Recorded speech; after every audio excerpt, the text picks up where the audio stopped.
All right. Good evening, everybody, or good day, wherever in the world you're at. Welcome to the stream. Tonight should be a very eventful one. Happy Monday, of course. Please excuse my voice. I was half a step away from losing it the other night because I developed a really shitty cough. And so, hopefully everyone will be patient with me tonight because I'm going to have to keep, like, drinking liquids so I don't potentially go into a coughing fit. So if you see me turn off the face cam and mute myself, that means I'm going to have to cough for, like, 5 minutes. So hopefully that doesn't happen, but, we'll see how my body behaves itself. Or doesn't behave, because I sound already pretty bad. But... hello, everybody. Welcome. We're here. We're in Act 3 of Veilguard, and last stream was a lot. A lot. Yes, hello, everyone. Hey, Red Jack. Hey, Half-Orc. Hey, Joe. Thank you. Yeah. I had a slight sore throat last stream, and I was like, oh, this will be fine. And then yesterday, it was absolutely not fine. So I'm sounding better than I sounded yesterday, so that's something. But yeah, it's gonna be touch and go, so we'll see how it goes. Anyway. Did I hear about Luigi? What? Smash or pass? Like Mario Brother? I don't know if I'd smash. He's too goofy. No, I did not hear. Is there another, like, Mario game or something?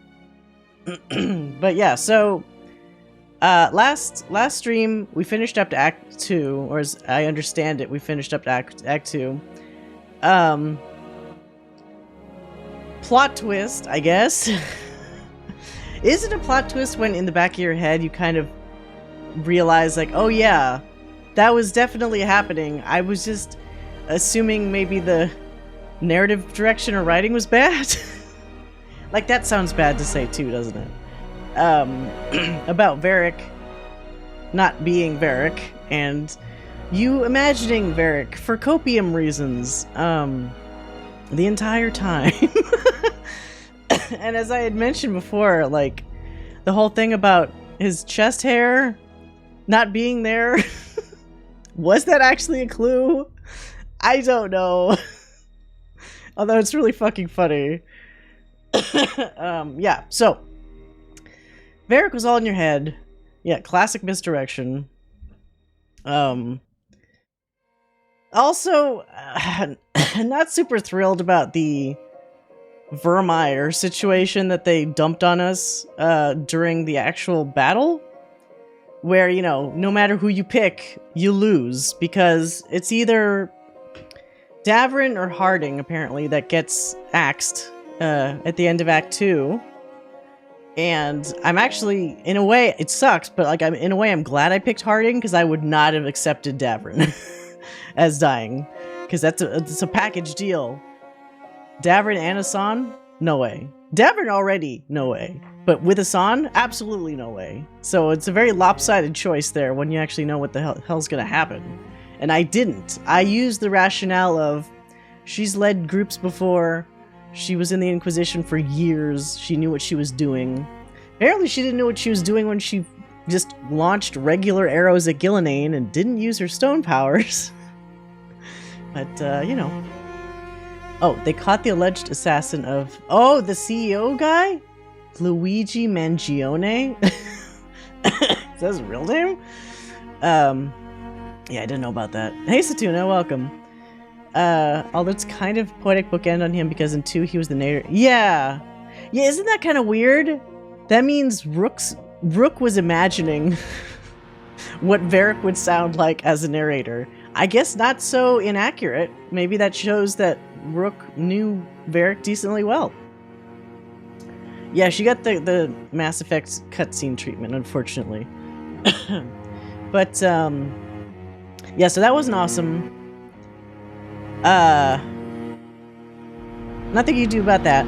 I'm not sure if I picked Nev for the secondary thing, where it was either Nev or Balara. It says fallen hero, but I'm wondering if we didn't see her die.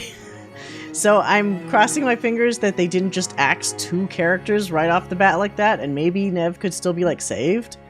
Like a fucking, like, you know, princess in the castle, save her kind of situation. Which is not great, but it's better than her being dead. I felt so guilty, too, because it's like, I'd accidentally, inadvertently screwed her over so many times in my playthrough.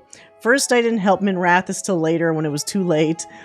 Then I was always kind of like leaving her quest to the sideline. And like she was finally starting to get cool with everything, and I'd finally made her a hero of Veilguard, and then she gets captured. But I mean, come on, like, it was between Nev and Balara. It was involving blood magic. And Balara, I mean, Nev said she does blood magic. So what was I gonna pick? Balara, who's like, I think I can do it, probably. Or Nev that says, yeah, I do blood magic, I can stop the wards. Like, it seems pretty cut and dry. Like, you would pick the person that already knew what they were doing and not somebody that could theorize, like, how to stop the wards. So there's that. Yeah. Nev's outfits always look like she's wearing a bathrobe. She has weird outfits. I was watching Pamptaloon's stream where she had an outfit for Nev that maybe I just hadn't either gotten or put on her that actually looked a lot better. So I was like, where was that when I was playing it? Well, because she's from Tevinter, I think they all, well, I don't know if this is a lore change, but I don't know if they all have some familiarity at least with blood magic. She doesn't use it normally because she does ice magic, but she says outright, like, I know blood magic. I can deal. The ward is made of blood magic. I can deal with the wards. So I was like, okay. Now, it could be that she knows about it or knows how to do it, but she refrains from doing it because obviously blood magic bad. Yeah, but I mean, also similarly, remember, Dorian was kind of the same. Also being from Tevinter, like, he knows about blood magic, but he knows that it's bad. Yeah, it's in Minrathis, it's like just the thing that people do. So there is that. Yeah, and then I had, in the grand scheme of things, it was so much lesser, but the thing that already kind of set me off before the big fight was like Emmrich having a fucking crisis of mortality again. Like, I thought we're past this, but I think it's because he was worried because, you know, you going into a high-stakes battle, people can die, and, you know, he's worried about that. We had an argument. It was smoothed over for the most part. I did find out afterwards, because I was like, how does a Lich Emmrich deal with this? Because he wouldn't be worried about his mortality, obviously, so the scene has to be different. What's interesting is, instead, the Lich Emmrich is worried about Rook directly getting killed. Instead of Emmrich worried about his own mortality and not living long enough to be with Rook, he instead is saying, put me in the front lines because I almost can't die. I'm way more durable than you are. Put me there. You stay back there. And then Rook gets mad because he's like, we can't do that. You know, we'll have to do what we have to do. You have to be okay with, like, us just going with it. And so they kind of not tussle. They have a disagreement there that doesn't get settled. But that's a very different argument to have had compared to just like, oh yeah, I'm still worried about the fact that I'm going to be a lot older than you, like, permanently. And I will die most likely before you, so I don't want to put that burden on you if you're not really into this relationship. So, the only problem I see with the Lich one is that the Rook options were weird. The Rook options made it seem like, instead of Emmrich worrying about the death thing, they kind of implied that Emmrich was, like, insecure about how he felt about Rook, which doesn't seem right. So, like, there was some dialogue mismatch, I think. You can see it on YouTube, if you look up. You could probably just say Emmrich Lich argument, because I think that might have been, like, the video title, I forgot. But yeah. So that was a little weird. We'll hopefully have a lot to talk about post-game about, you know, character dialogues, romances, all that good stuff. But yeah, let's actually get into the game. Finish this thing, first of all.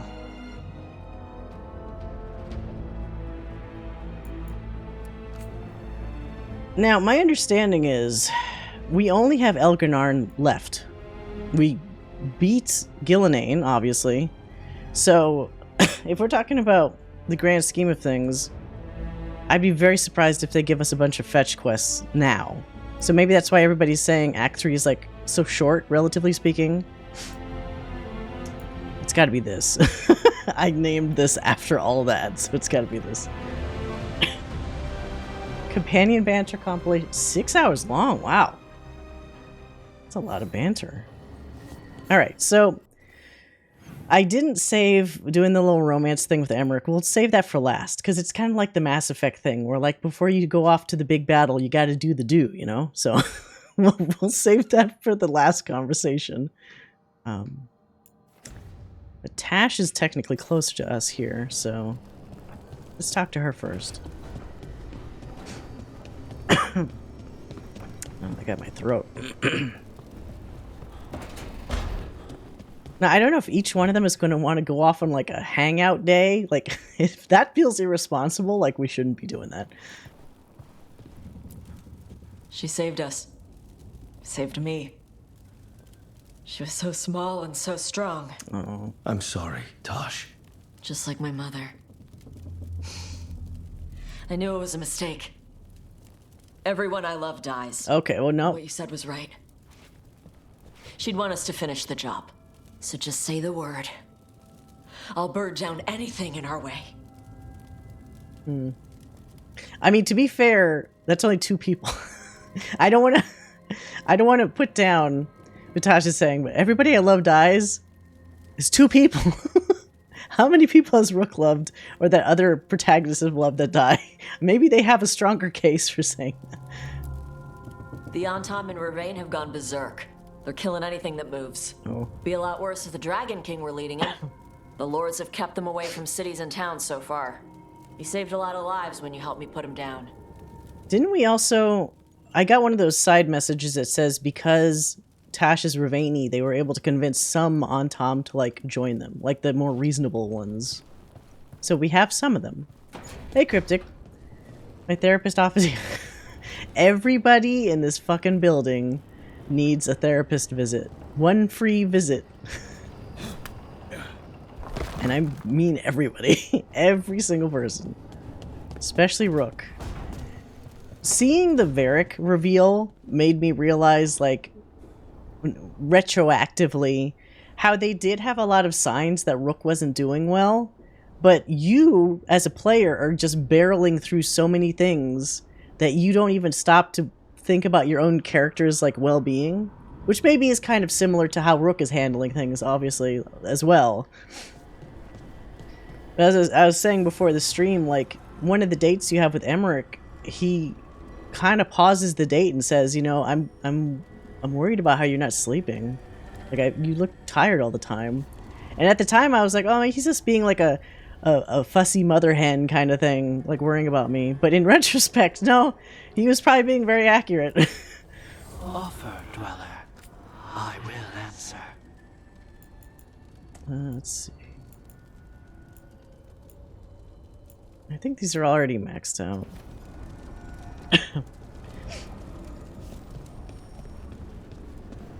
Yeah, maybe some of them, maybe that wouldn't be the worst thing to have not some of these memories. Oh no, Lucanus is in Nev's... Oh god, he's gonna be angsting over Nev, isn't he? You shouldn't be in here. Why are you in here? Where's your coffee? Doing this without Nev. I'm sorry, Lucanus. I know how important she was to you. She restored much of my faith in people. I wanted to give her the world she deserved. I was lucky to have her in my life at all. Now, all I have left is to avenge her. Oh. We want blood. She was taken. She might still... False hope could kill me, Rook. I mean, Isn't that better than no hope at all? I don't know. Maybe that's an opinion. Well, at least he and Spite are united on something. Wait, was that? I never noticed the little chest over to the side. I guess now that everything's red, it makes it pop out more.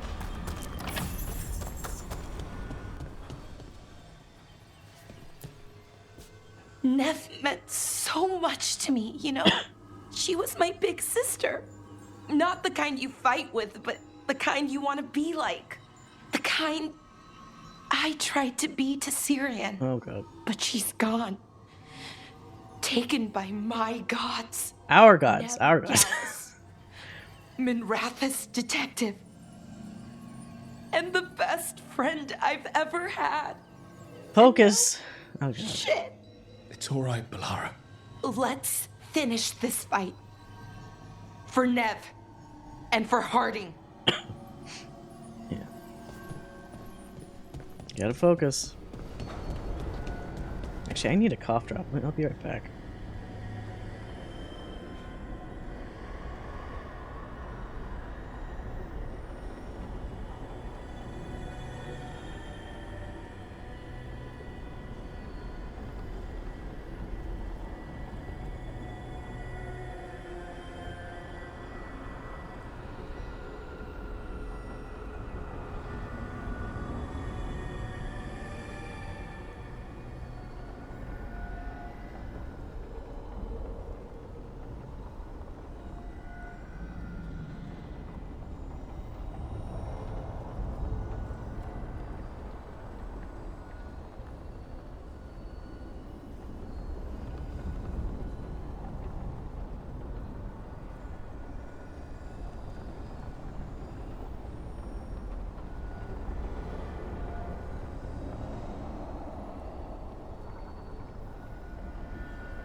Alright, okay. I had a bad coughing time for a second, so I need to give myself a moment.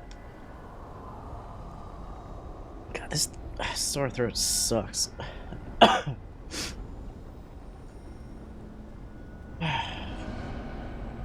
Okay. Sorry. I went to get a cough drop and then I immediately started involuntarily coughing. Tea doesn't help. I tried tea earlier and it actually made my voice or my throat tickle like more somehow. Wait, is this? Am I supposed to put a wisp here? There's like a little... It normally looks like a wisp thing. Maybe not. And who's... So who's in here? Oh, that's just the story. Okay. Sorry. Oh, man. It's really bad. Of course my throat does this to me today when I probably want to do, like, the most talking.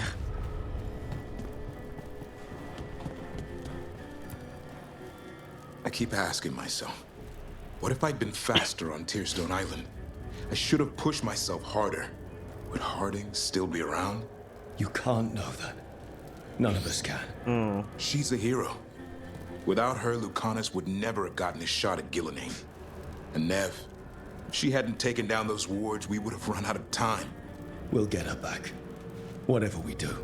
Damn right we will. Because everybody has survivor's guilt now. Fruit play. Yeah, I got a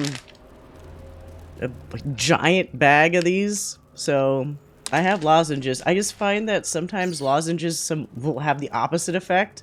Like, it almost feels like it makes the tickle in my throat happen, like, faster. So it's like I'm always rolling the dice, like, is this going to actually help me or make me just cough more?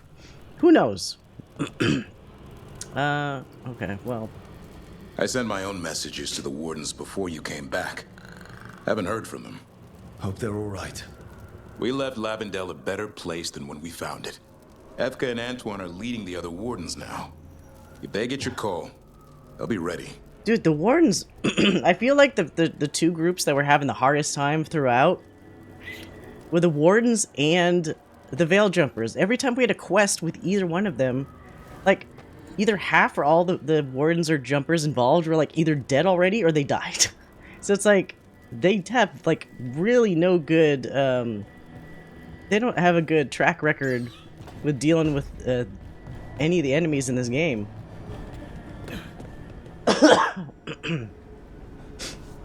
Every game shits on the war. Yeah, it's like worse and worse. At least in Origins, it feels like the reason why they got shat on so much was because Loghain literally, like, betrayed everybody. So the Darkspawn got, like, a one-up on them because of that. So, like, maybe they might have had an even footing if they hadn't been screwed over at the beginning.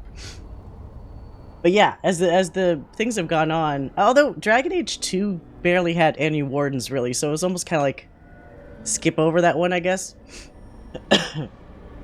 Okay, so no one's in Harding's spot. Oh, I guess that was everybody. Okay, let's talk to Emmrich again now.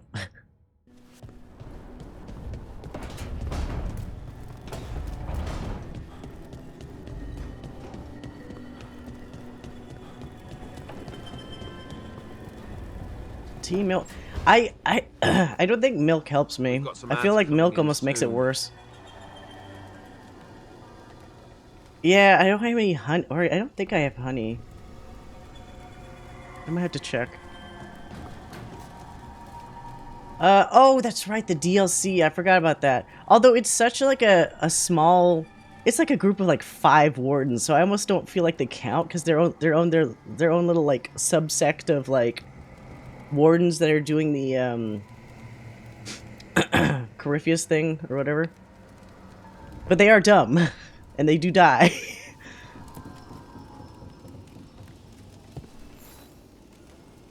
Rook, dearest, please trust me. I must take you to the necropolis before we confront Elganon. I trust you, Emmrich. Thank you, darling.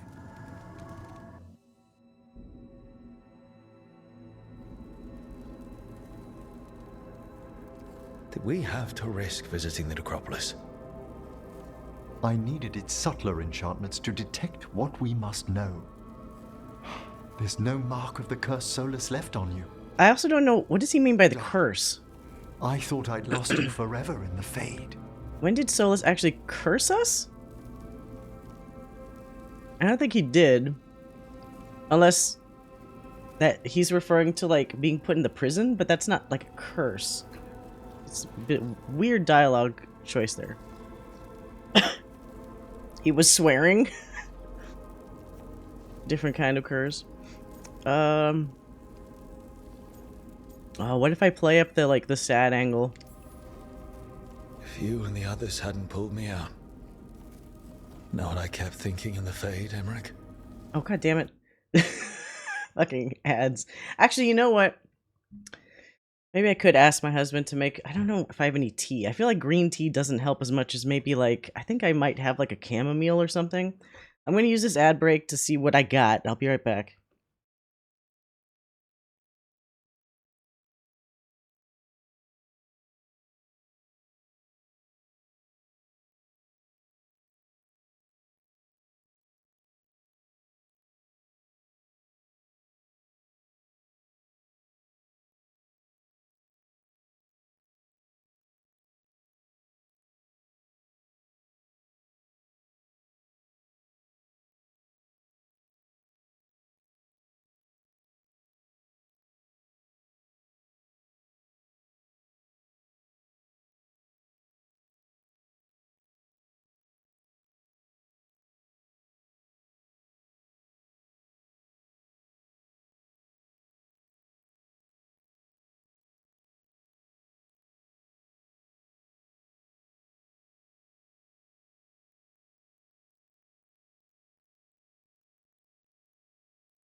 Well, looks like we're done with that.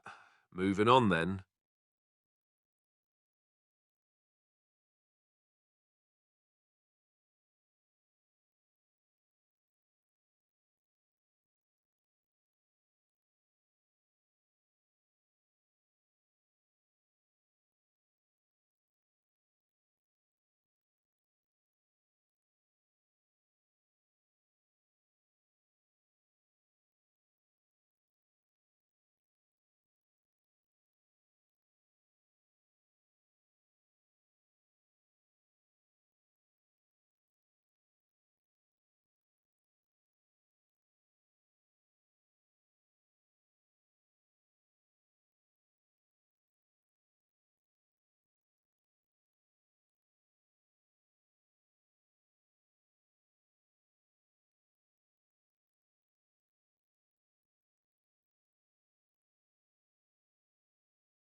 Alright, so I actually had some chamomile herb tea, which is funny because, when I think of that, I always think of that fucking bit from...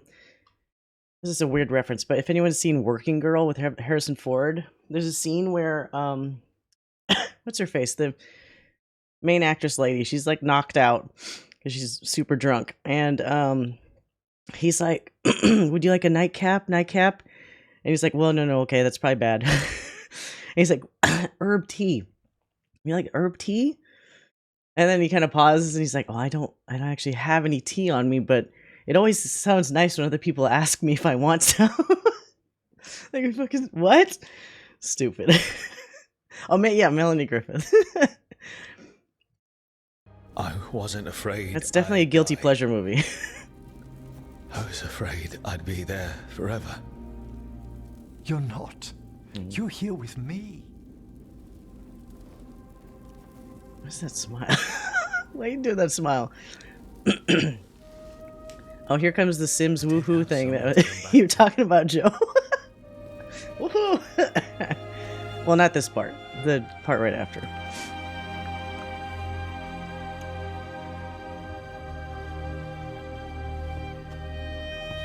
You actually get a close-up kissy kiss that time. Why the coffin, though? There's not even, a cushion in there. That would hurt. Be very hard on your back. Yeah. Sarcophagus, woohoo. Rook? Hmm? I was going to fetch some breakfast. Would you like anything? Mm-hmm.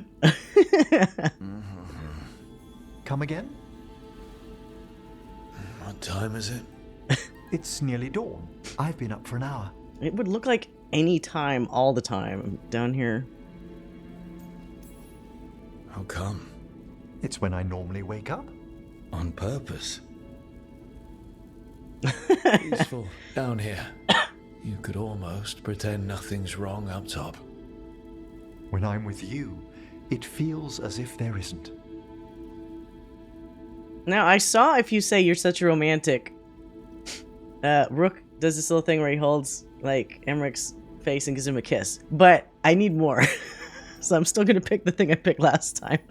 We could stay here just a little longer. What are you... What is he whispering, though, is the thing.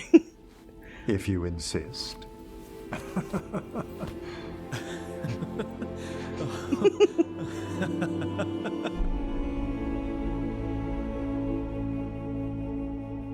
A Morn Watcher? Oh, yeah. Okay. Yeah, with a Morn Watcher, that probably makes more sense. Alright.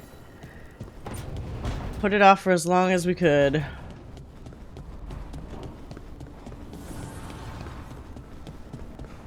Oh, I should also make sure... I think everybody has most of their skills, but let's just double check. Oh, she has 6 points. Okay. You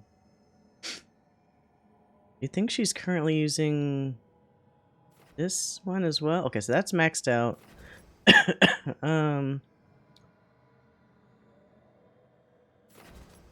You can... let's do that.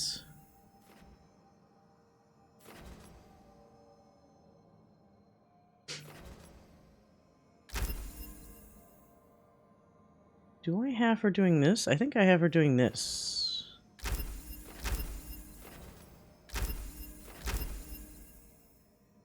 Okay. Oops.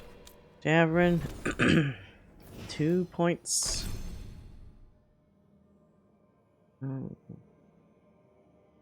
Oh. Let's do bleeding. We don't do a lot of bleeding effects.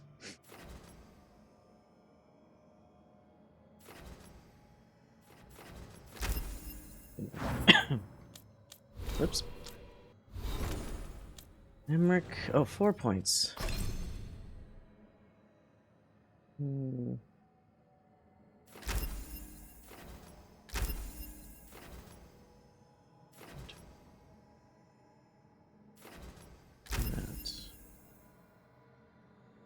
Oh, he could also do time slow. I never had him do time slow.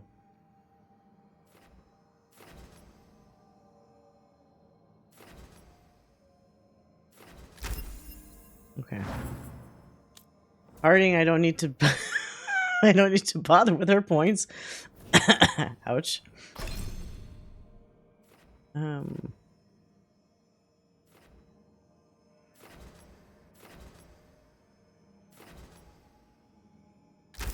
That's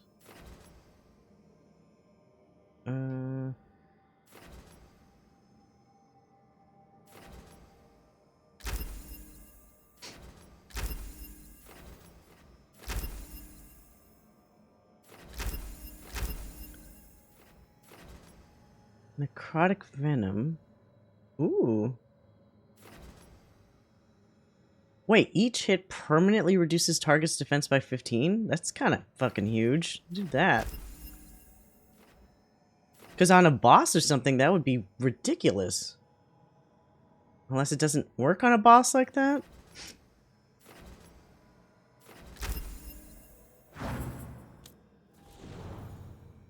Ev?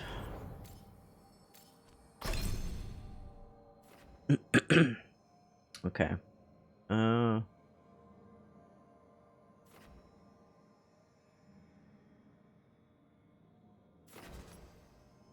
Versus armor.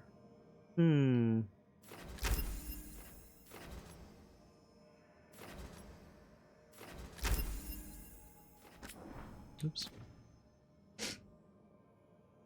What's the other one I have? This one? Oh wait, what is this?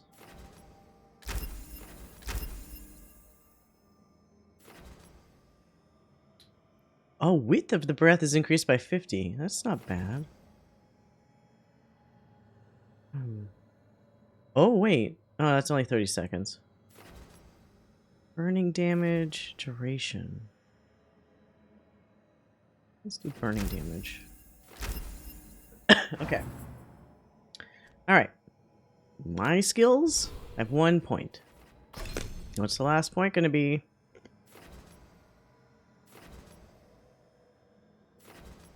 Oh, wait. Gain momentum when you perfect dodge. Fuck yeah. Okay. I am a full level... Wait, is 50 is a cap, I guess. I didn't even notice that I hit level 50. Holy shit. Okay. We're as ready as we'll ever be. Let's save. Ugh.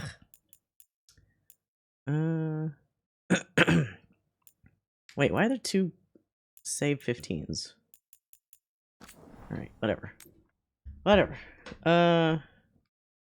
Act 3, let's go.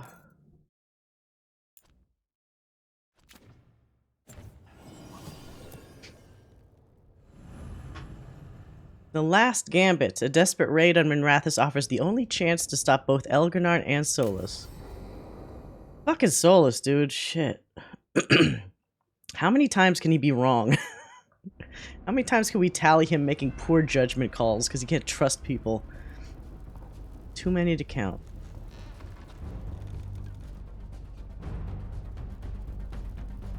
Thank you all for coming. Infinite. Oh, weird side bit. That other guy, Strife, the older elf guy that we just saw for a second. I saw on was it Pam's stream or somebody's stream that if Emmrich isn't romanced, he goes after him? Why? Why? What is the fucking... Because they're both old? What the fuck? They don't... Like, what is the connection there? It seems so random, whatever. Our world is either dead or blighted. Similar age, but I mean, that means like nothing. Until the job is done. It's gonna be hard. There's no guarantee any of us will make it. Now here we go again. We're with you, Rook. Elgernard dies today.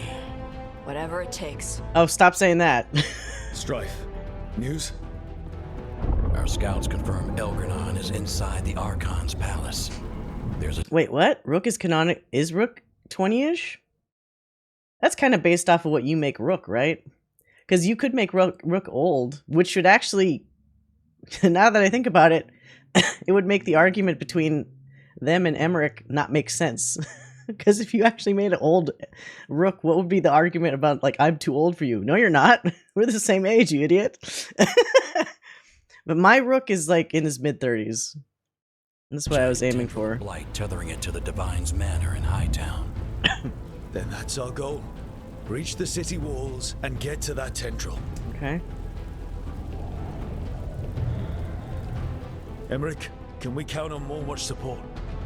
The Watchers, living and otherwise, will stand with us. Everybody's maxed out. All these factions are fucking maxed out, so they better do their jobs. No other crow will let you steal all the credit, Rook. It's way too hot. And the Lords of Fortune will be there. For gold and glory. Well, Varric is also kind of old, though, isn't he? The Veil Jumpers At this have been point. in this since the beginning, and will be there for the end. Oh, Manfred's there. Okay, okay. Come on, Solus computer. our Don't first chug target. on me. Without his dagger, we can't kill Elgernard. Our scouts last spotted him working with the Shadow Dragons in the western section of Hightown. Okay, we go in through Hightown. But Minrathous was built to hold off an army, even before Elgernard fortified it. All the gates will be guarded. Worse than that. Our scouts reported that the Venatori sealed all the gates with those damn warding crystals. The one that Nev tried to break down? Venatori magic? Won't be a problem. It's still likely to take time. You may need assistance or someone to protect you while you unravel the wards. Oh, fuck. Here's the fucking Mass Effect 2 choose correctly thing, right? Companions who have experience dealing with magical wards or protecting others have a better chance to succeed, especially if they're a hero of the Veilguard.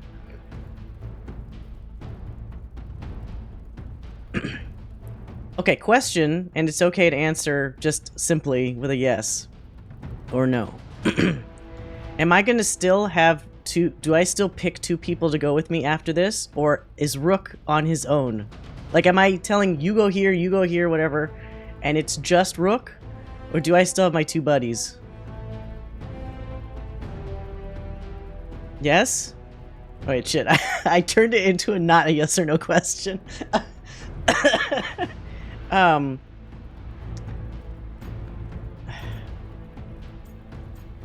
We just don't have people. Yes, okay. The thing that worries me is, now with Nev not here, I would assume the only 2 people that are good with wards are either Balara or Emmrich. What the hell does anyone else know about dealing with wards?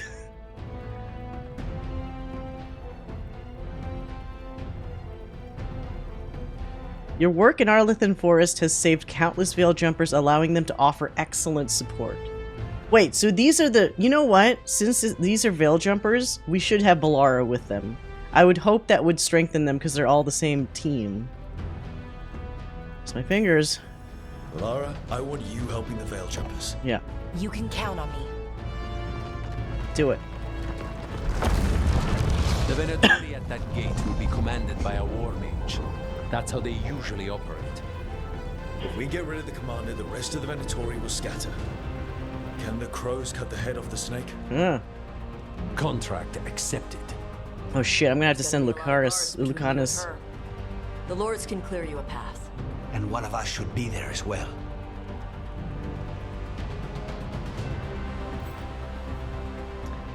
Together, the Antivan Crows and the Lords of Fortune can offer excellent support. Everybody's marked as optimal. Companions who have experienced fighting mages or attacking by surprise. Okay, that sounds like Lucanus. Lucanus, how would you like to kill a Venatori mage? It would be my pleasure. I mean, he's made for this shit. Oh shit. Hey Pam. Hey Pam. Sorry, I'm sick. So I'm suffering through this so I could beat the game. Thank you for the raids. Let me give you a shout out. You came at a great time. Great time.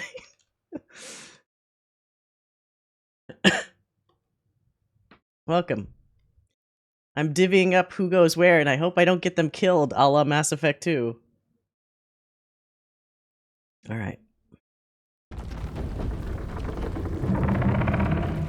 One last thing might give the crows some trouble. What? There's a massive construct tall enough to crush buildings. Is that fucking Meredith?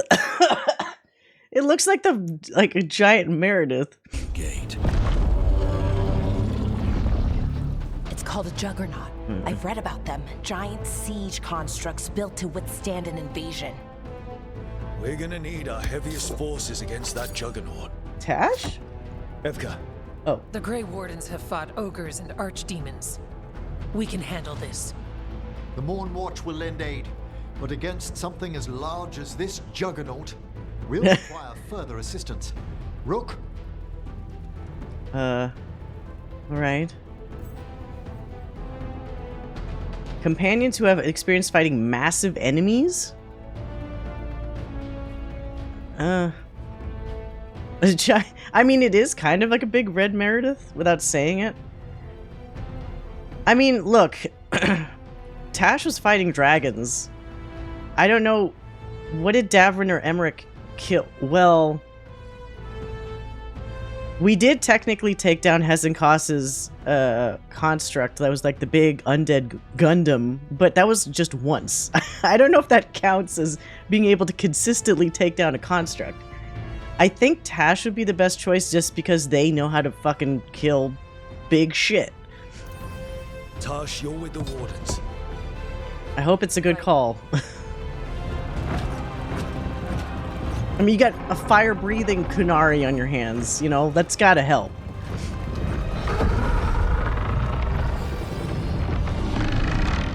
Davrin, Emmrich, Oh, you're with me. my boys! Make a run at the gate. My single dad boys! Find Solus. The rest of you get to the Blight Tendril. Once we've got Well, I mean, one of them, I guess, is now a single dad, not the other one. and take the fight to Elganon. Alright. She can light... Yeah! Light a cigarette. Wait, what? Lucanus killed a big-ass elven god? Wait, when did that happen? Oh, yeah, wait. No shit, Gillidan. Well, does that count, though? It was just a stab. I like how my brain just blocked that completely out of my fucking head. That I forgot that happened. Oh, man, that was a day. Okay. No, I'm keeping my two dudes with me. This is the way it should be. I believe in this team, in all of us. So let's get it done. We go on my signal. I think part of me also just didn't want to put Emmrich anywhere else. He needs to be with me. I'm protecting his ass to the last.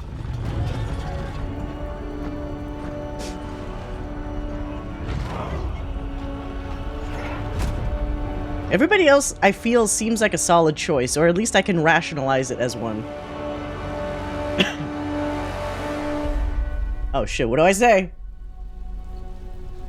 For Elven Freedom? I think we're on everyone's shit list right now because of the whole Evanuris. For the Crows. Febrin Rathus. Braveheart. For freedom! For a world free of the Blight! I think that's something everybody can sign up for.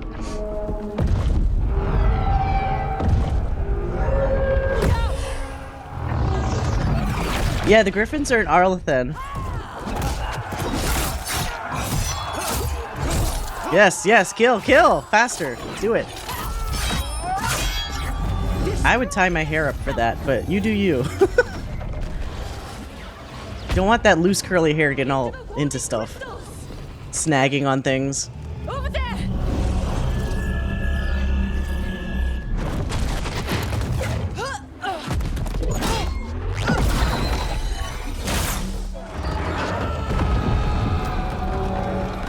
Viago?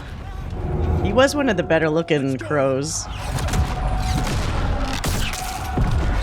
Definitely not Ilario though. Oh, what? But aren't they brothers and sisters? Or are they not? There goes Meredith again. Acting crazy.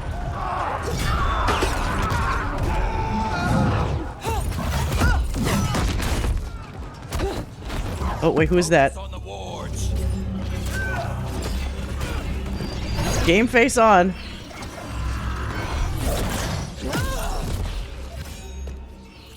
Oh, she's been tough now. Okay.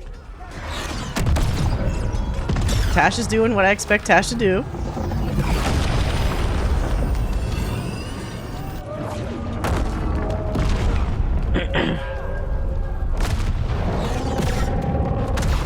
Oh, please let me have picked the right choice here. in the lady's collar. Is that really how you're supposed to be killing that thing? Get to the gate. Okay, alright, okay, I'll take it. What's up with her weapons? No, well, I don't remember actually.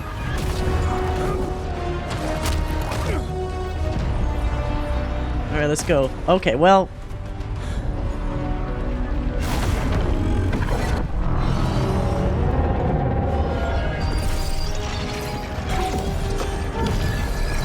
Come on.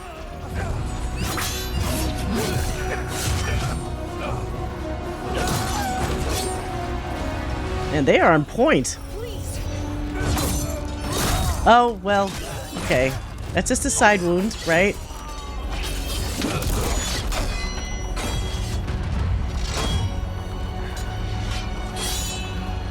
Shrug it off. Come on, come on!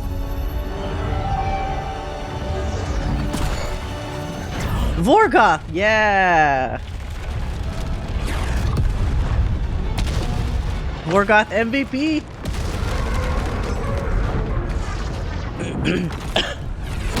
Oh, whoa, whoa, whoa, whoa.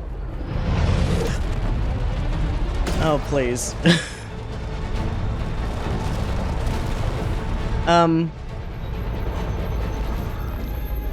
Cuffs, retreat! Is Tash okay? I'm coming for you! Alright.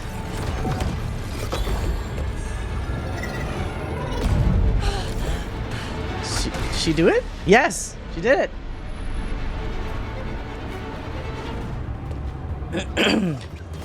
Oh no. Oh, come on! After her! We must leave, Rook. Yeah, what am I waiting around for? Go! Oh, fucking, okay. I should have figured that that wouldn't stop them. It's just like a small wall. Go, dude, go! Pat yourself on the back later. I'll pat myself now. So far, we've made it inside the city with minimal losses. They got us inside. Let's make the most of it. Okay. They fucking baited me with that camera angle. I thought maybe something bad happened there for a second.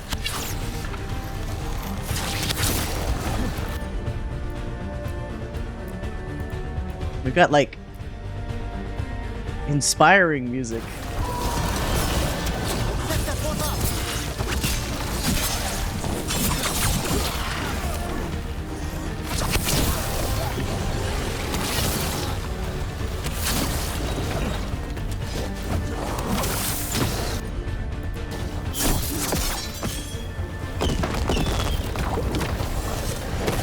I cracked up when I came across a whole group of people online with the I mean, he's cool. He sounds like Dr. Claw, but I like him.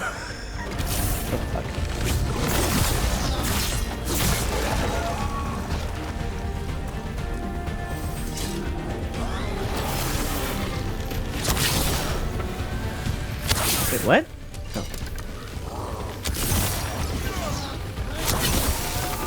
Suck it. I've been working on my headshots, bitch.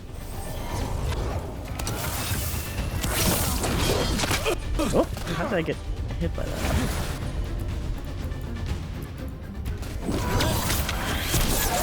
Quickly!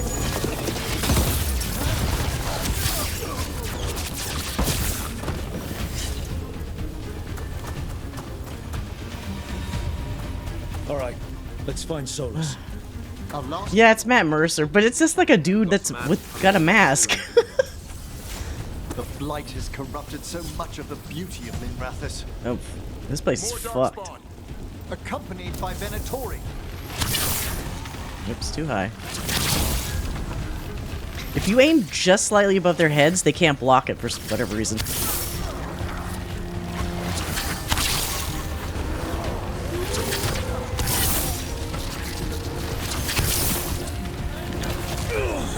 course you could do that. Ah, I hate how I get stopped from shooting my arrow every time they do that.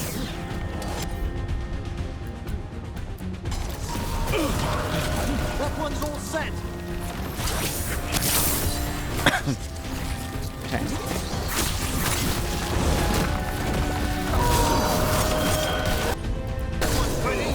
What? Oh god.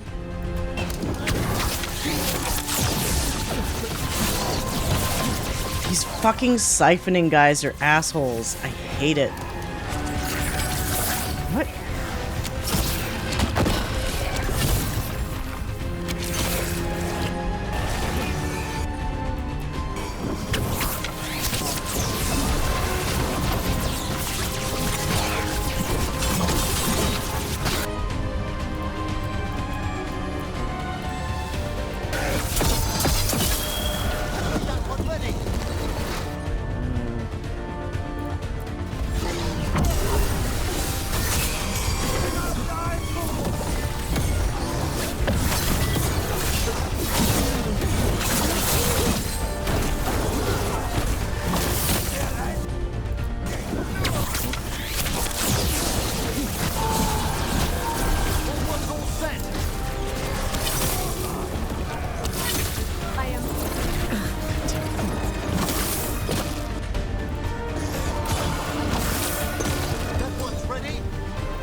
Oh, fuck.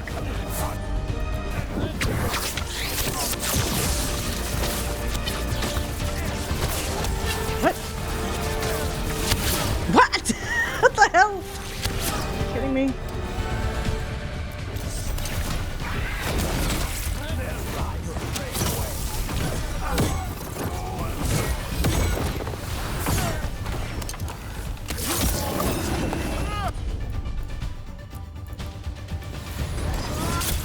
Okay, or you could just not do the move that I told you to fucking do. Do it!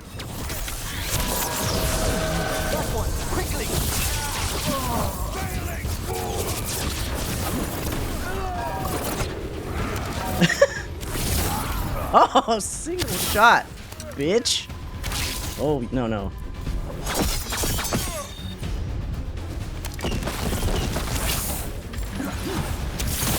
All right. First Venatori, now Darkspawn in the streets. Nobody should have. Are they over already? Okay. Let's keep going. Making good time. Yeah, does everybody just do melee with Rogue? I don't really see a lot of people doing ranged. But that's the part that's fun for me. Oh. Oh god, don't kill the other curly hair lady.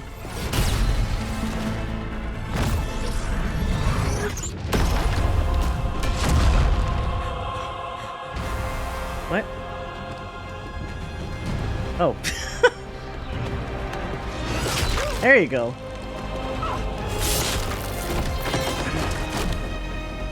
I know I picked the right guy. Well fought, Lucanis. And there he is, the demon of Virantium. At your service. They and I will return to the Crows and help with the fight through the city. You go after Solas. We spotted him. He's not far ahead. That way, quickly. Yeah, range mage.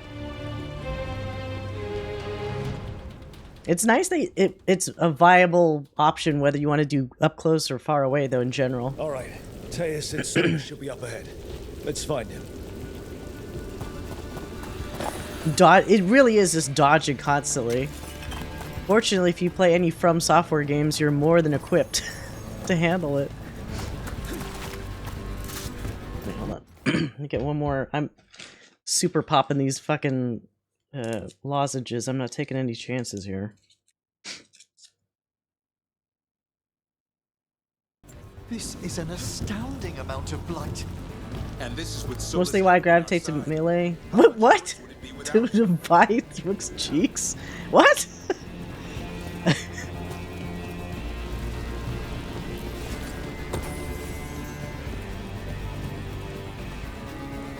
Teus Elven is... Oh! Is he human? You know what? Oh my god, I never thought about that. I just assumed since she was that he was, and I never looked at the ears. That's on me. I was too distracted by their fucking hair. Oh fuck! I'm getting ganked. Okay.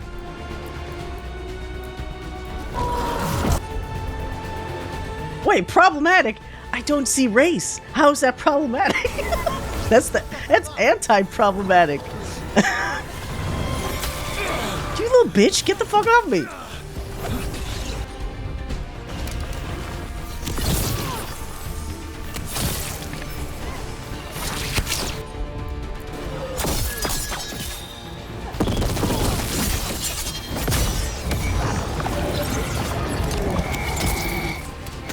Oh, you little...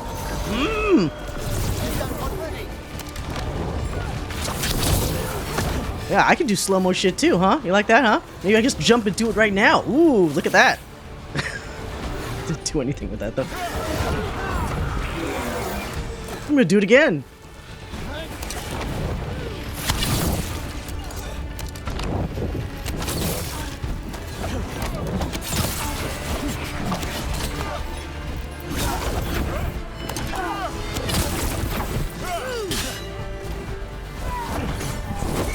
Oh, you little bitch.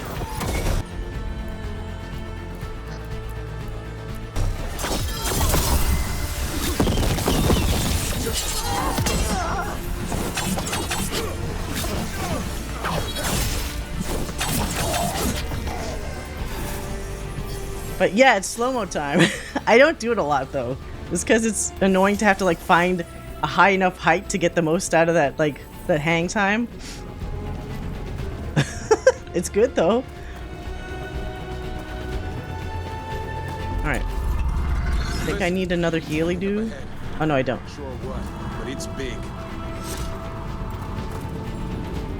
What? What did he say? It's big? It says who?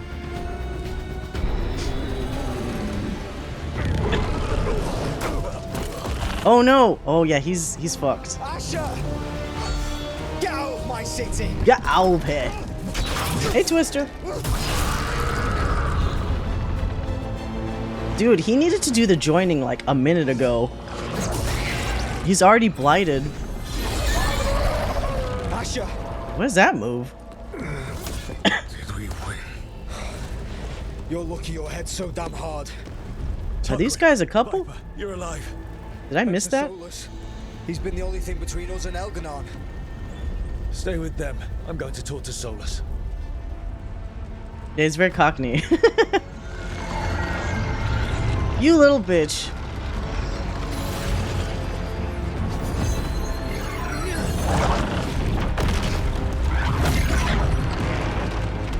I should stab him in the back while I'm here. Just like he stabbed me in the back.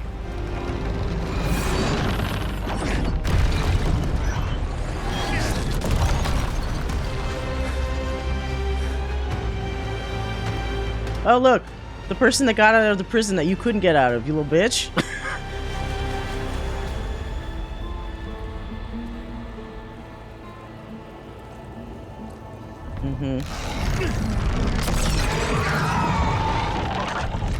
That doesn't count. Now you're just showing off.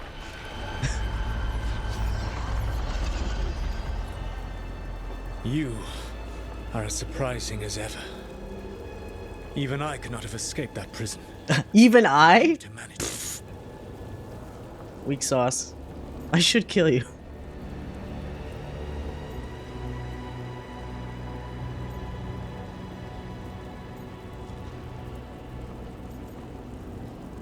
Is the Varric thing more of a reveal?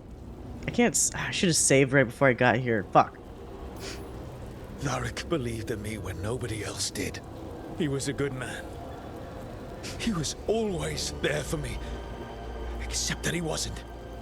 Because you killed him. What happened at the ritual site? I know what happened! I remember the truth now! You did something to my mind to make me keep seeing him! Wait, is that what? Oh! So it wasn't my own... It wasn't Rook's own copium?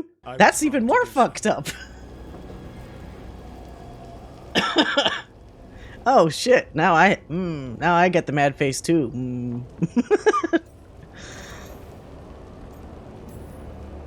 You knew Varric was dead the whole time, but you kept pushing me not to see it. Okay, so he wasn't just like really fucked up in the head. I was desperate. Unless I escaped, the world would fall to tyranny and blight. The only tool I had was my tenuous connection to you. Blood magic. As I said, it's always fucking blood magic.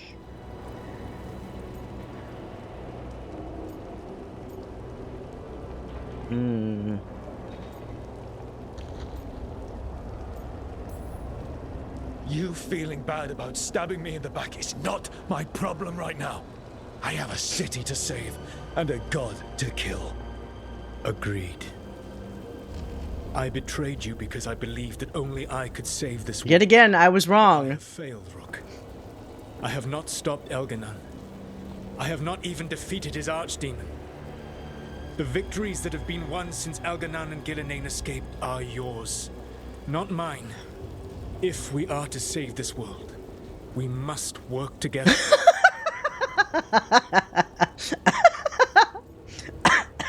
Uh-oh, it's gonna make me cough again. This fucking line here. You've got to be fucking kidding me. Do you not believe I want to stop Elganon? Of course you want to stop him. And as soon as he's gone, you're gonna finish your ritual and drown the world in demons. If joining me and stopping Elganon requires the Veil to stay in place, then I will pay that price unflinching. I swear by my own foolish pride, by love for friends I failed and hurt, by everything I ever held as sacred. I will leave the veil untroubled. It will never come down by Can my I trust that? I mean, I guess he was. I guess the reason why he was doing it originally was to deal with the Evanuris, right? So if we deal with them, then hopefully he could just deal with the fact that the veil still exists. If you will come with me, I can show you That's his compromise. And you can tell me your plan. Yeah, my plan is I kick his ass. Simple.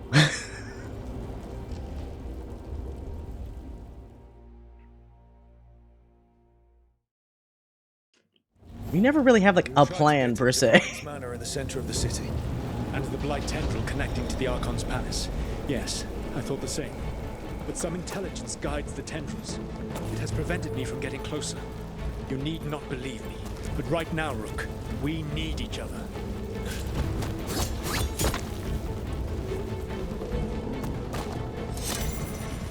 Why am I still collecting these things? You and Davrin are the Grey Wardens. And judging by your Valasleen, you are Dalish. Well, let's not start with that now, Solus. To trust the Dread Wolf, based on the stories you heard around the campfire in your youth. What story should I tell? The one about the Dread Wolf creating the Blight when he and Nithal slaughtered the Titans? Have you told the Dalish? Why?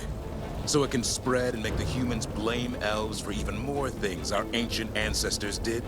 Sharing that story would get a lot of people killed. Not So wrong. the best thing I can do right now, as a warden and as a Dalish elf, is stop the Blight and clean up your mess. Mala Shavana Sarathi. That's right, bitch. Whatever, Elvish, yeah. Let's see.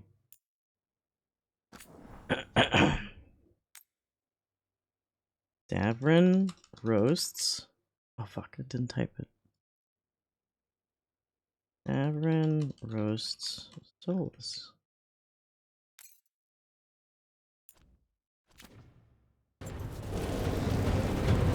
There's a large force arrayed against us ahead. Better What see the if they've fuck? heard the legends of the Dread Wolf.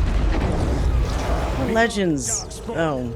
But yeah, it's a nice trick, whatever. We just limit break them. Now there's more! Do that again.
Oh my god, sorry. I had another, like, really shitty coughing fit. Like, I can feel, like, when it's about to happen. Ugh, sucks. Okay.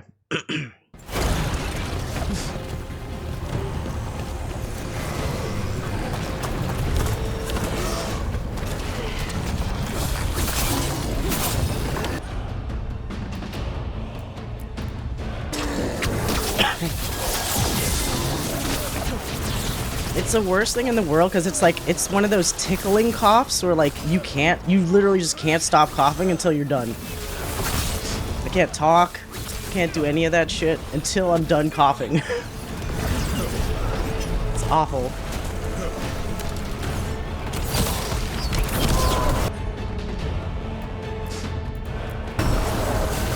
What? Dude, just do the move.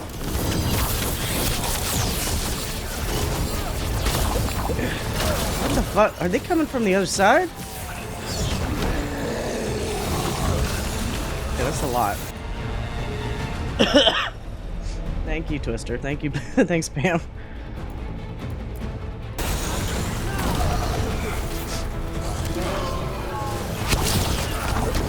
Come on.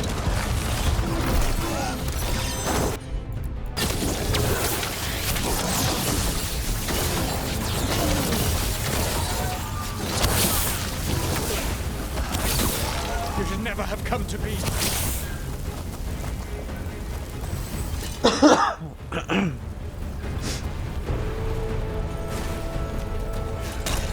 What's in this? Why do I even need chess right now? Oh. Wait, what?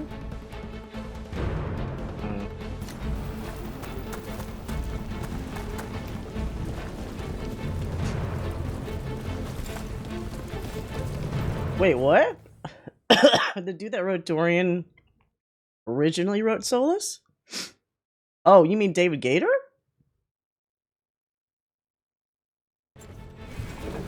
Did he? I actually don't know. I mean, it would figure because he's like the ultimate big bad, right? Well, yeah, he left, but like, he left after Inquisition was finished. So he very well could have, you know, had input on... what the fuck? Why are they not attacking yet? What is going on here? He could have had input on that. Train your people.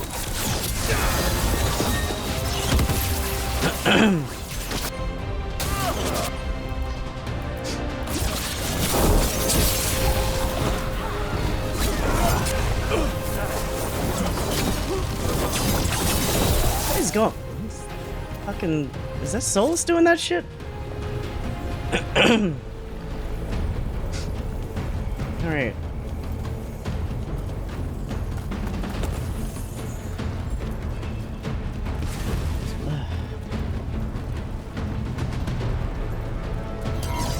Oh, god damn it.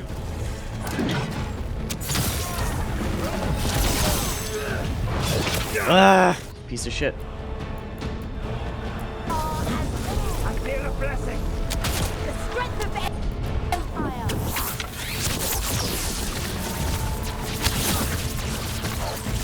What? Why are they immune? Is it because we're on the other side of the fucking bridge? What is this?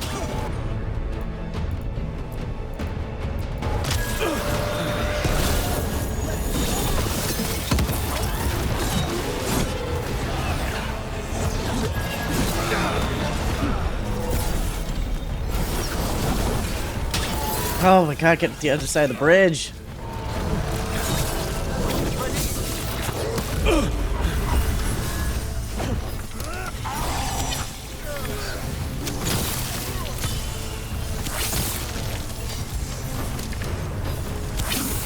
Did you kill him already?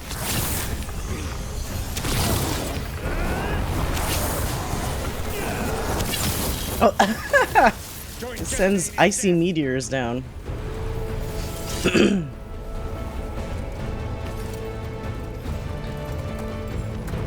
Oh, tourists? I mean, in some respects he wasn't wrong though, because like when Veilguard came out, all these random fucking people came out of the woodwork that claimed to be like, oh, I know exactly what Dragon Age is about, and then proceeded to describe shit that was not Dragon Age. Like, it's all the people that played, like, halfway through Origins and, like, stopped, but then thought that they knew what Dragon Age was. Now, I'm not saying those are the same people as people that had valid problems with, you know, the series or this game or whatever. I'm talking about those, like, bad faith, like, people arguing about shit. What is going on here? Abominations. Their twisted magic corrupts the Fade.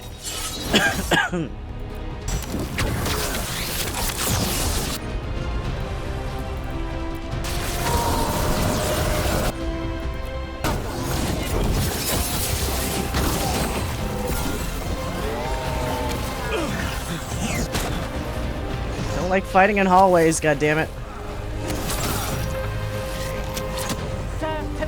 Wait, are they... Oh, come on. Why does the engagement thing have to be in here? What the fuck?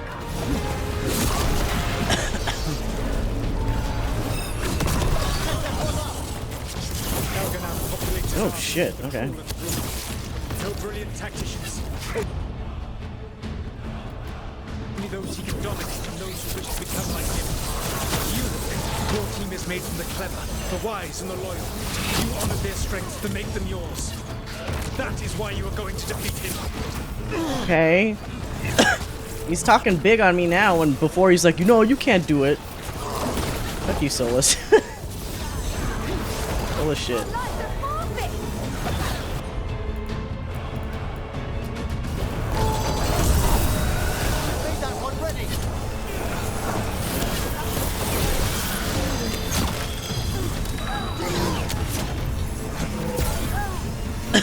Yeah, no big deal. Just calling down shit.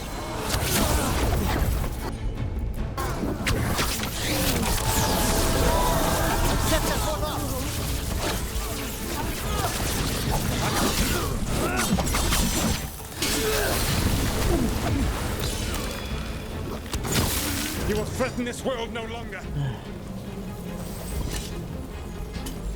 Yeah, he's full of it. John Elper went off on our YouTuber recently. Oh yeah, the clickbaiters. They are really annoying though, because you know none of them actually care about the series. They're just feeding people that want to be mad about shit, and then they get the clicks and they make money off of it. And then you end up fucking up a community that you didn't really care about, that you claim you care about, but you didn't.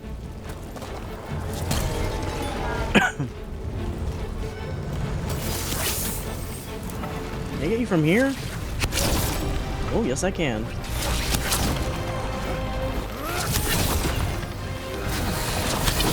There we go.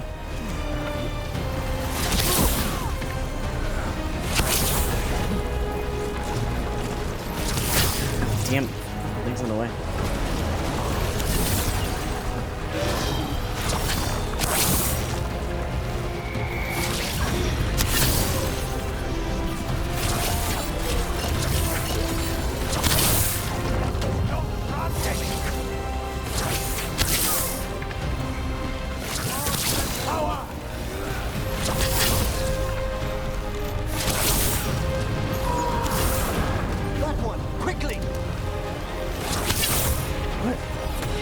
Range?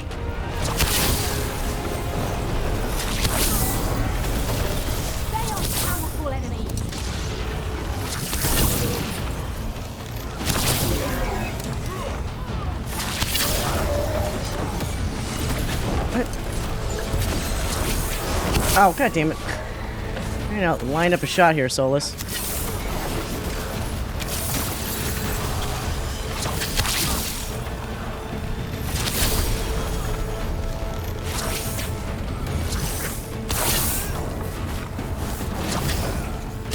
Oh, you bitch.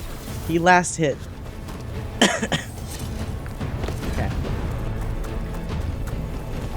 Got more focus while he's got something, that's for sure. He wasn't doing this shit in the Inquisition. Can you imagine if he was sending down ice meteors while the Inquisitor was still like hanging out with him? That would have been maybe a sign. Wait, I should probably save here. We've been doing good. Okay.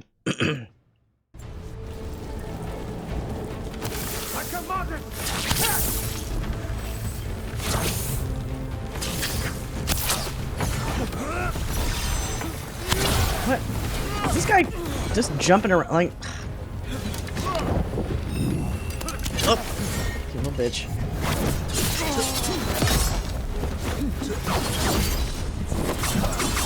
No, it's too far away.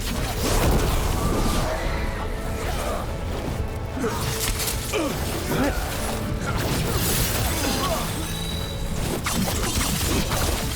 Whatever intelligence Elganon has set to direct the Blight, we are not far from it. Beyond the Blight there, perhaps. Yeah, give himself away. I mean, that's true, but it's also kind of funny narratively because there were times where it's like, then Solus gets like killed in gameplay. It's like, did he mean for that to happen too? We've got some ads coming in soon.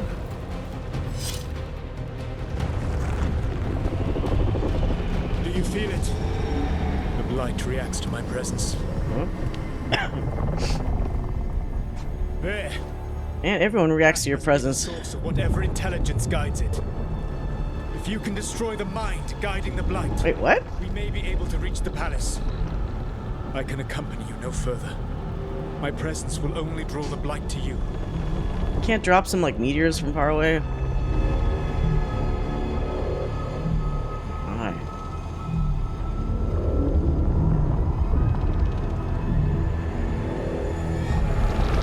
Oh! Oh shit. Can we get her out of there?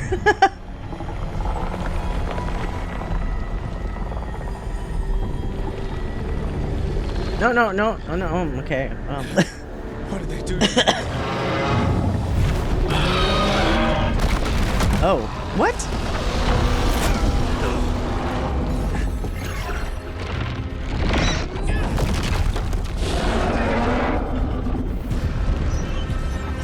What? We are out of time. I will defeat the Archdemon. Once Elganon is mortal, the final blow must be yours. Okay. I can think of no one better to wield this. Unless you're... Wait. I thought I'd have to fight you for that dagger. Then this has been a day of surprises for us both. Is he too afraid to go toe-to-toe with Elganon? Like he doesn't... Like he's got hang-ups about that? God damn it. Okay. Let's enjoy the dance while the ads are playing. Oh my god. This tea was working really good until it wasn't.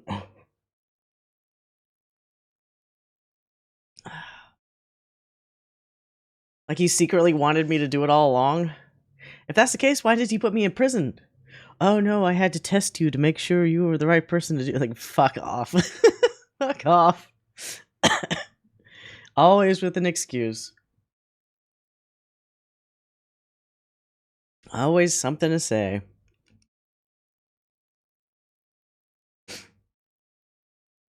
Yeah, he adjusts, but you notice sometimes the adjustments are weaker. They get weaker and weaker the more he has to fucking react and react again, make up new shit on the fly.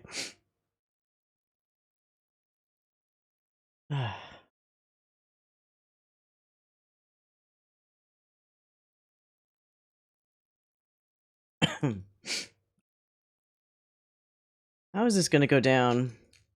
Is he real? I mean, I was wondering how we were gonna get the Archdemon because it's a really big dragon. And even the regular dragon fights are kind of unwieldy. Already? The regular dragon fights are kind of unwieldy already in like big arenas.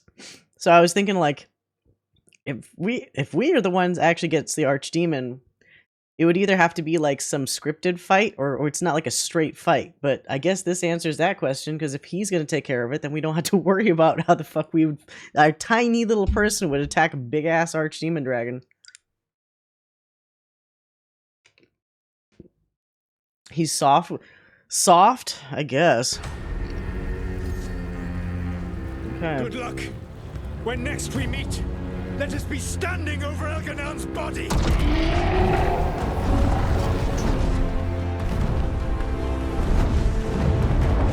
Big soft feet. Big furry foot. Oh. Okay. Still not quite big enough.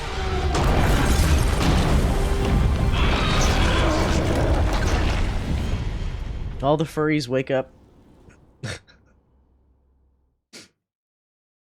Alright, Solus takes down the Archdemon. That makes Elganon mortal. We kill him with the Lyrium dagger. First. We must get Nev out of there. Did my arrow just not go off? What the fuck?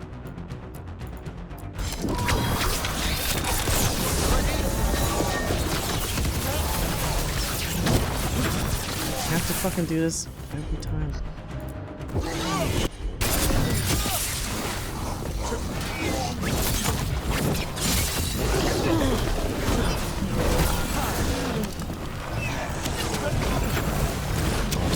Have to do the stupid spinny shit.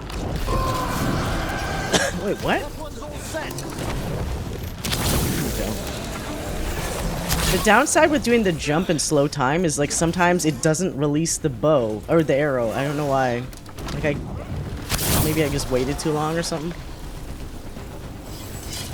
Hey Mosley, welcome. Sorry, I'm a little sick, so my voice is kind of fucked today.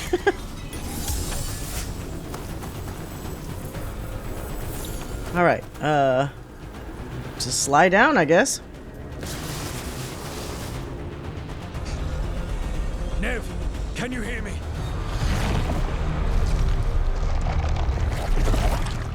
We're gonna get you out of there.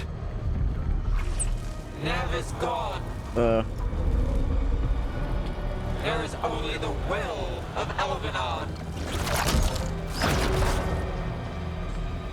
Giver of life. Can you imagine if you romanced her and then you get this? What? It's another one of these silly Why did they have to look like this? Oh yeah, sorry, this is Act 3. It's in the description, sorry.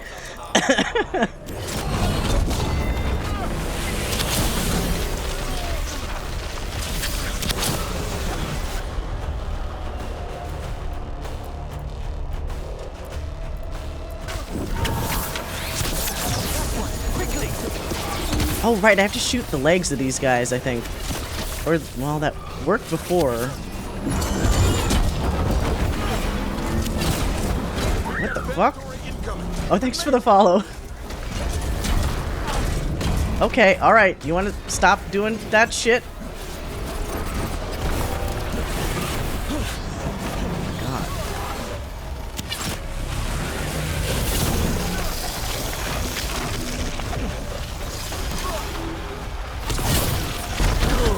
Get to join in on this. Get out of here.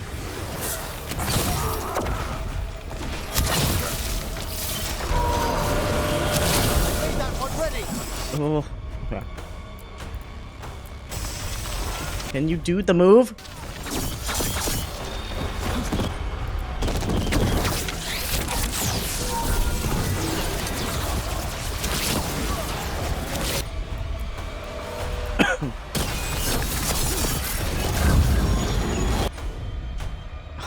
Sending out all kinds of bullshit.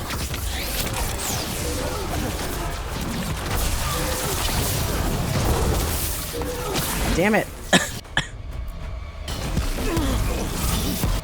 Okay, I'm just gonna get smacked into a fucking corner apparently. Dude, what the fuck? I can't even see what's happening. Oh shit. Oh, I changed out his item so he didn't have a revive. Motherfucker. Okay. I don't like these monsters. They look stupid. The fact that it looks like a Lego boss is a detriment.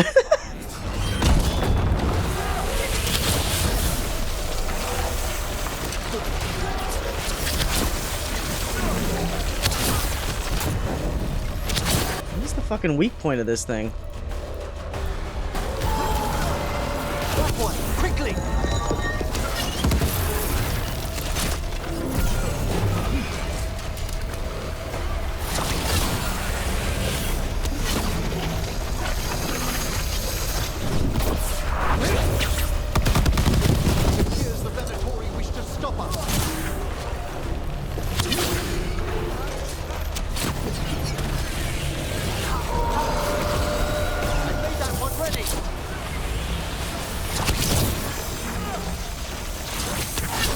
Whoa. Come back here, bitch. Ah.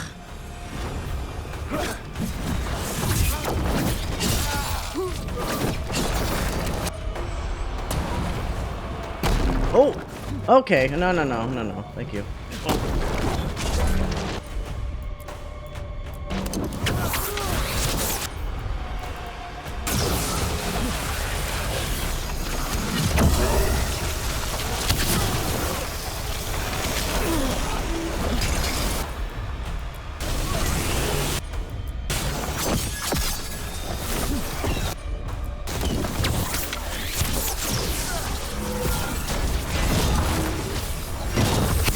What?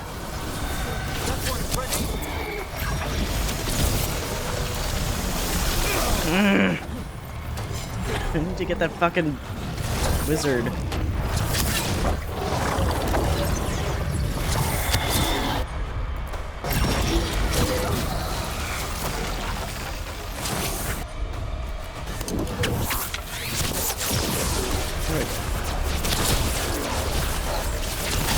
Where's that not?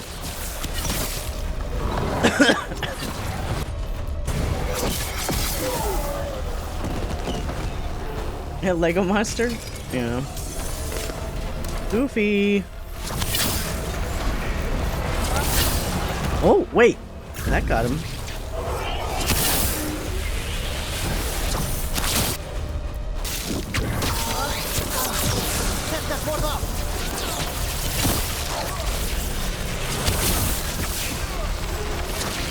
Nope. Ah.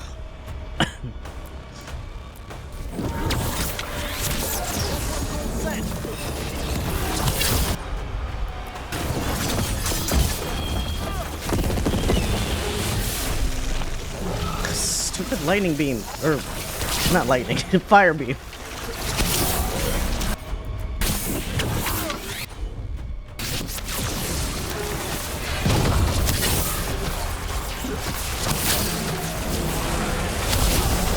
Nope, no. No thanks.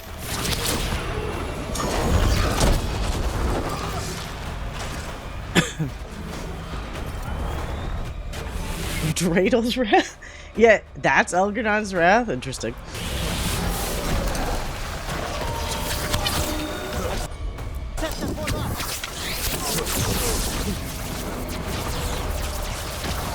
Perfect time of year.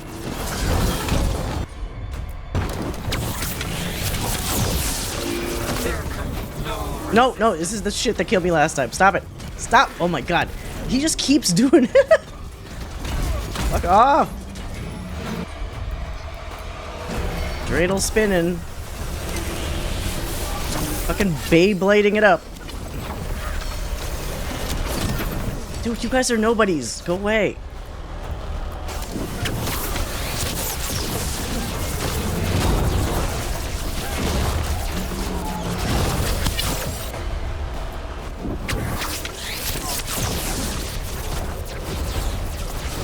I'll just wait, I guess. Oh, no, I won't. No, I won't. Quickly. Can't fucking see, Emmrich. Everything's fucking snow.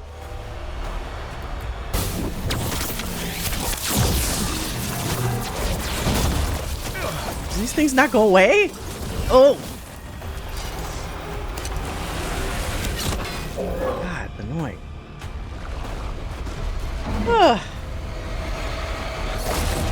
Alright. But she's blighted, though. Even if we save her, like, what the fuck happens?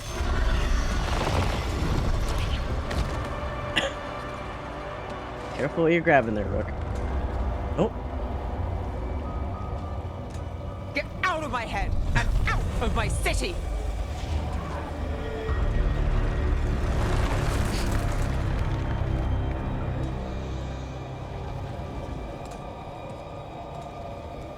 Rook? He had me. I was controlling the blight for him. It was all I could think about. That sucks. It's okay. You're free now. You're safe. We're not Yeah, I was safe gonna yet. say, don't say safe. No! You can't kill Algernon yet. If you do... Look out! Meanwhile, in giant animal land. Come on!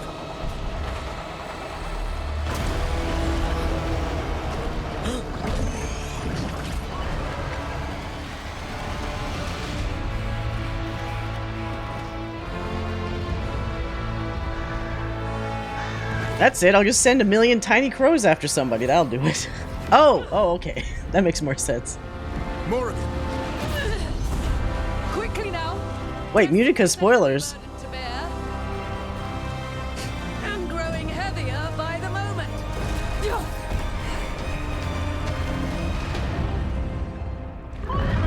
I thought you beat this already.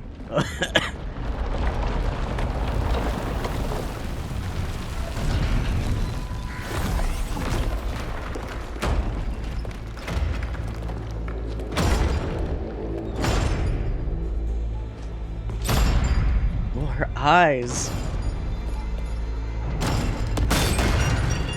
Oh! What the hell's the Inquisitor doing here? Not Colin? my first giant monster.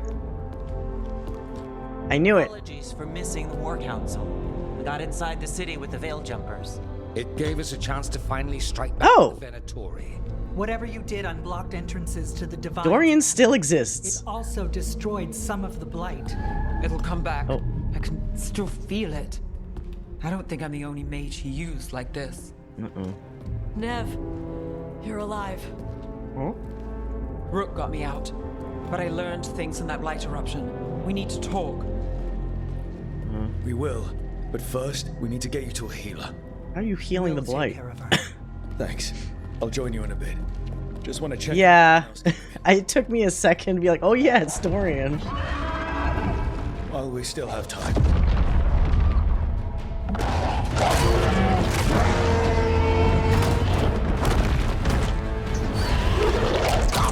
Okay, he seems to be kind of winning. Are you winning, son? Kind of.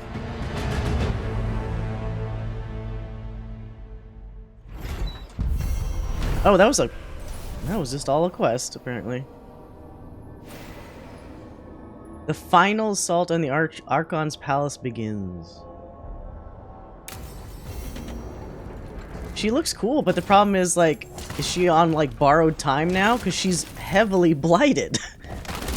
Usually when somebody looks that bad, they either need to do a joining immediately or something. Let's forget.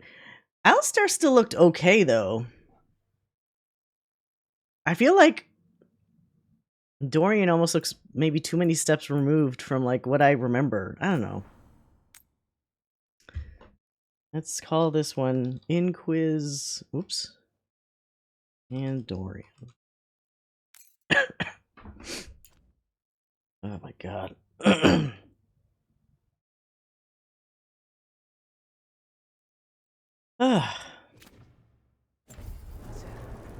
Now we get to talk with people for like a second, probably.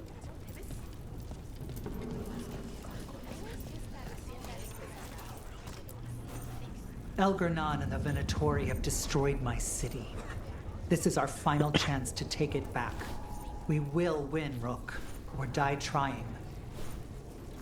What if oh my god, what if Coffee, they find out after the fact, I mean, way after the fact, like, either slows or, like, pauses the taint or blighted individuals?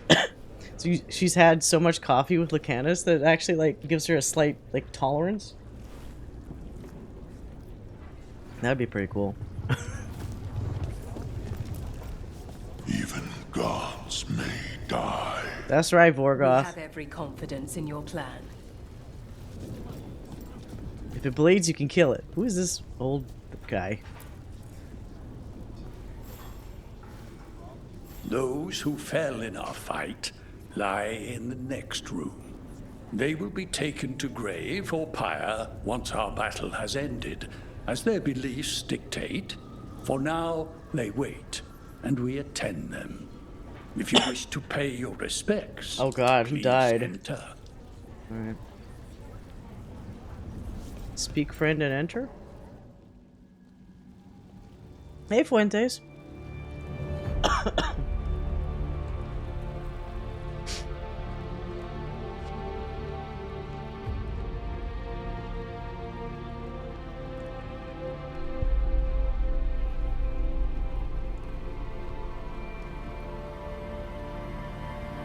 Someone got some sharp boobies. Wait, are those boobs? Or are they feet? What was I looking at there?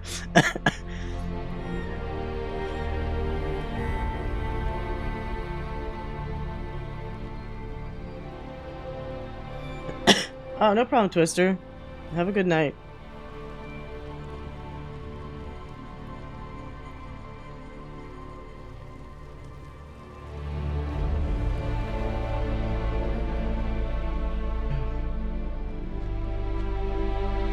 Wait, am I not, like, looking at them? What was the point? Oh! Is this, like, the room you'd go to, like, if you fucked up and, like, your own people were in there? I guess I got fucking lucky. Nobody we cared about died in there. We're not even gonna do any, like, prayer or anything. Yeah, that's what I kind of figured it out at the end. You're dense. Rook, the Venatori brought death to Minrathus. We've made many of them pay, but they still owe us a balance. Oh yeah, I guess he doesn't have... We'll keep You weren't an elf all along, mister. Minrathus, all of Thedas, will remember the crows on this day. To our house's proud Rook. You got it.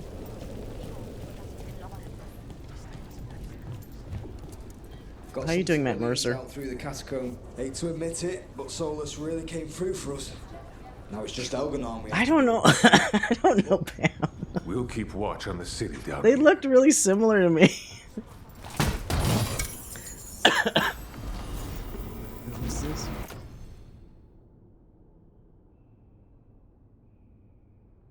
Oh, wait, what?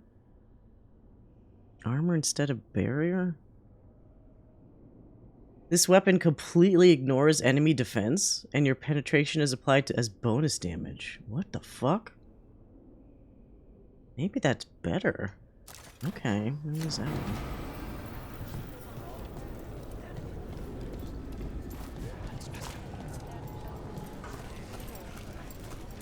one? Oh, Isabella. Still wearing that. It's been years since I fought in a battle like this. The crows defeated the Venatori at the gates, thanks to you and the lords. The pleasure was all mine. I got to dust off the daggers for good people. Rest up while you can. You'll need it.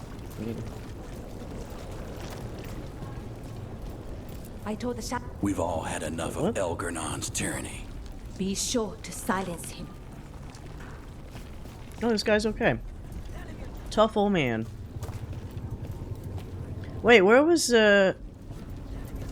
Did I accidentally pass by... Whoops. Did I pass by Dorian and Inquisitor? Oh, these two. Will fall. Bro, it's been a hard fight to get here. And against stranger foes than we imagined. It's almost the end now. We have this, Rook. I know it. I'm actually glad you guys didn't die yet. Now that I've said it out loud, I've probably doomed you to an inevitable death.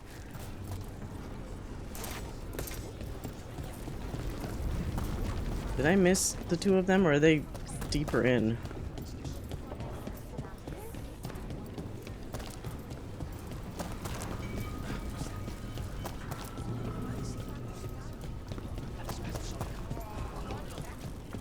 Okay, maybe. Okay. I guess I didn't talk to him. The hat? The thing that's distracting to me is all that stuff at her, on her, like, midsection. Oh, wait, I didn't talk to Viper. Stay safe, Rook. Oh, okay. Thanks, Matt.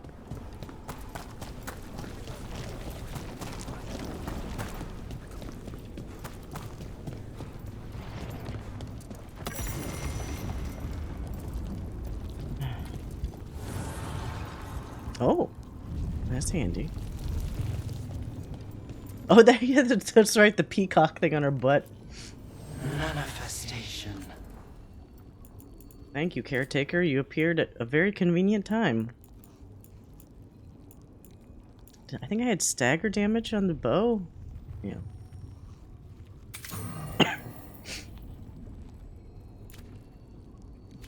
Oh. If I'm taking... Wait, am I still taking Emmrich and Davern with me?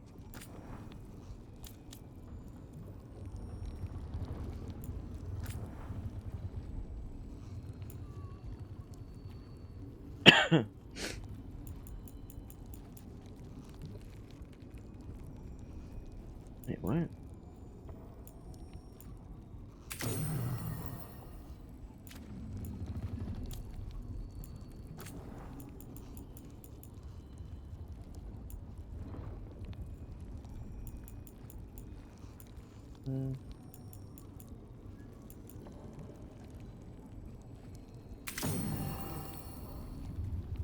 For some reason, I hate it when a character wears a hat, glasses, piercings, etc. It bothers me greatly, especially hat indoors. Oh, like the school thing. Take off your hat. Okay.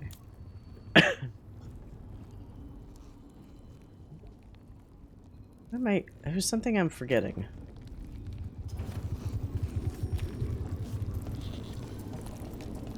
Whoa.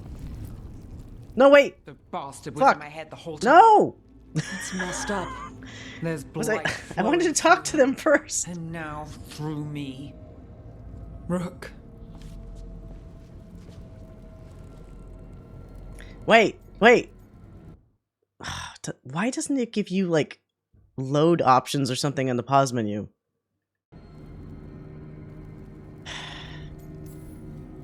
No. I refuse to lose anyone else I care about to these monsters. Nev, stay alive. That's an order. We'll talk to the wardens after we take down Elganon. Oops. You can't. That's what I needed to tell you. My connection with Elganon went both ways. I could sense him, his mind, his magic, his life force. He's tied to the Veil. His life is holding the Veil in place. I felt the Veil weaken when Gillenane fell. I expect that when Solus imprisoned the other gods, he... Wait, that little bitch. He claimed he would not touch the Veil. That means now he doesn't have to. Oh, he lied again. Bound them all thus. And now that Elganon is the only one left... We kill him, and the Veil collapses. Solus? Solus gave me the dagger. Oh my god. Yeah. This is on me. Damn it. He said something about this in that memory of him binding the gods. I thought he was just stealing their magic. I didn't realize he meant it literally. We still have to kill Elganon. So what can we do? Can we tie the Veil to something else to keep it in place? I doubt any simple substitution would suffice. The Veil was made to be tied to the ancient elven gods. Then let's tie it to Solus. He's the only elven god left. Imprison him again? Require drawing his blood with the lyrium dagger. Oh. And I doubt he's going to like the idea. Too bad. I look forward to it. Are we sure? Causing him to bind him to the Veil. That's blood magic. We do it if we have to. But only if we have to. What about this? Huh? The dagger we made while you were trapped in the Fade. Once Elganon is dead, odds are good that Solus will need to do something else to complete his ritual. This dagger looks identical, but it can't cut through enchantments like the real thing. Won't he know? So if he tries to use it... The backlash of such magic would render him helpless. Unless he notices. Yeah. You really want to try a bait and switch on the Dreadwolf? Trick his ass? Is there any chance at all, that he would listen to reason? Did he listen to you when you spoke with him years ago, Inquisitor? I wasn't romancing him. I tried to reason with him, and he died for it. As did Mythal when Solus took her power. We have you, Morrigan. You have Mythal's memories. And we have the essence of the other fragment of Mythal. Oh yeah, I got a little statue. Such power, even fragmented, is not to be taken lightly. Hold it for now, and when the time comes... Well, she doesn't like that. Dreadwolf's heart can be turned from this course. I shall try.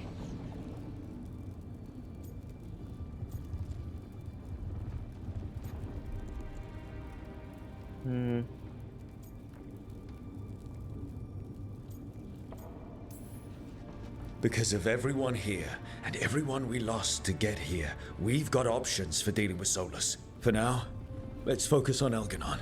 He's in the palace above us. We'll climb the Blight Tendril to get there. Once Solus takes down the Archdemon and renders Elganon mortal, we hit him with everything we've got. Damn right we do.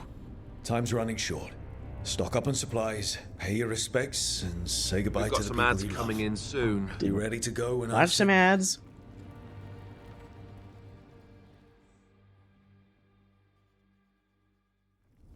Oh, good. Okay, so I still get to talk to. Wait, where are they? You've got this. Oh, well, that's not what I wanted. Get out there and do what you do best. Wait a minute. What? I feel like they would have said something else if I hadn't pushed the story ahead. Fuck. We didn't lose anybody. We hit the city that the Antam couldn't conquer and got out clean. We've even got Nev back. We're gaining people. Don't jinx us. Don't call attention to our lucky streak. We'll need it at the Archon's palace. Harding would be proud of you. Should be proud of you too. Still gotta take down Elganon. And Solus. She'd be real mad at Solus. You're a big reason we got this far, Tosh. Just point me at the dragons. Hey, listen. You helped me figure out who I was. I'm Mervani. I'm a dragon hunter. My mother didn't like that. But maybe she'd be proud of me anyway. Shokra to Ebra, Tosh. I know she would. I'm a better person because of you. So, thanks. Now let's go kick some ass. Now hold on a second. How do I find out? What autosave? What time is it? Oh, 5. Was it this one? Oh no, this one's too far back. This one? I just want to see.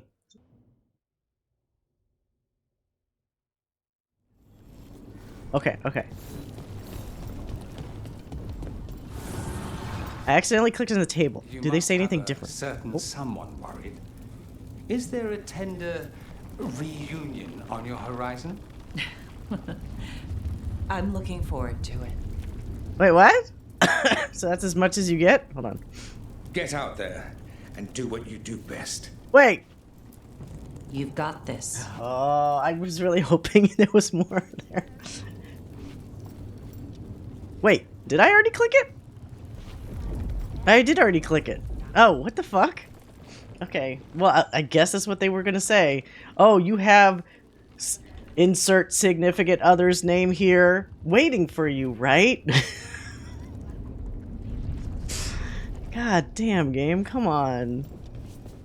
Just pay them for like a couple lines. Wait, so all our people around here? Isabella with her dumb outfit? I'm Wait, helping what? the shadow dragons with supplies while they're short-handed. Oh. Go on, pick out something nice. Yeah, that's lame. Enjoy the view up there. I don't need to buy anything. I've already been getting all kinds of crazy shit. All right. Oh, wait, shit. Well, back to it. Oh, okay. Everything all right? We have made it here and fared well in the fight. Now we only have to wait. But Spike grows impatient. And then Nev. I thought I'd lost her. Well, I want to give her everything she needs and tear out Elgarnon's heart this very second.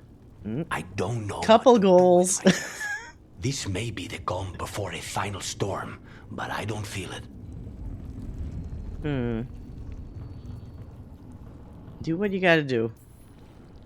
I know it's hard, but this is our last chance to rest before we finish this. You're right. The first Talon should have more patience. It won't be much longer. Elgarnon's life is measured in hours. As for Solus, if any deserve to set his fate, it's you. But if it were me, I would not banter. I would not give room for lies and false promises. Find your opening and strike. There has been enough suffering in the wake of this. Whatever happens, my contract Strike more accurately than Lucanus did for most of the time. Today it is fulfilled.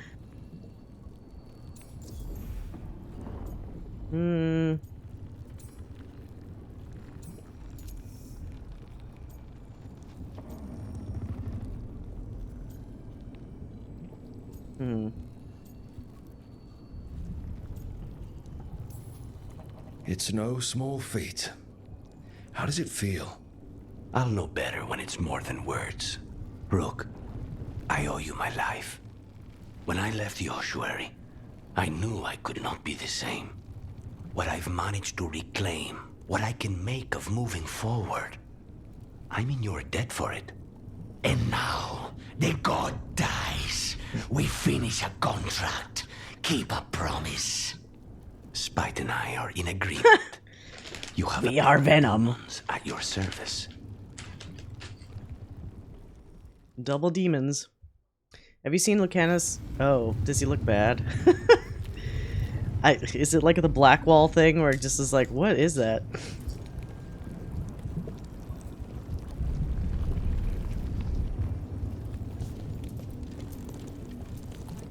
There's nobody like around the corner or something, is there? He's actually pretty. I mean, I guess you do, compared to Blackwall, you actually see most of his face, so it's probably not too much of a difference. It doesn't look bad, just very different. Wait, this guy? Go finish this. Why are you here? You're the threads guy. You should be like somewhere else. Oh. Oh, it is purest relief to see us all gathered safe and sound.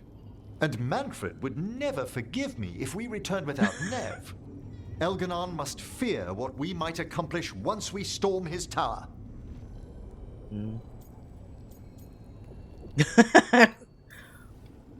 To come this far, only to fail at the last minute.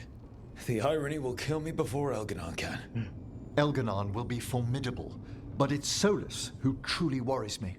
He is, however, a former spirit. As such, Solus cannot help but listen to appeals to his nature, his yearning for reflection. I could try talking him down once I find him. We should depart soon, dearest. How I wish we were already safely home together. I love you. Oh, doing the L. I'm glad we met. Just pick the most detached option.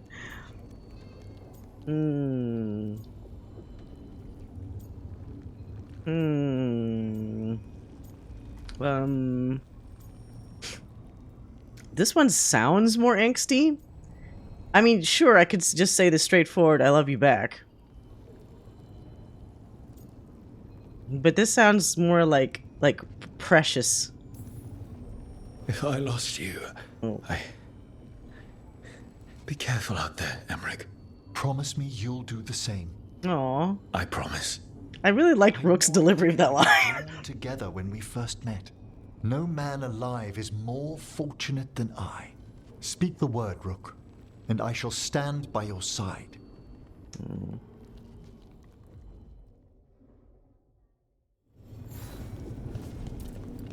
Yeah, I've liked the romance quite a lot.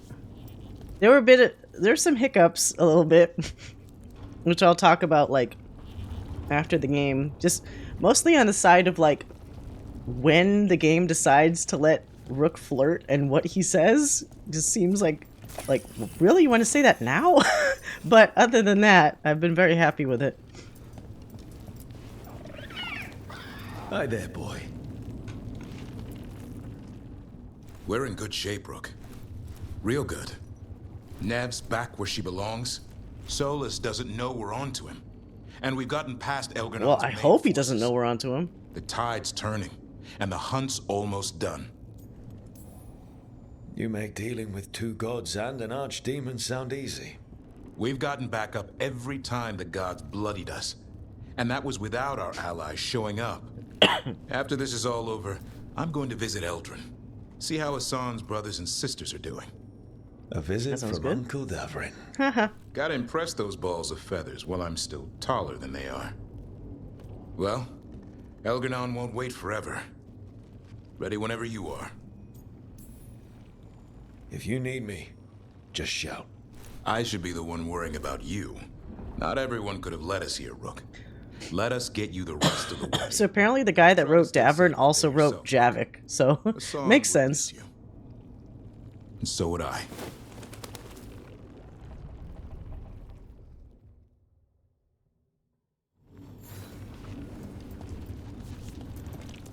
Yeah, how long did it take to have a positive black character in a Bioware game?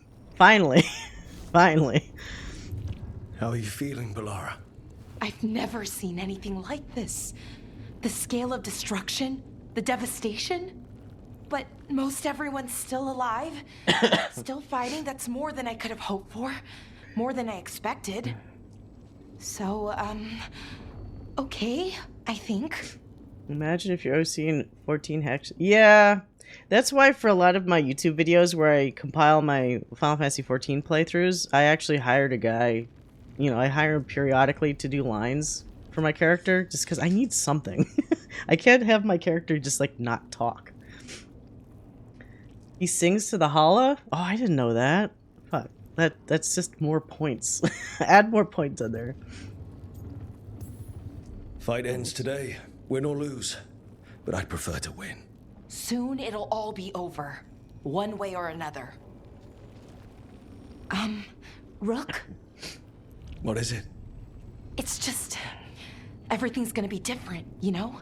No matter what happens here. Yeah. Solus is better than Elgar'nan, but if either of them win, the world burns just with different fuel. But if we win, no more gods. The end of a 1,000-year-old story. If it ends with us outsmarting the Dreadwolf, even better. That's pretty major. Thedas is going to change, and we have the power to make sure it's for the better. Let's give this story a happy ending. Oh. Varric liked to say everything was a story. Helped him make sense of all of it. I always wanted to meet him. He sounded smart. Is this Mass Effect style armor? Yeah. He was. Rook, thank you. For what? For helping me put the ghosts of the past to rest. Now let's go kill a god. There you go. No more Disney music this time. Not that there ever should have been Disney music with her, but oh well. Wait, was that everybody? Ash. Is that everybody?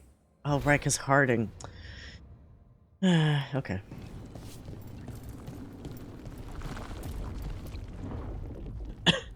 Nev, how are you holding up?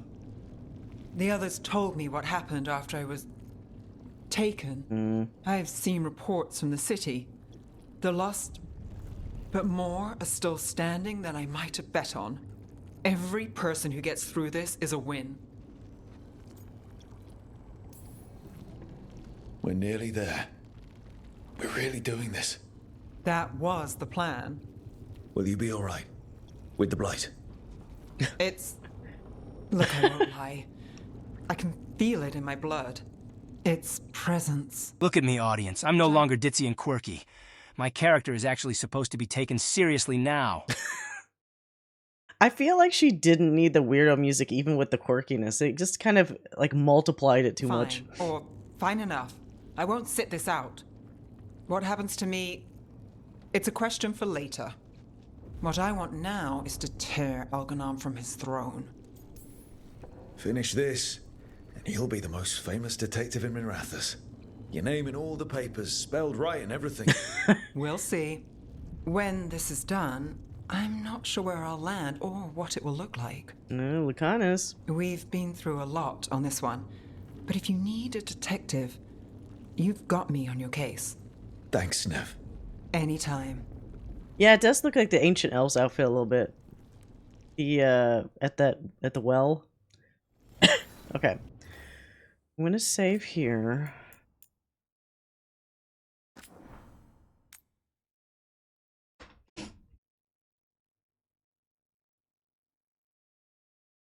And then, oh god, so I don't, like, hopefully have another coughing fit. Let me do an ad now so I can make myself one more tea. And then we'll do this. Oops.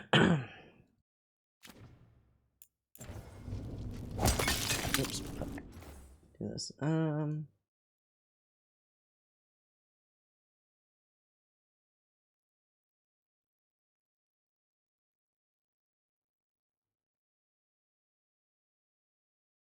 Alright, I will be right back.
Are they over already?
Okie dokie.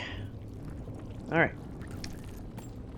A piping hot tea that I'll have to wait a minute to drink, and another lozenge down. A word, Rook? Oh boy. The last time Morgan needed a word with me, she ended up getting knocked up.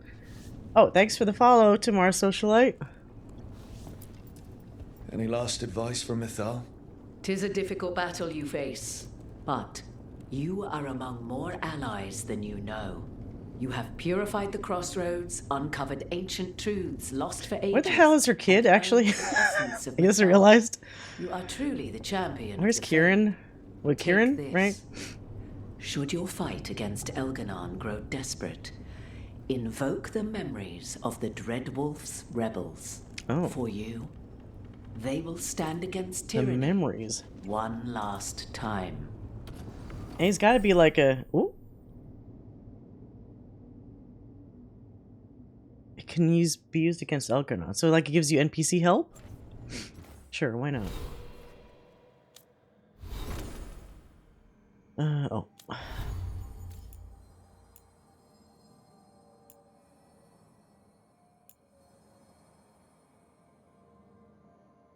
Let's do it instead of this one. Which one was it? Is it this one? No. Damn it, what did it look like?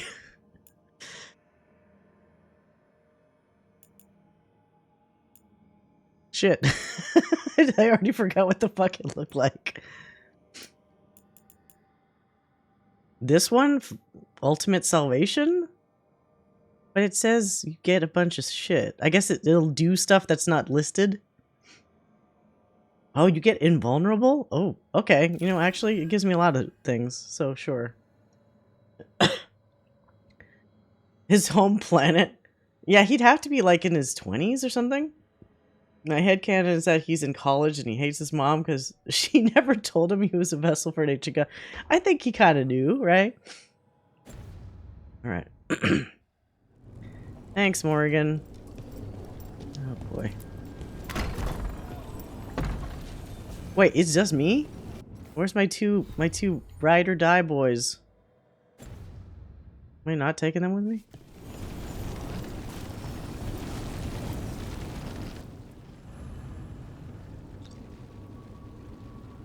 Okay. No big deal.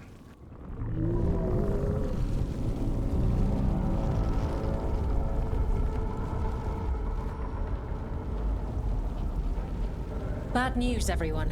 Elganon's forces are gathering outside. Bad news, everyone. I'm still wearing this outfit. Their master. Our people will set up barricades, and we'll hold the enemy as long as we can. You need to start climbing. Climbing? Oh my god.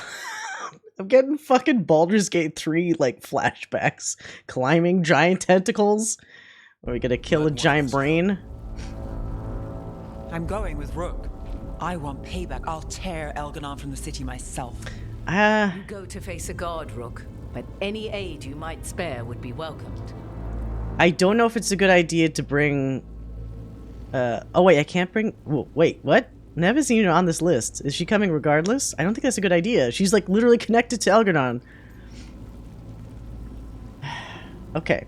The forces defending Divine Manor are in excellent shape and will be fighting hard. Okay, that's good to know. Emmrich.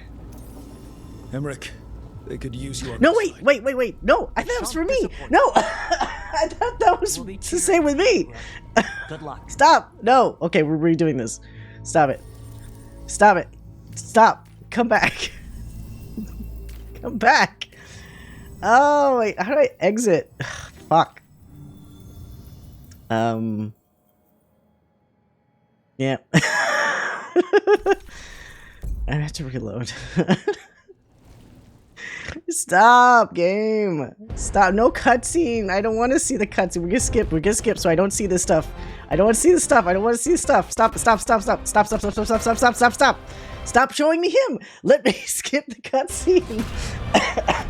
Oh my god. No. What is... Stop. I'm gonna close my eyes and I'm just gonna keep doing skip until I can actually hear myself doing action moves.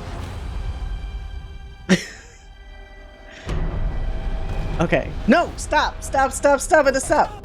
Okay. Blah blah blah blah. I la la la. Can't hear. No. Okay. Okay. How many cutscenes are there? Okay. Jesus Christ. Shit. Probably this one. That's why I didn't want to see it. No, no, no, no, no, no, fuck. Okay. Stop, stop, stop. Okay. God damn it.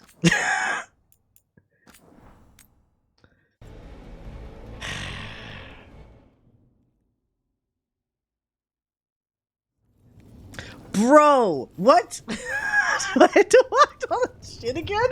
I thought I saved. I thought I saved right after that. Did I not?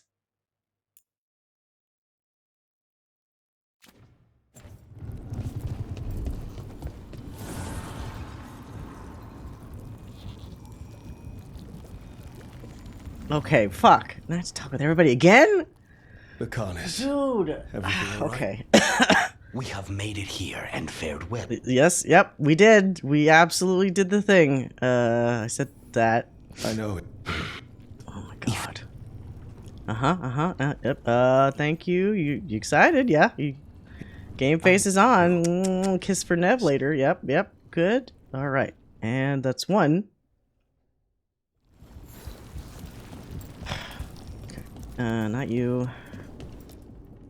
Yes, beloved darling, light of my life. We could do it. Skip. Okay, I'm gonna listen to this because it's so darling. I lost you. Be careful out there, Emmrich. Promise me you'll do the same. I promise. Okay, now we skip. Oh, hey, Mr. Joe. No, not what exploded. I accidentally picked the wrong person, and so I had to skip through a bunch of stuff because it doesn't let you just load a save at the pause menu when there's cutscenes. I don't know why. We didn't lose skip. Don't jinx us. Skip. Skip to the loo, my darling. You helped us get there. Skip. Skip. Something non-binary. Skip. And the next one. Pet. What? We're in good shape, okay, Rook. Yeah, skip. Yep. Skip. Now you're back. Skip.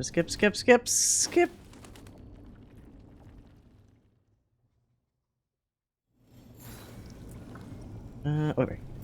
Lara.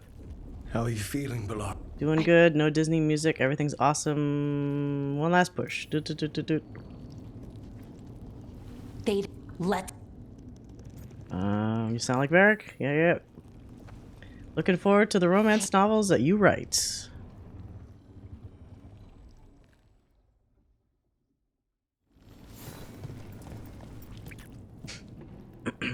Gonna burn my tongue with this tea? Probably. The others, but more are still standing than I... Okay. Ends in sight. Okay. What? Skip. Famous. Skip. We'll see. And... Okay. Is that everybody? I hope I didn't miss anyone. I think that was everybody. Did I hear them say the thing about Inquisitor? I guess I must have. I did before. No one else is important. Okay. Oh. I'm glad somebody found it funny. Oh, goddamn it, we still have to talk to her. Okay. Any last advice from Mythal? 'Tis a difficult battle you face, but you are among more allies than you know. You have purified the crossroads, uncovered ancient truths lost for ages, and earned the essence of Mythal. You are truly the champion of the Fade. Take this. Should your fight against Elganon grow desperate, invoke the memories of the Dread Wolf's rebels. Yes. For you, they will stand against tyranny. What if they did like a little Voltron thing where all the little like ghosties formed like a big guy? That'd be very cool. I have to put this together.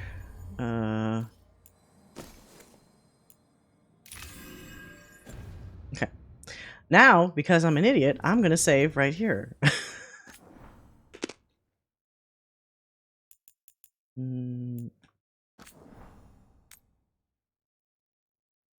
Pick Emmrich.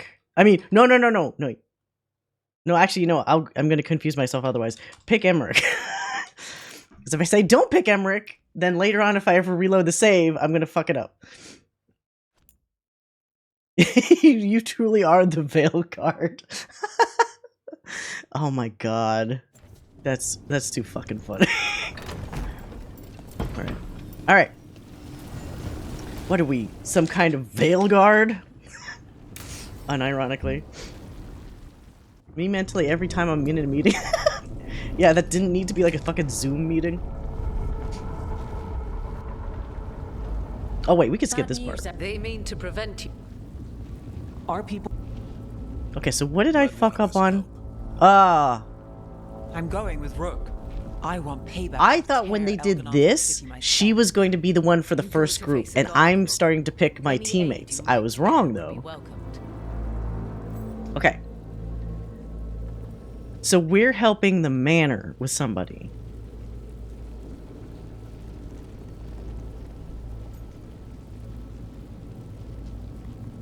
Fighting in frontline combat or sieges. I guess Tash? How, you don't get much more frontline than Kunari. Tash, you up for it? Yep. We'll be cheering for you, Rook.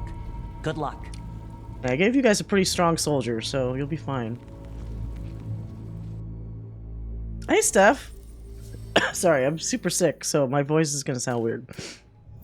And if I disappear at any given point, that's because I'm having a coughing fit, so just so people know. Alright, ride or die, single dads. Well, single dad, not single dad. And me! Let's go!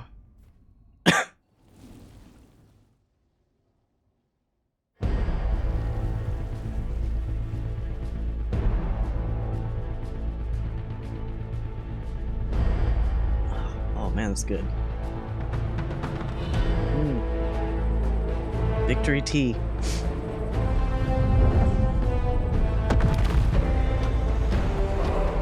Why does everybody have such pointy shoes?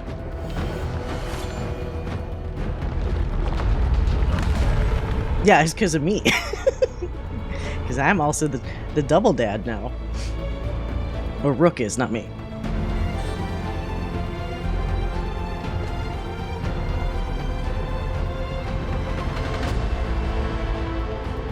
Rook is best boy. He'll keep everybody safe, hopefully.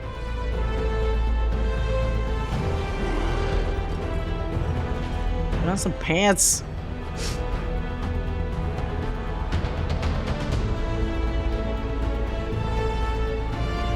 that just a pit? What is going on here? How do you even fight? God damn it, this is Baldur's Gate. Where's the Mind Flayer? Nope, nope. Grab the wrong tentacle. Yuck. Wait, what? There's a guy in there. Pull him out. Oh, I guess they're too far gone. Fuck them.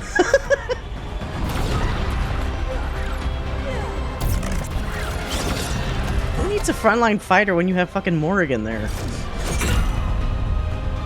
Oh, fire breathing. Fire. Oh, okay.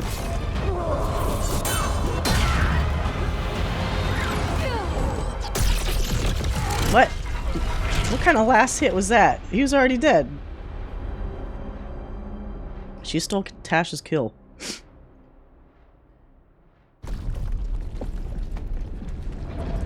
Yeah, it's a nether brain. Same color and everything.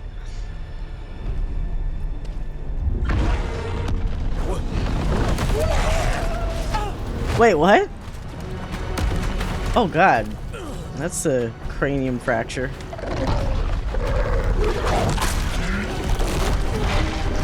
Dude, can you guys... It's like two dogs. Fight outside. Outside. It's fine. There's got to be another way there. Did he just punch him? Fucking wolf punching it with his front leg. Okay, alright, cool. Very normal and cool.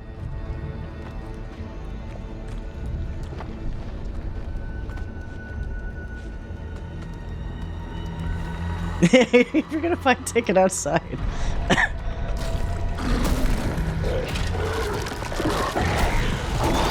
Dude, we'll kill these in 2 seconds. They're not even a danger.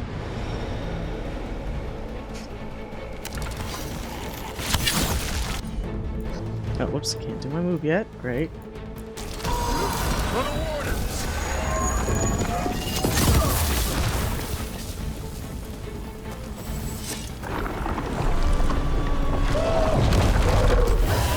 Oh, okay. Alright, okay.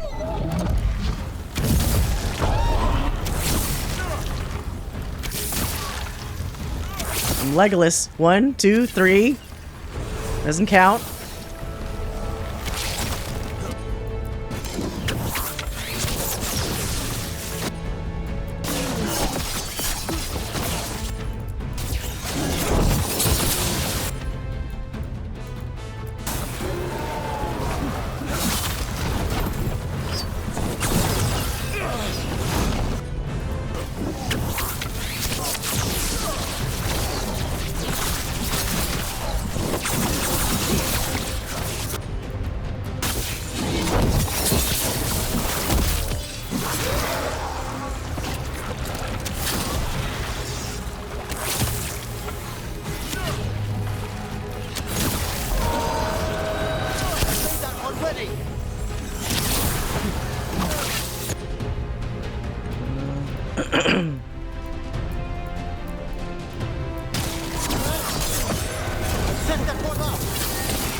God damn it.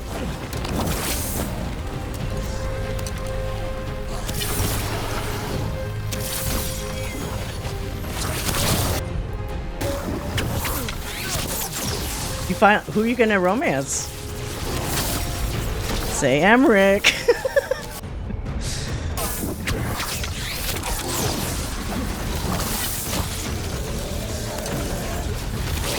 Fuck.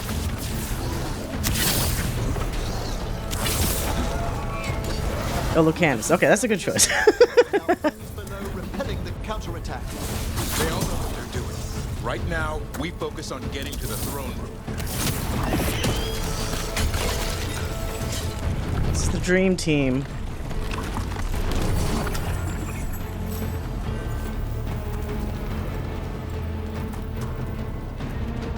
Hey, Blue. Yeah, you came at a real good time. Sorry, my voice is all fucked because I'm recovering from a pretty bad cold.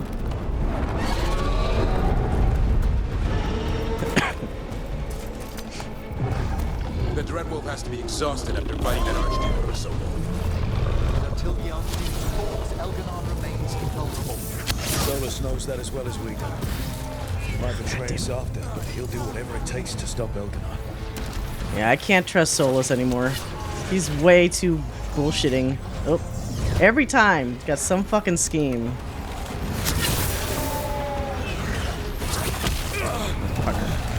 Oh, it's this thing. I hate this fucking thing. Gluttonous enemy.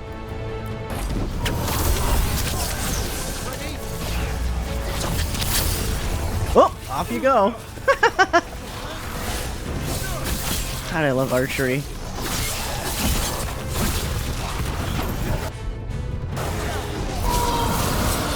That one, quickly!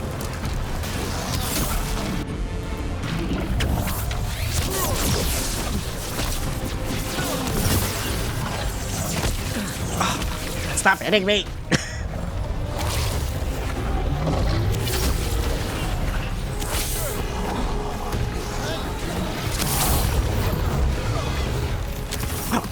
Run away. Why are you running?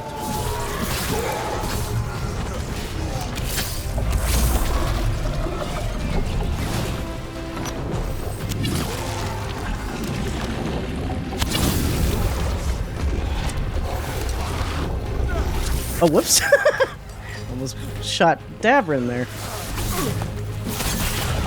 How are the feels? I can tell by... Wait, what? Oh, yeah. No hearting. I have a lot to say about that. I don't like that fucking Vermeer choice. But we'll talk about that in the post-game wrap-up.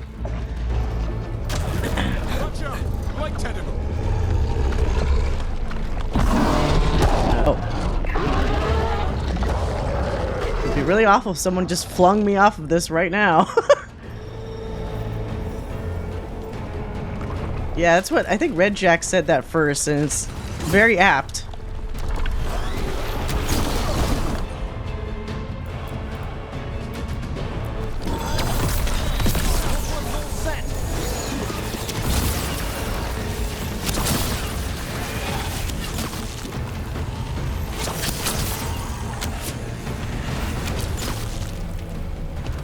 Okay, who's next?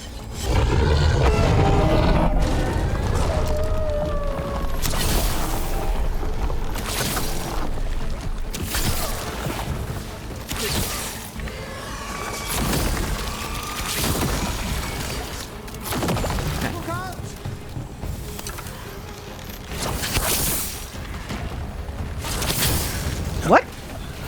You have like a flame thing on you. What the fuck? Whoa! They just split into like a bunch of little guys.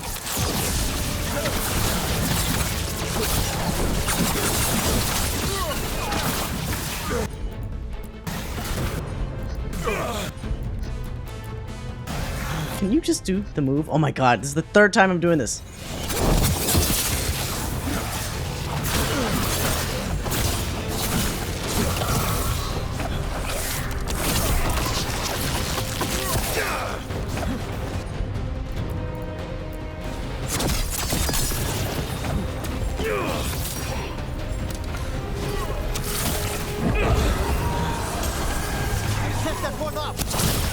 Thanks, beloved.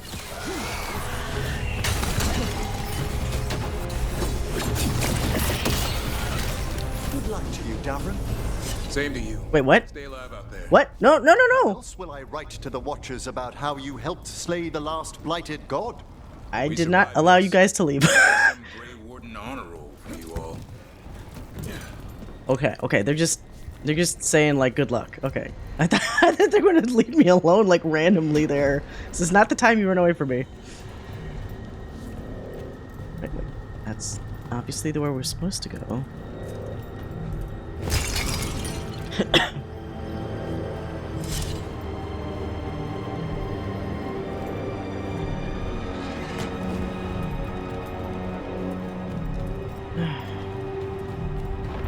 That's disgusting.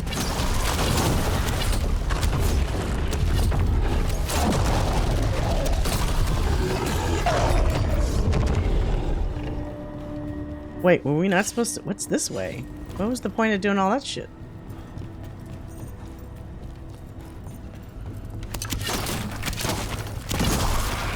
Oh. He's still giving me chests now?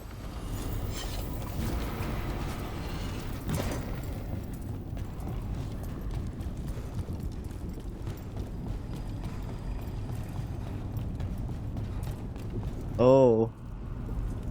Maybe I should save. Maybe I should save. Yeah.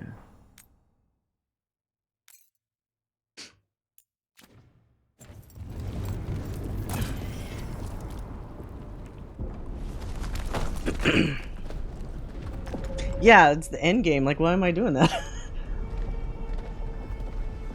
I can't help collecting things, so I do it anyway, but you know. Elganon, we'll find him there.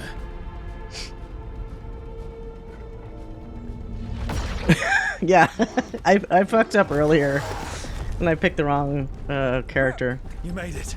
The Blight. Elganon's using. There's an achievement for that? Oh my god. Just like he used me. They're using it against Solus. We have to help or he won't last. How do you know? What? I can hear it. I can feel what it wants. The Blight. Careful with that. It's like the calling.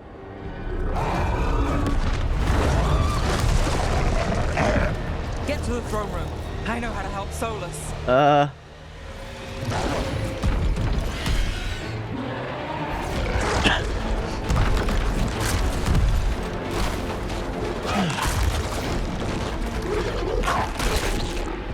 Will there be another play? Not for a while. I've been really a completionist about this, so I kind of want to do a few other games. So I feel like I wanted to make sure I got almost everything I could, just so I'd feel satisfied, like, leaving it for a while.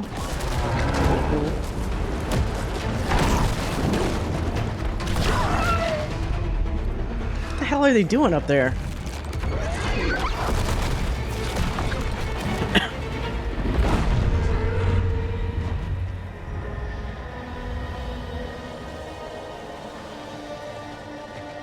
Well, okay.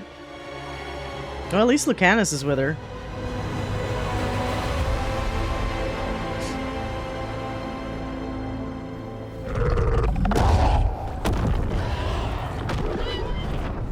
This was fun more. Well, to be fair, it's also been kind of exhausting knowing, like, people were advising me at the very beginning, like, make sure you do fucking everything. And I was like, I am kind of a completionist, but normally I don't do, like, everything. So it was actually slightly a turnoff, feeling like I just had to do every single quest I would come across. So I want that to, like, I want to not be in that, you know, for a while, to see if I can regain the interest to, like, play from the beginning again. Because right now I don't want to play from the very beginning. God damn it. Oh my god, can you do the move? There you go.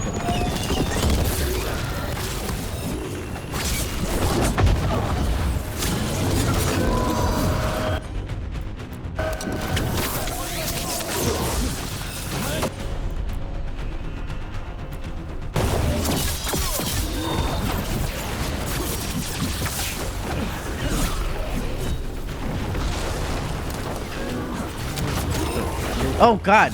Ah, shit! Be ready. No.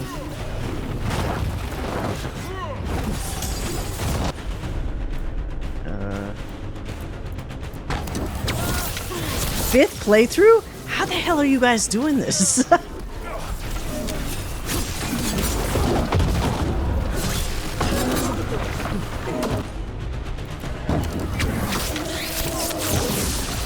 Yeah, I feel similarly about that.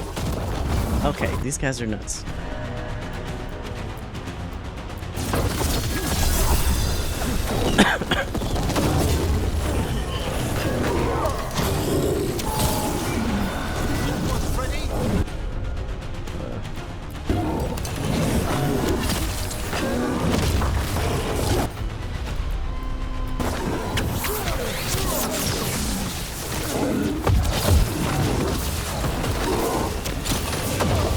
Oh god, I'm in a wall.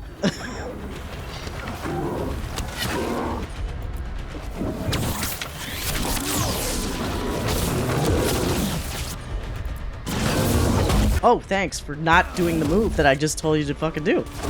Oh my god, please!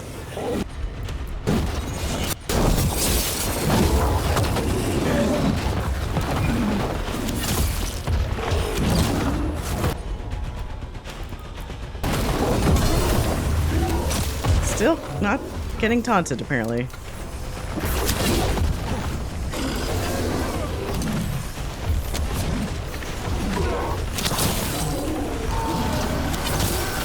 Room's just ahead. Everybody ready? Sick. How are you guys? You must be doing like concurrent like characters or something. Lead the way. That's crazy. You guys are crazy.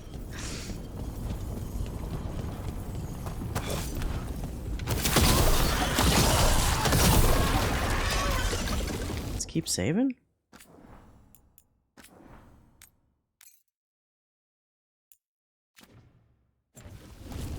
Yeah, like this is my first.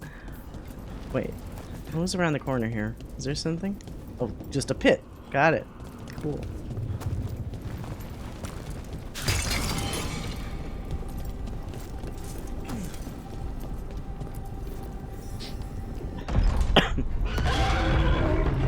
Yeah, the quests. Like some of them are cool, but there's also a lot of quests that are just like filling time.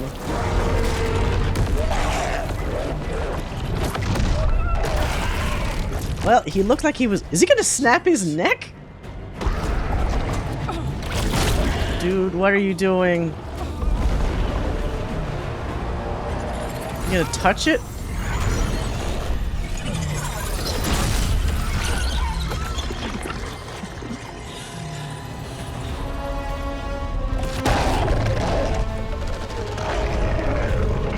Wait, so Balara would be doing this badass stuff if it was her?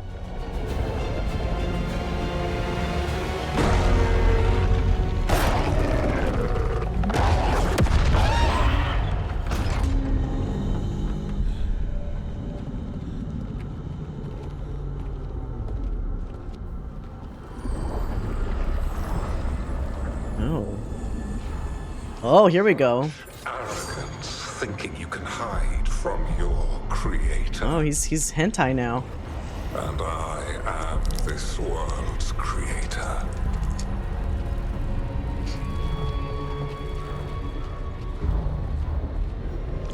Yeah, I was gonna say that would be pretty out of character, but interesting. Ew, it's like pulsing.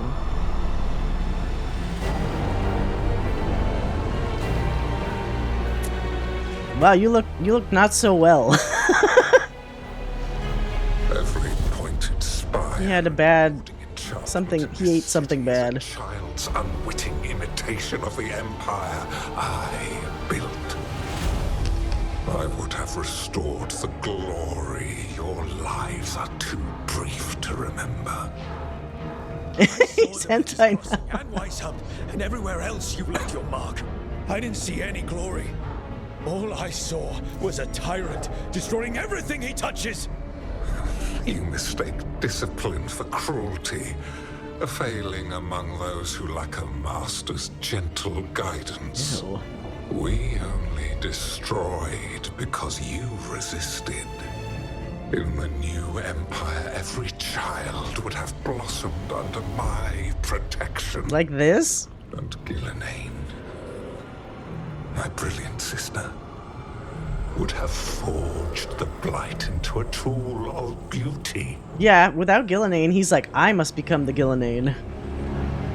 But she is dead. And all I have are her mushy tentacles. All we have is this. Because of you. You're welcome?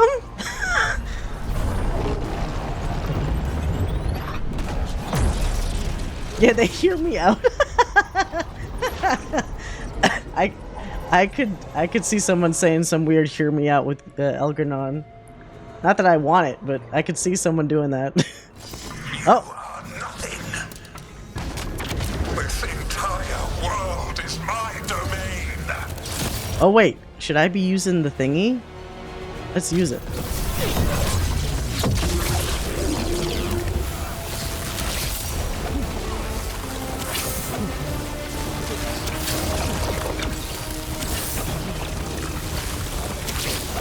Oh, I'm jumping into it. That's not good.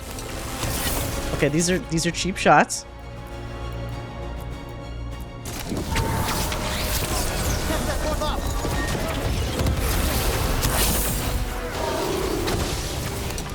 Hey, I fought dragons that were way too high level for me. I think I can handle you.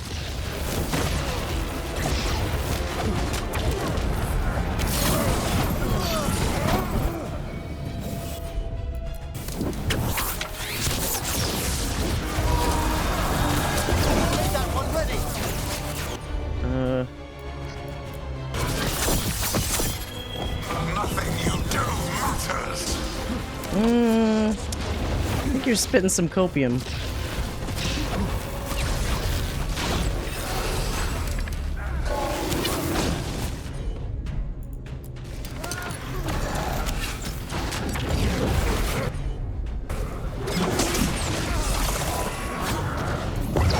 Oh, whoops, fuck.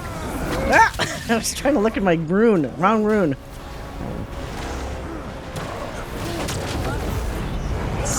Whoop.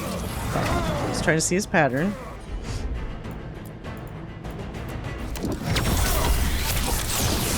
Oh, I guess I can't taunt him? Nope. It's annoying. Oops.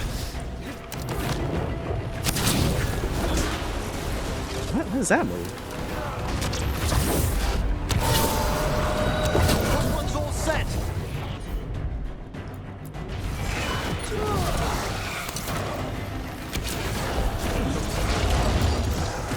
No.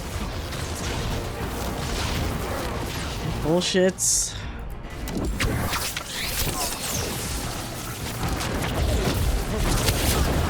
Stop doing your flash stuff. Oh, God, the wall.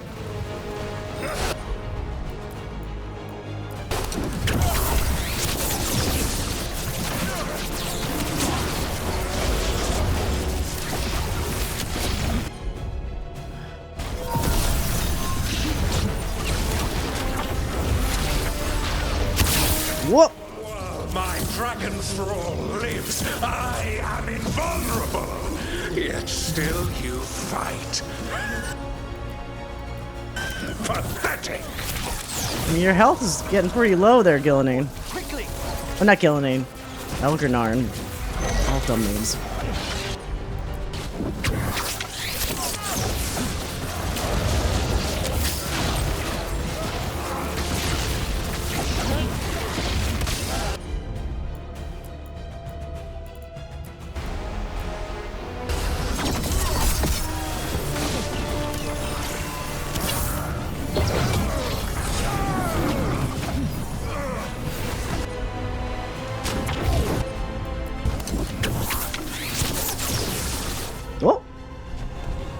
Come on.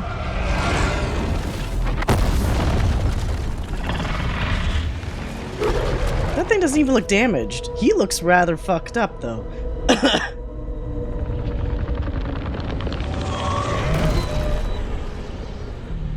Dread Wolf cannot save you. He cannot even save himself. Now you understand that none may stand against me. Those who try stand alone. Uh-oh. He's gonna do the darkness thing, isn't he? So I don't have my teammates. I am the Lord of the day and the night. Yield to me and No, no, no. show you mercy. So predictable. Look at you. Your failures. You failed to save the wardens at Weishaupt. You fled in terror at Arlathan. And then we killed Gillenane. You have nothing. No army, no dragon, no thralls. I've got a team, and that's all I need. I have bound the souls of dragons. I have slain titans and broken the will of gods. You haven't broken me. Oh, well. Cutscene! No fair.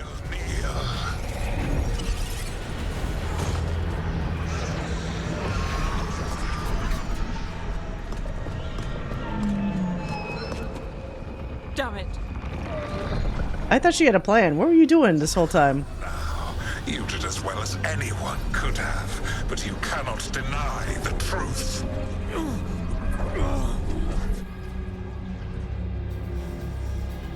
No time for the hat. She's just gonna sit on his seat and it's gonna piss him off. Oh my god, is she actually gonna sit? I got your throne. I'm hentai now. Let them go. I gave you this power, girl.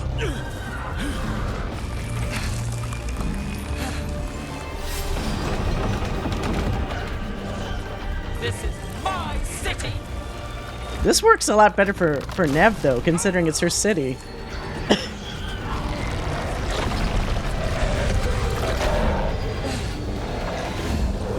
Oh, wait, but,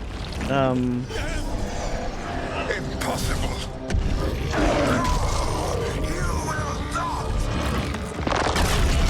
Oh. They don't make them like they used to.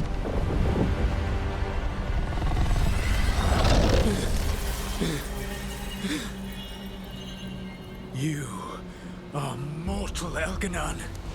Enjoy it while it lasts. Alright, now for the bitch slap. Bow.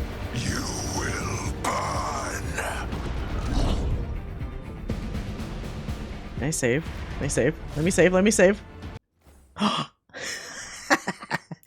Okay, okay, let's fucking save. Smacking this bitch.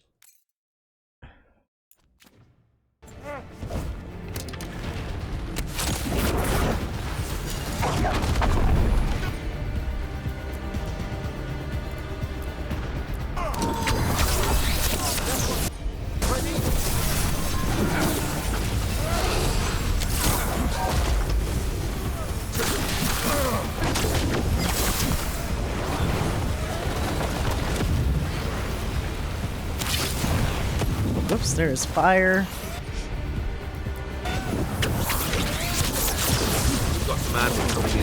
Oh shit, can you snooze that, Joe?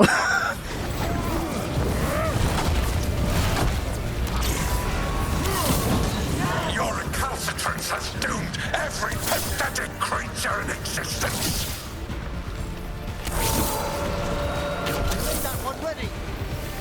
Thank you.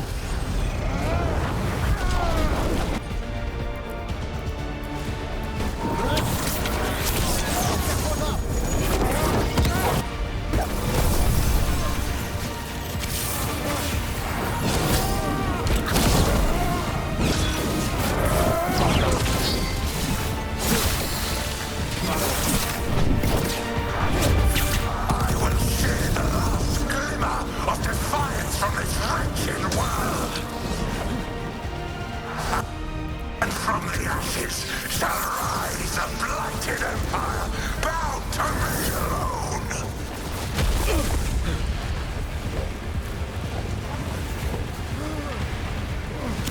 Damn it, stop doing your bullshit.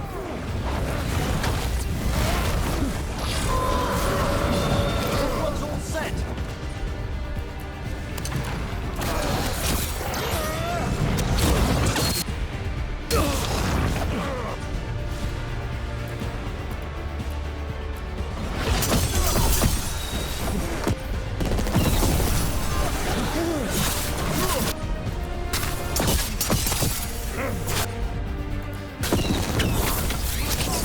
There is no light save my glory, no refuge save my shadow, no desire save my perfected intention.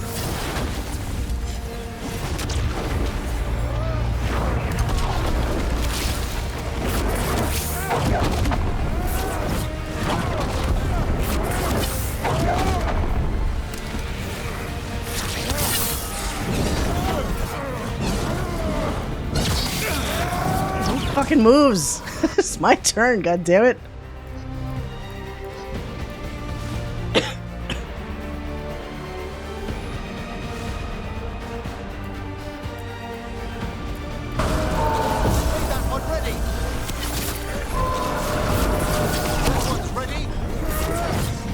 God. Fucking prima donna.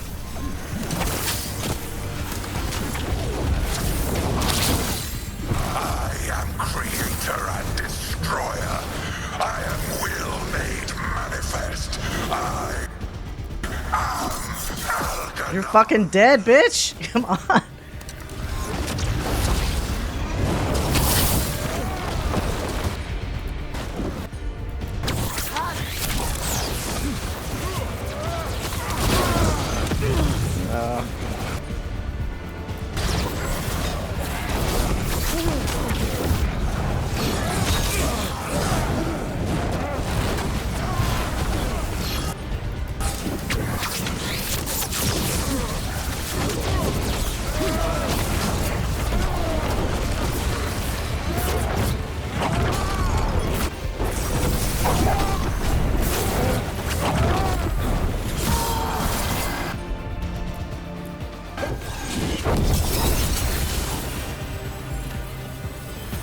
How's that feel, huh?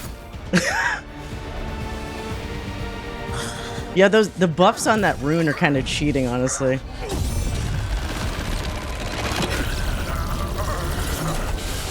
Oh, it's like Jedi and Sith time here, huh? Ooh!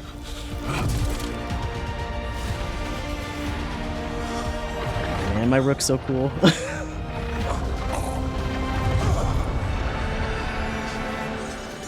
Live like a bitch, die like a bitch. Well, could have done without that.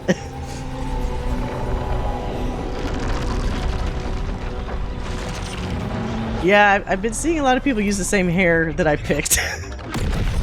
It's one of the few good, like, mid-length hairstyles. But can I save here? No. Fuck. Yeah, that's true. Both for defeating Algernon. Oh! And for bringing down the Veil. Tricking this guy? I'm sorry for this final betrayal. We've got some ads coming in soon. No. I can to minimize the damage. When you see the old world restored,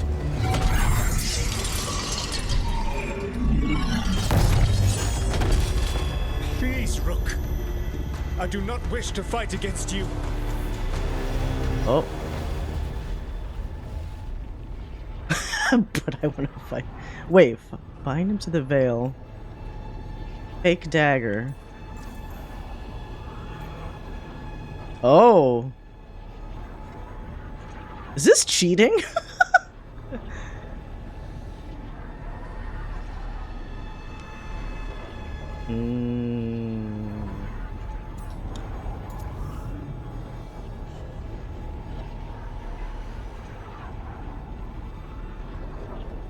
I know, but... Now, okay, what I'm hoping is happening here is that much like other decision times, it's gonna give me a decision save here. From the more category, it feels pretty obvious that this is supposed to be the right one. I'm gonna do this because this is the one that I actually took a lot of effort to do because I had to kill that level... Is it 50 or 55 dragon when I was like fucking 30? To get Mythal's essence. So I put in the work. Let's try this. Breaking some eggs.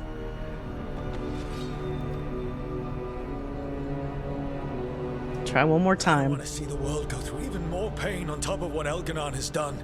Do you? This world is broken, Rook. Because of my mistakes. Trapped in regret, then do it the right way? Wait, the right way? What is the right way?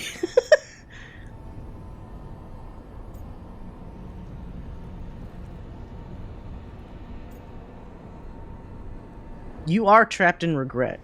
If there's one thing I want him to stop doing, is to stop acting like a fucking victim.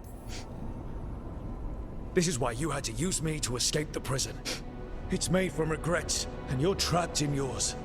You cannot understand that destroying everything won't erase your mistakes. You have a chance right now to save the world. Bind yourself to the veil and stop it from falling. Wait, when did I use the essence, though? Just in how I said it?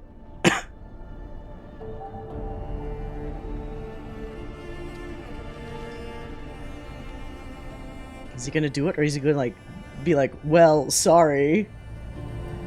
Oh, shit. Perfect person for this time. Oh, wait. If you were a romancer, you probably get something here, right? I cannot. Oh, fuck me. To stop now would dishonor those I have wronged to come this far. Even if those you wronged asked you to stop. Yeah, I think this is the ending. Inquisitor. You were my friend. We saved the world. Maybe she's gonna kill him. Can't we save it one more time? Inquisitor, I am sorry. But I cannot. Yeah, I'm assuming this would be a huge deal. I failed my oldest friend. She died for that failure. If I leave the veil in place, I am destroying the world she wanted. You probably don't even need Mythal's soul, I guess, if you were a romancer. She will have died for nothing. Am I not going to use the essence?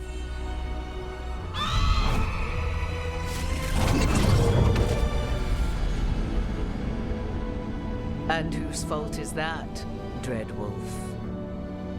Morrigan. One appellation among many I wear. I have been advisor to Orlais, Witch of the Wilds, daughter of Flemeth, and once, long ago, an old friend. They're pulling out all the stops. If he still says no, we're fucked. Mythal lives on in her. Oh. And in this. And this cute little statue.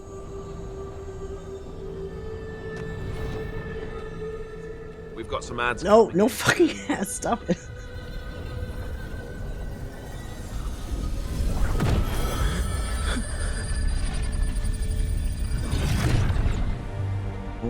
Mythal. I pulled you from the Fade you loved and sent you into war. I used your wisdom as a weapon. And it broke you. The things that I have done. And not for you alone to bear, my friend. The many wrongs we did together. Yeah, we both suck. You for my service.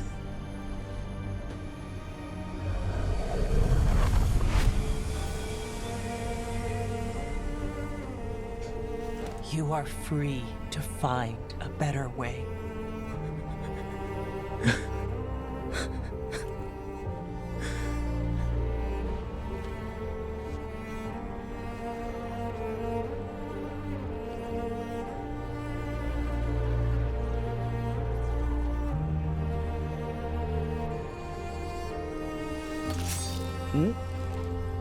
My life force now sustains the veil. With every Oh, I thought he was just gonna go away. I will protect the innocent from my past failures. The Titan's dreams are mad from their imprisonment. I cannot kill the Blight, but I can help to soothe its anger. Now stab me, as I deserve to be stabbed. I will go and seek atonement.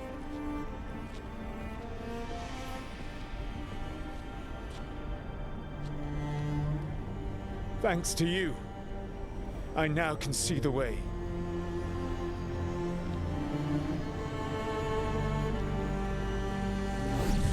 But for how long? Who's to say in another 100 years he doesn't go, you know what? Maybe I spoke too quickly.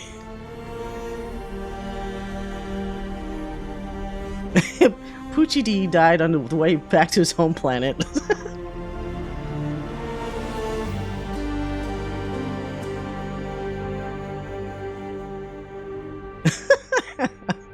Okay, I have to see what those other ones are afterwards. There were 2 other options. Oh shit, what about Nev? Is she just... Nope. Is she something new now? Half blight. Oh wait, no wait. It gave her a new bunch of fingernail polish.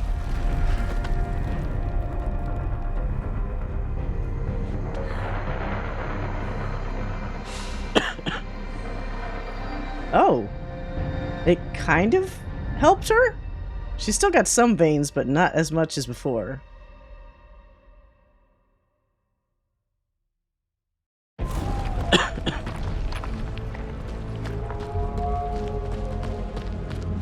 What is that? Up.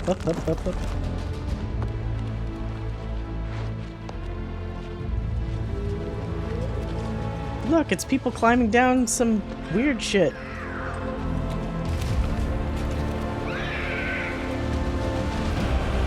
Oh, Griffin wants pets.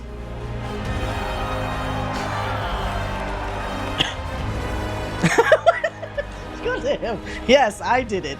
And also him.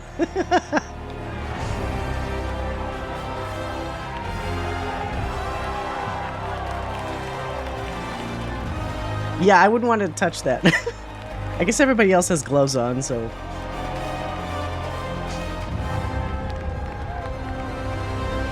And then the Illithid were gone forever. I mean, the Blight. With Elgar'nan and Gillenane dead, and Solus off to fix his mistakes and right an ancient wrong, it looked like one of the biggest stories this world had ever seen was finally drawing to a close. The story of the Veilguard. Ah. A team of heroes who stood strong against evil. Wait a minute. Why does everybody look stylized except if you look really closely? Asan looks like super shaded and has like a weird eye, but everybody else is just like color shapes. No matter the cost. We've got some ads coming in soon. God damn it. Whatever it takes. Vermeer. But whenever one story ends, another begins. Like the story of the Grey Oh. Wardens. Wait, what? Clearing the remains of the Blight so that the flowers can Taking some grow. artistic liberty with those two. Or the story of Arkandorian Parvus, fighting to bring Minrathous out from under Venatori rule. Wait, what? Oh yeah, and also Dorian that we forgot about and now we're just mentioning again. Or the story of a caretaker standing watch for new heroes. For the Antivan Crows, It would be a story of liberation from invaders and usurpers alike, as Treviso threw off its shackles. Among the Veil Jumpers, the fall of the last elven gods meant Arlethan was reborn. Hey. With lots of little griffins. At their heart, stories are about change. A man seeing his ward become more than he could ever have imagined. Aww. Good end. A woman protecting Docktown at all costs against an unknown future. An assassin and a demon pursuing justice for the sake of the future. A student of history, helping the elves regain what they lost. Well, nice and vague. Forging a new life for themselves. Or the Griffins. No! Fuck ass. Well, at least Alistair came in during talking about griffins. That's oddly appropriate. Let's give it a minute. Give it a minute. Let me spray my throat with some chloroseptic. I'll be right back.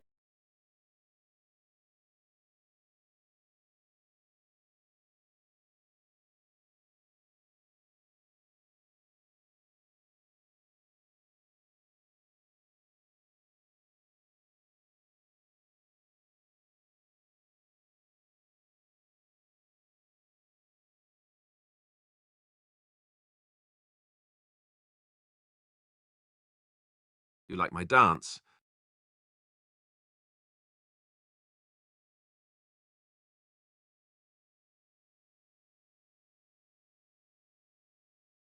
Alright, that helps a little bit. I don't know if you guys use chloroseptic. It helps numb the back of my throat, so at least I don't think about the fact that I could start involuntarily coughing at any given point.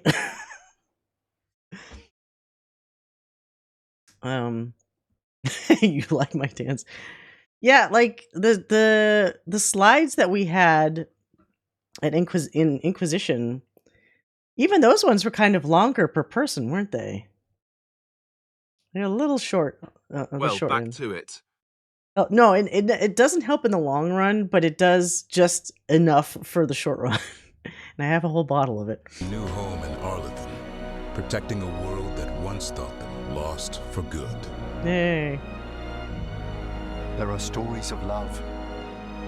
But those stories aren't over. What?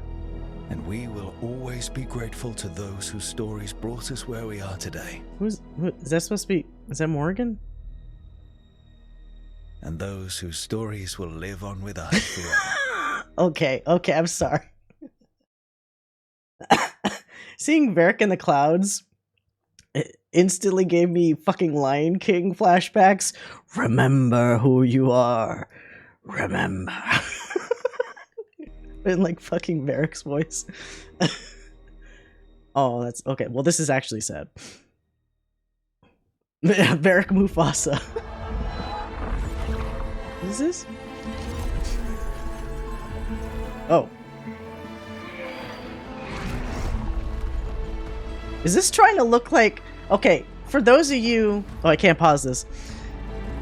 For those of you that watched my Cyberpunk playthrough, the end of the DLC with the fucking James Bond intro looking like motion graphics, this makes me feel like they're trying to do like a James Bond thing, but not quite. The music isn't James Bondy enough. Man, that Cyberpunk ending music was really good.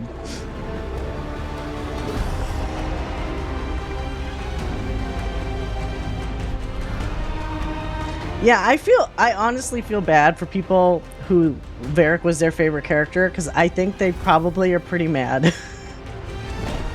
You know? Yeah, that video is so awesome. Yeah, this is kind of Marvel-y also, like MCU outro. Is that a dinosaur?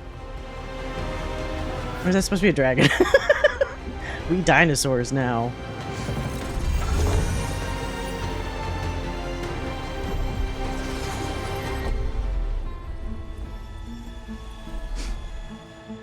And then what, regular credits?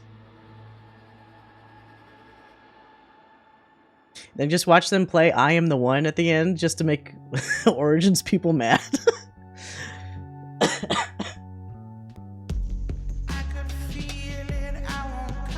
What is this music?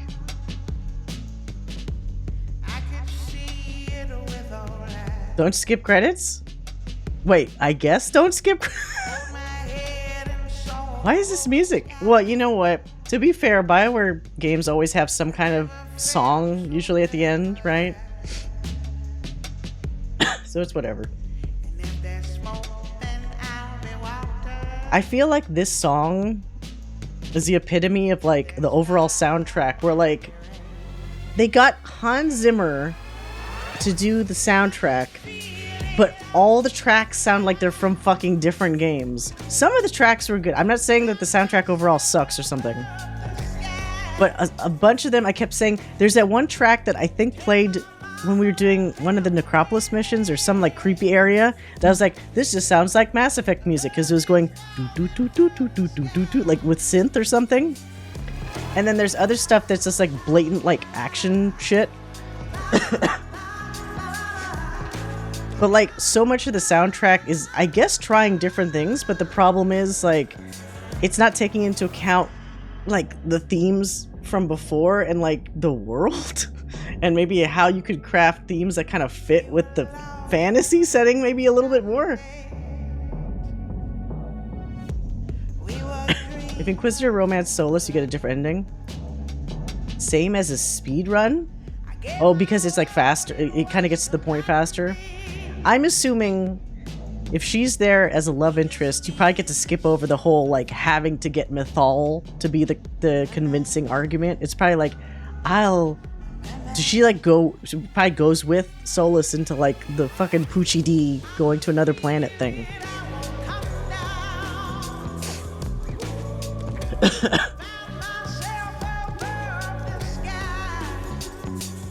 You had both Mythal, so like it's even like a over the, that's probably it's probably like unnecessary.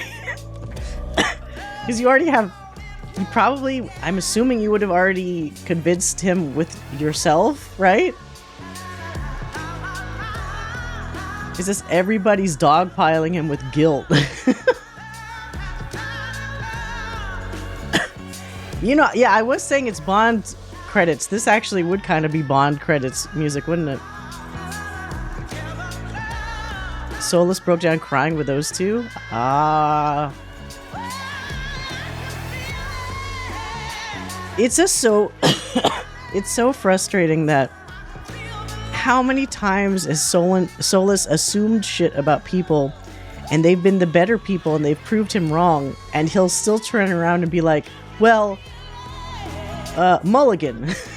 I'll do it over again. Mulligan, do over. That doesn't count. I still know better. How many times you gotta teach you this lesson, old man? Like, what the fuck? Solus cry. Yeah, well, because I think that's the thing. This game clearly wants you to sympathize with him, because it tells you it so many times, like, oh, what a tough decision Solus had, or how hard this was for him, or something. But when you look at his actions and what he's done, I'm not falling into that like sympathy pit, you know? Like, you guys made him this way.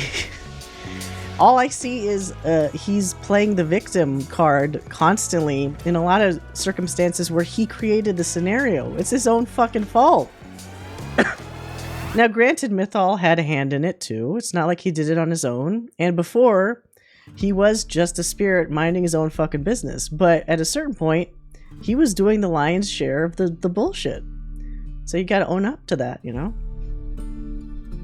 The sudden change of heart so quickly was very jarring. Yeah.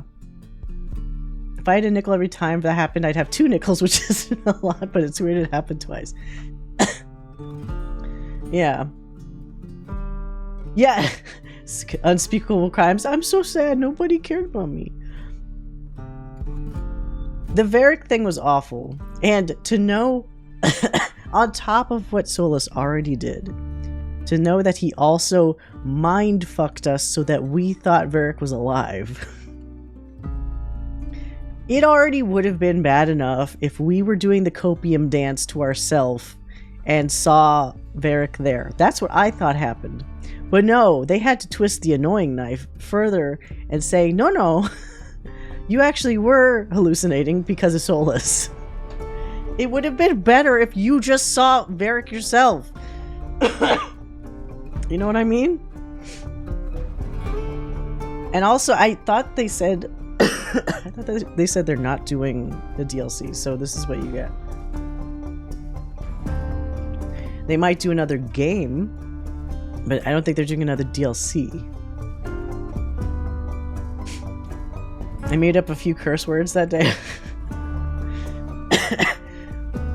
Well, I'm hoping after this, when we see whatever is credits, I'm hoping it has one of those temporary decision saves right at that moment so I could pick one of the other two ones. He never owns his own responsibility. He does not. No, he does not. And then he'll still be like, I'm so sorry, my friend, for what I have to do. Stop doing it then. Stop it. It's the Michael Jordan meme. Stop it. Get some help.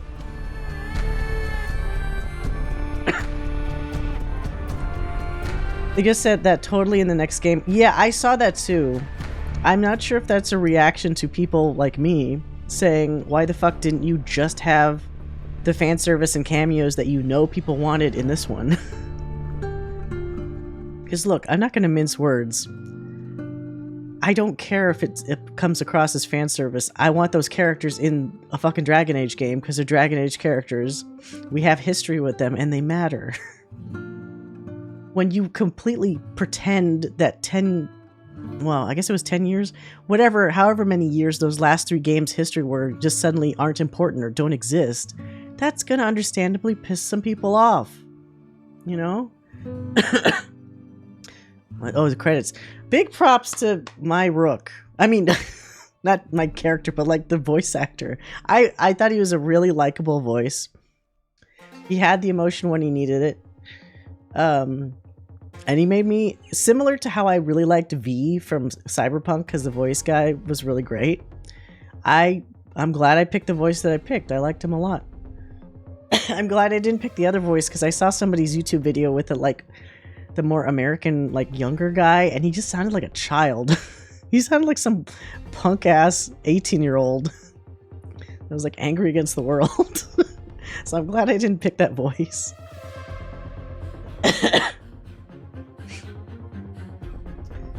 Yeah, Balar is going to write serial novels, but they're not going to be as good. There'll be something else entirely. I still haven't played Watch the other Dragon Age games. Oh, wow. Yeah, that's... I mean... I know why they did this almost as essentially like a soft reboot. It's because they know, similar to Mass Effect 3, you're going to get a lot of brand new people that never fucking played the previous 3 games. So it works to their benefit to act like, hey, all the story you're getting now is brand new and fresh, and you don't need to have read a fucking book about all the things that happened before.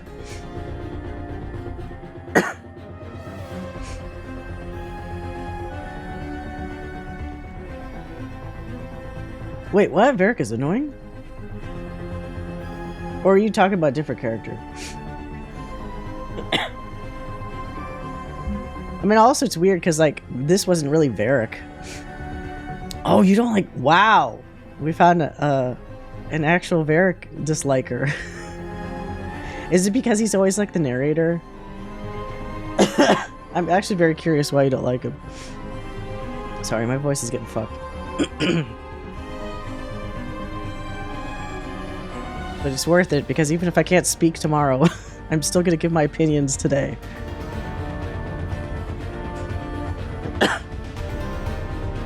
Well, you know what's funny is back when they had the 20 minutes or whatever, I'm just gonna bring the microphone closer to my face so I don't have to talk as loud. When they had the 20 minutes gameplay video, that showed Varric trying to talk to Solus and stuff a month or so ago, whenever that was, I said This sure feels like a death flag. You know, jokingly. But, they did it.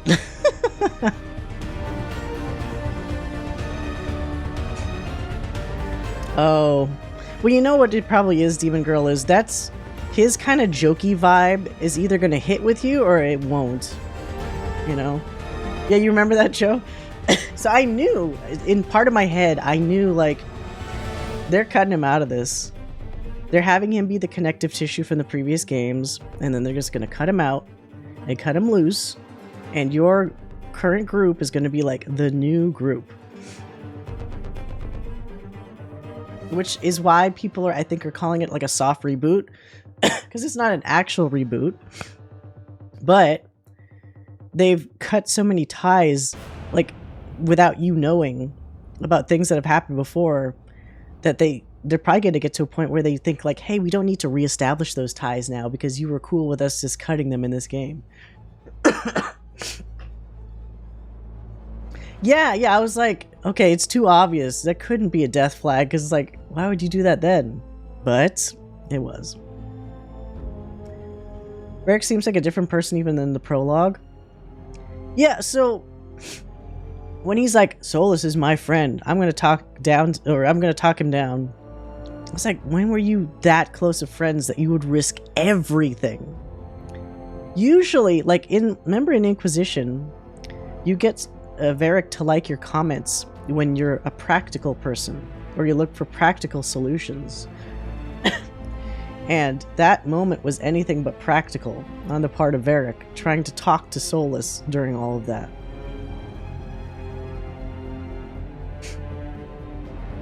Yeah, the character was dead all along thing, it has to be done really well for it to be good. And this one just feels like a haha, gotcha. But your brain always... it's like the Red Letter Media thing. Red Letter Media, where they're like, you might not have thought it was weird, but your brain did. Your brain knew what was happening, because I was saying so many times, Varric's just locked away in this room. How long has he had this injury for? When does it heal? Where is his chest hair? Why is he not talking with anybody? Or doing anything? The only time I thought of that trope worked was an episode of Scrub. Yeah, the one you were talking about with Brendan Fraser. That is perfect. Somehow Palpatine's returned. Yeah, nobody else was visiting him. So fucked. Wait, fan growth? Look at all these people paid for... What is fan growth? Is this just like community shit? That's a lot of people for fan growth. on the credits.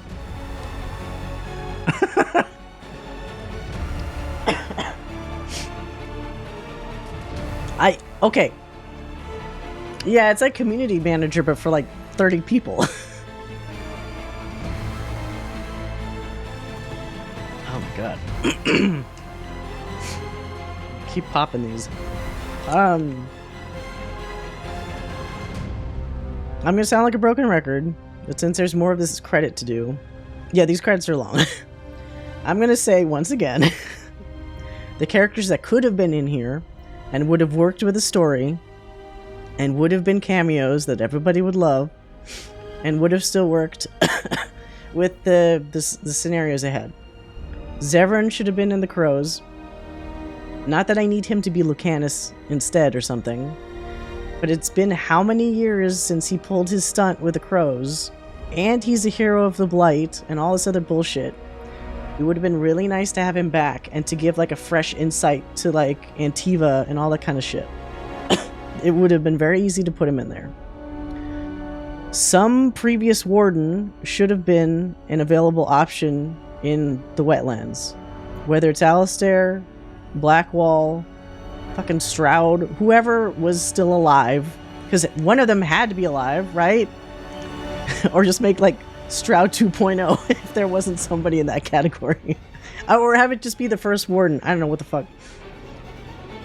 I think the writers were implying, rather, ominously, oh, if we brought back somebody, you know, they'd have like a bad end.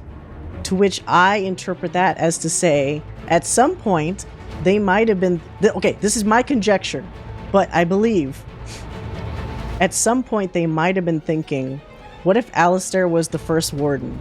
Because at this point, it's 10 years after Inquisition. He's firmly established.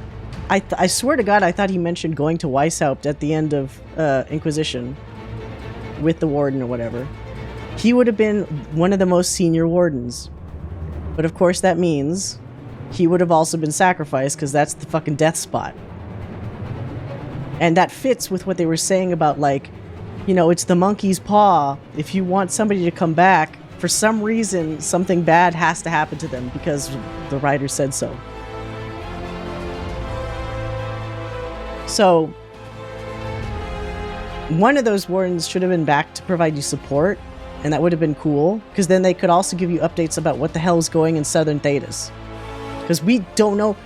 We talked to the Inquisitor, who is supposedly heading up shit in Southern Thedas. She doesn't say shit about what they're actually doing. Okay, there's a blight there. Cool. Any details? Fade to black. Thanks.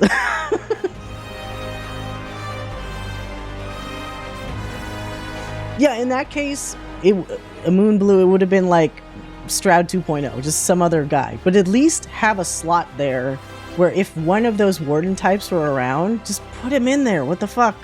Bring back Car... Oh my god. Sure. You know what? Sure. Because that would have been a deep cut, and people probably would have been like, oh, you forgot about Carver. I don't get why they would be so scared to bring back a character if that character dies. Well, they're probably scared for the... Look, they're already killing off Varric for sure, Harding most likely. They probably realized, we're just killing off a lot of people's favorites. If we bring in more characters, we'll kill them off. But the thing I'm trying to impress upon them is, why do you feel like you have to kill them off? They make it sound like it's hand in hand with what happens when you bring somebody back. I don't get why that has to be like the binary, like, no, if we bring them back, they're gonna have a bad time. Like, why? Dorian had a good time? What the fuck? Well, more or less.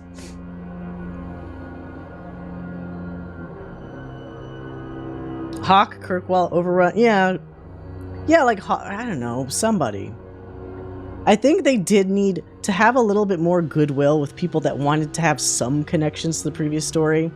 I think they needed at least a couple more characters. Killing them is better. Yeah, you know what? I do agree with that, Pam. It's almost worse just never mentioning them, and it's like as if they never existed at all. That's why I'm so like confused and disappointed about that. You have a wide variety of amazing characters under your belt that you have at your disposal that you could weave back in. You have an army of writers that, you know, always saying are so talented. Have them work their fucking magic and work that in there. It's doable. Is it literally a sequel and a closing of threads? Yeah. I'm very curious to see if the numbers will be revealed. How many games sold? Like, how many units were sold? Like, was this enough of a success where they will actually get to make another Dragon Age game? Or is this where EA is gonna quietly just shut the doors on Dragon Age? It doesn't help that the fucking internet was aflame with some bullshit grifting, like, anti-Dragon Age shit. But ultimately, those guys look at the numbers. If this thing made money hand over fist, it doesn't matter what the fuck people say, they'll make another one. Because they want that money. But I do think, if they do make another one, it is in their best interest to work back in something of the older lore. And I'm not saying this is just somebody that's like wanting to fangirl about stuff. I think it is in their best interest to make sure they have not totally dropped all the threads that were in the previous games. They've already dropped a lot of them. I think it's time to reconnect some of those things. Yeah, the other problem is they still have a Mass Effect game between this and potentially another Dragon Age. And if the Mass Effect one goes belly up, they probably won't get to do the Dragon Age. So let us all pray that the Mass Effect game is good. Because that's their last hope, maybe. Not last, but like one of the last, certainly. Alistair after the Super Blight ended. Sorry guys, I was busy with League.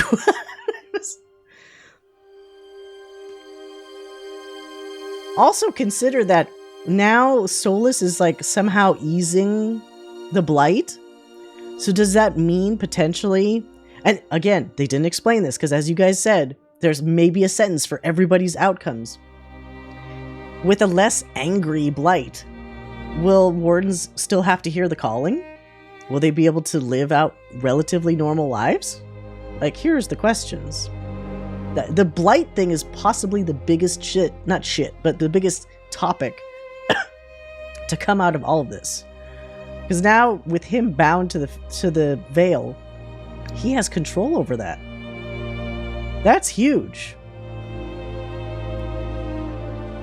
So if I was to guess,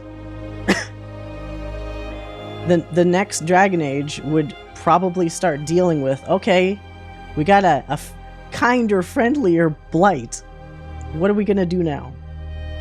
How are we cleaning up all these pustules that have gathered across the land? Lance the boils, you know?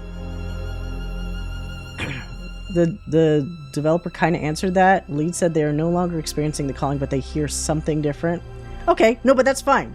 Make the next story about that. Because we need to wrap that shit up. We need to wrap up that Blight. That needs to be solved. It's been a thing for way too long.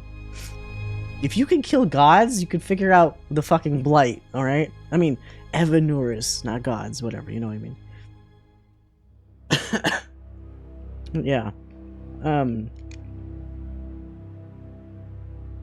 Why would I want another Dragon Age game? Everything's resolved. Well, it's not. I mean, the gods shit is. Well, that's the thing. Again, we don't know the extent of what the fuck happened in the South. They barely say. They're very vague. Number one thing I want is... Right. This thing seems primed to fixate fully on the Blight, the history of the Blight, and now what do we do with this evolution of Blight? Yeah, well, let's be honest. Kirkwall was fucked from the moment it was made. Kirkwall's a hellscape. Fuck Kirkwall.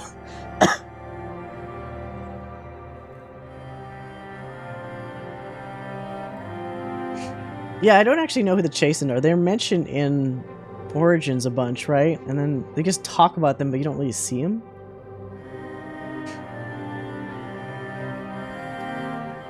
Skyhold? Wait, people actually... Did they say that in this? People fled to Skyhold? I mean, it makes sense. That thing is magically, like, protected. You know what they would do? I don't know if this is a good idea. Because what is, really? You could go... Warp, warp, warp, warp, warp, and rewind a little bit. Not all the way. Not all the way. You could rewind a little bit in what happened in this game and say, meanwhile, in Southern Thetis, and start dealing, like, let's say we go like halfway back in this story and see what the fuck was going on. We've got some ads coming in soon. God damn it. See what was going on in Thetis, like, during this. But because it's already halfway through, you'll also see, like, the aftermath with the Blight. So you could still have the Blight story. You could still have it feel like it's connected to this one. But you'd also see, like, while I was Rook doing this other shit, what happened, you know, over there. Yeah, that's exactly what I'm saying, Pam. Like a halfway thing. That might also kind of repair the damage they did by just, like, ignoring all the previous story and characters and shit that's in the South.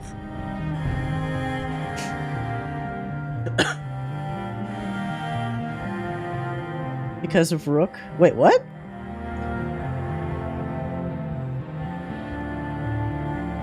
I mean, Rook's not to blame. You're saying because Rook made that shit happen at the beginning of the game?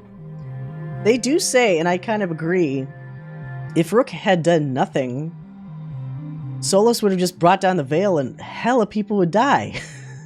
Like, more people would die. Bringing down the Veil is the ultimate not good outcome for everybody else living on the planet. Also, I don't know, this is all based off of what Solus claims would happen. We also don't know if by doing that, Solus' plan would actually work or not. He could make things a lot worse. That was cutscene. Rook, it doesn't count. Oh, wait, okay. Is there more? Oh, wait, we're gonna hit a fucking ad, though. Can I pause? Fuck. I can pause. Okay, good. The storm. Oh, fuck you, ads. I knew you were gonna happen, ads. Okay, hold on. Oh, wait. The question mark. There was some weird question mark thing that happened like a couple times where like somebody's like, I see you. But they never say like who it was. I guess it's this guy. Oh my god, I'm gonna chloroseptic my mouth again. I'll be right back.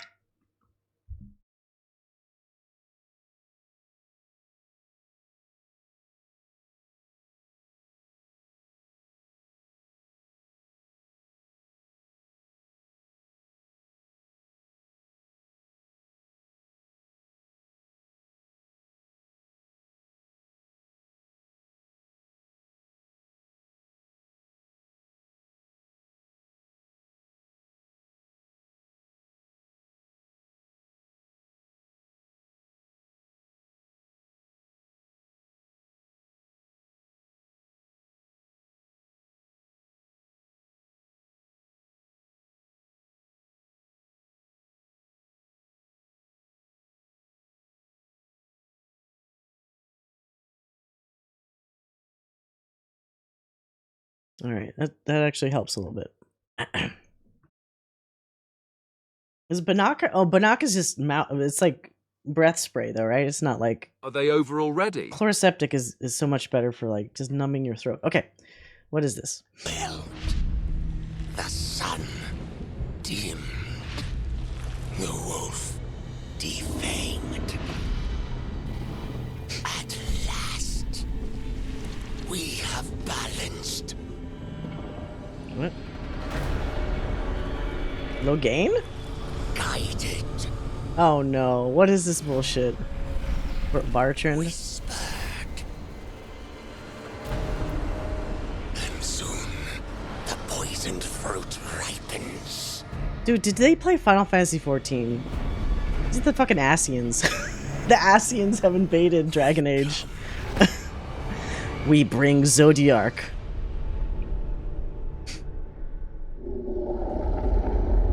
The Veilguard remains vigilant.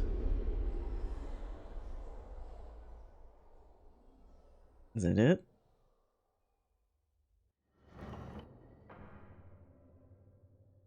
People tell me this doesn't... Whenever you say somebody influenced somebody else, it does ruin them. So that means that wasn't their own agency, and you're altering shit. Pray they don't alter it further. Okay, let's see. Do I get... Oh ho ho! Do we get to fuck him up? I hope so. Do we get to fuck him up?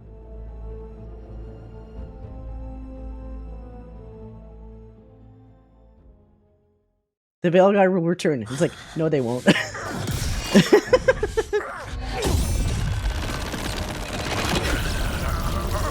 Okay, we saw this part. Let's skip that shit.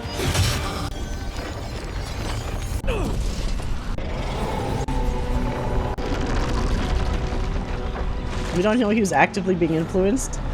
Yeah, but there was a dude over his shoulder touching his shoulder. Going... Be bad. Okay. It is done. I'm gonna so stab this man. I'm sorry. But Yeah, I'm sorry too. Not... Please, Rook. I do not wish to fight against you. But I want to fight you.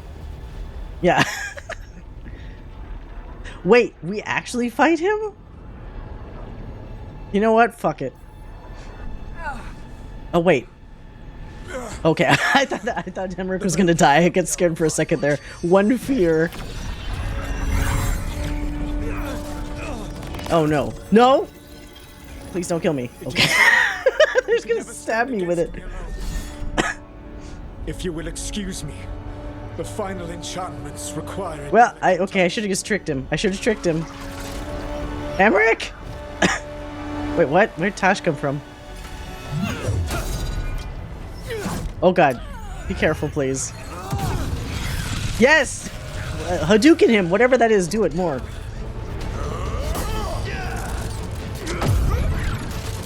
Hassan! Peck his eyes out. Ooh. Nice. Solid hit. Yeah. How do you like that? Varric says hello, bitch. And I am not alone. But you will be. The veil needs to be tied to the life force of an elven god. And now it is. Dread. You sneer at me so you understand. You are mortal compared to you, to your infinitesimal existence. Uh-oh. Oh, now he's mad. You're nothing, bitch.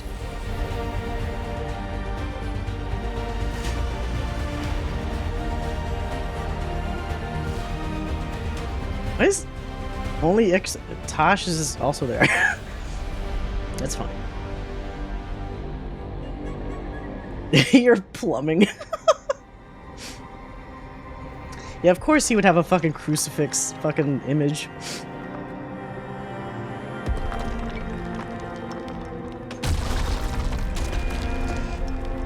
Are you talking about... Yeah, it might not be literal, but it does change their choices, though. Because even if it's whispering, I mean, that means that the choice wasn't fully his own, which does... It changes a characterization. Retroactively. Oh, shit. Sorry, Pam. Okay.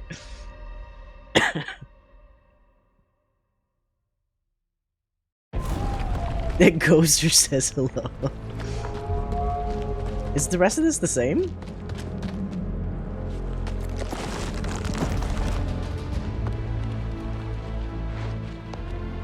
I think that's the rest, Pam, probably, because this looks the same. Although, wait, after credits will probably be like something else though. You could probably just mute for like 2 minutes.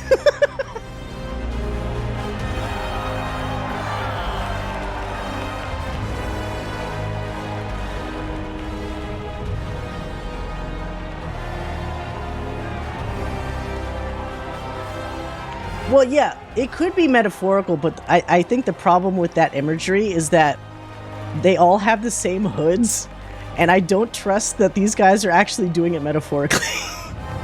I mean, you know what I mean? Like, the way the writing is gone, it could very much be literal. But, again, we all have to wait and see if they actually do anything with that. Oh, with Elgar'nan okay, mute yourself, Pam. And the Dread Wolf locked away in his own prison. It looked like one of the biggest stories this world had ever seen was finally drawing to a close. I like his little, oh, damn it, kind of pose. The Veilguard, a team of heroes who stood strong against evil, no matter the cost. Whatever it takes.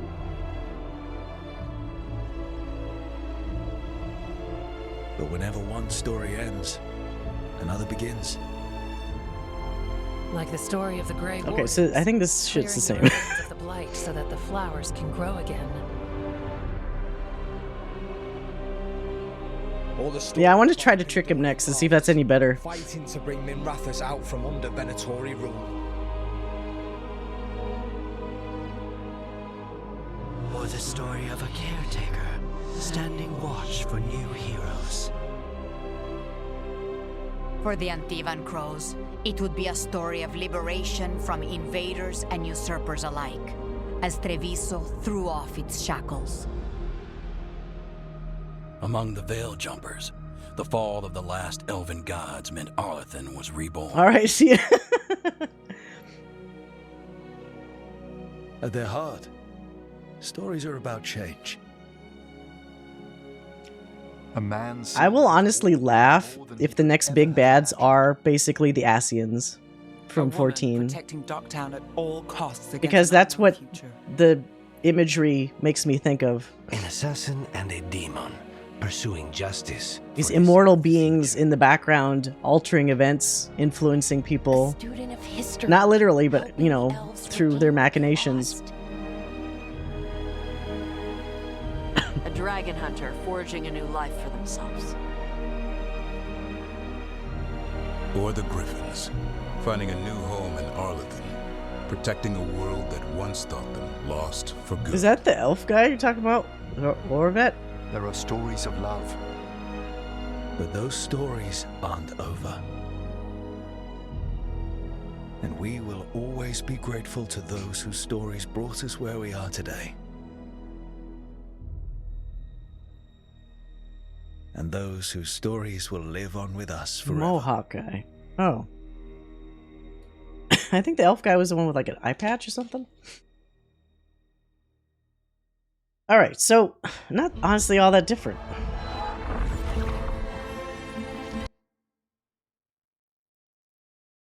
Is there any after credit? Oh.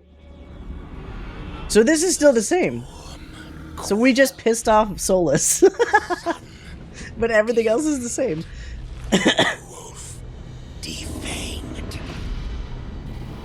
At last, we have balanced.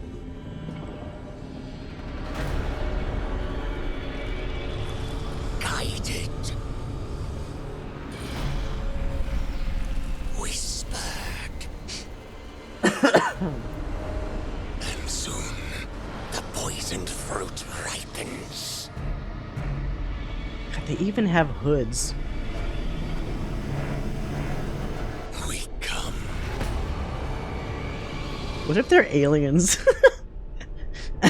Aliens in a fantasy setting. We were aliens from another planet, wishing to influence this one. Alright, now we see the one where we trick his ass.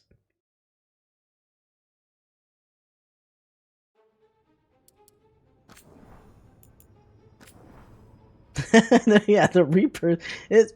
In a way, that's kind of like what they're fucking around with. Because remember, the Reapers left the Citadel, the Keepers, all that shit.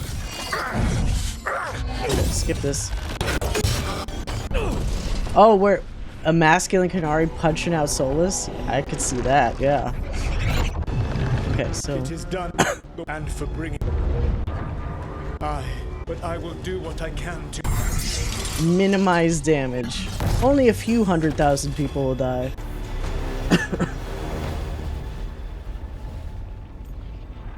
Okay, is this gonna work?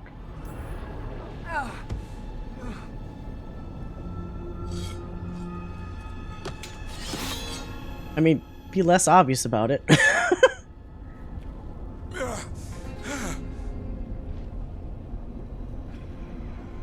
The veil's not coming down. Well, because you can make them look, not masculine.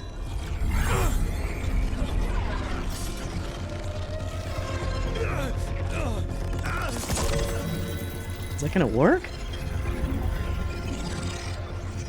Can you hide it? It is over. You could never stand against... How does he not see the other one?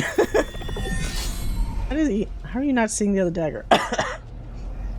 If you will excuse me, the final enchantments require a delicate touch. A delicate touch? You kill Varric, stab me in the back. You're about to drown the world in demons. How are you any different from Elganon, trying to impose your will on all of us? Elganon would have seized his victory by force. I was just a little sneaky bastard about it. The Dread Wolf. You were best in fear, by wits alone. Oh. Funny you say that. Oh no, he already knows. Fuck.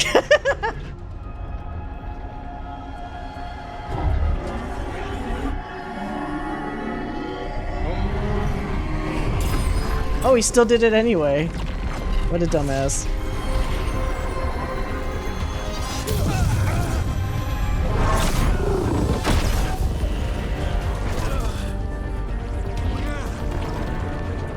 Who's the dumb one now? That guy's a fake. Here's the real one. His face. And now the veil is once again tied to the life force of an elven god. Yeah, for a rogue. Bested fairly by wits alone. I taught you well.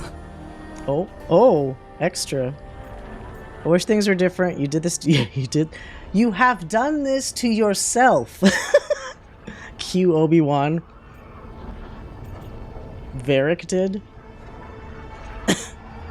I mean, because fuck you. Varric taught me well, and you killed him. You think yourself capable of judging me? I have faced things you could not possibly comprehend. You are a mortal! A mortal! And I am... Just shove him.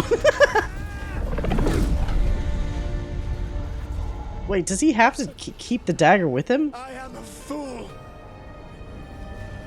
who finally met his match. Oh, that's more satisfying. Maybe you should be called the Dread Wolf, not me.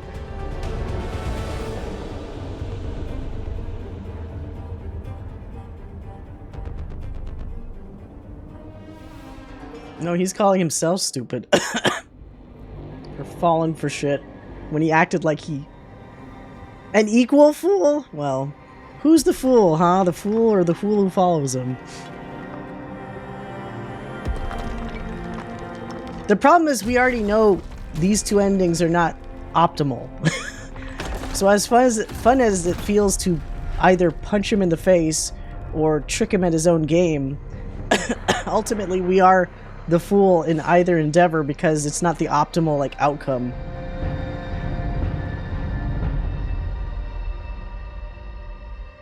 So everybody plays themselves to get the thing that they think they want. Kind of bullshit.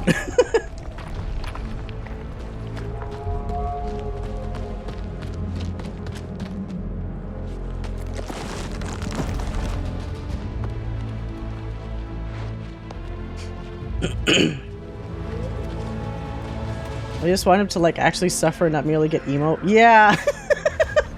Because he doesn't die. He doesn't learn. He either gets away with it or he's gonna come back later, probably more angry.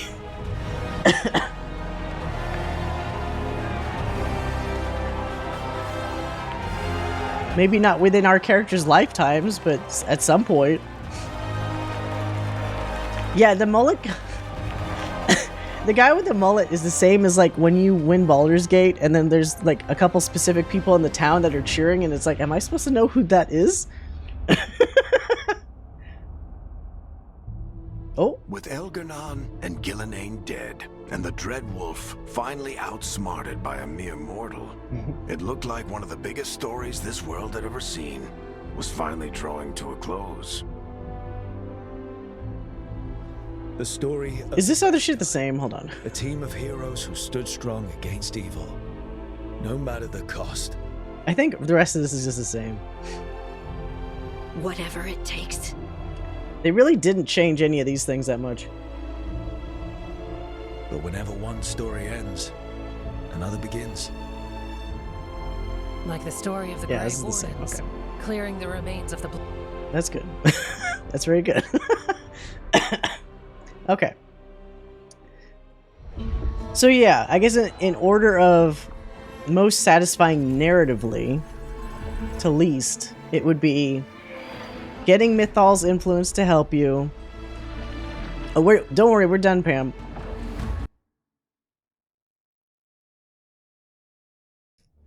Yeah, this is the same as before.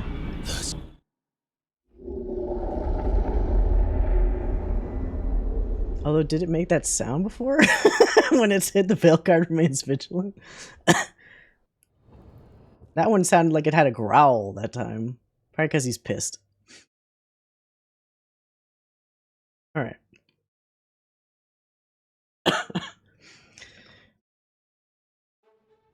Curious what you would give the game? Well, I'm glad you asked, Excelsior. This is a perfect time for us to discuss discuss the game. If my throat doesn't make me hawk up a lung. Here, let me set up. We could do it while we're doing our tier list.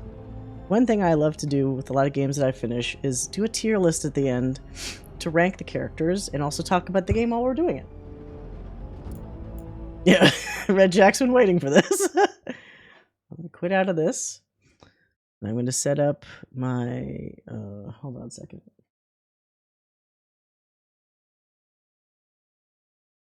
The tier list. Excuse me.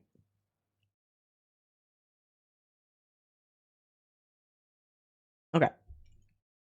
Oh yeah, I did. I did a little Emmrich and Rook dancing in the Necropolis Gardens.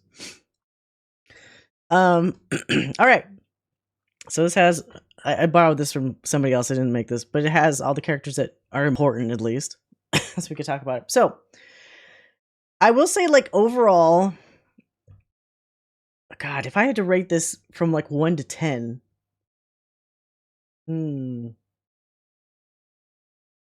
I would give it a solid 7.5 overall. There's some things that are really good about it, Veilguard. Other things are I'm like, why are you doing this to me? But I think the better elements are enough to override. Like, that's why it's not like a 5 or a 6 out of 10. If you get my meaning. Some characters are way better than others.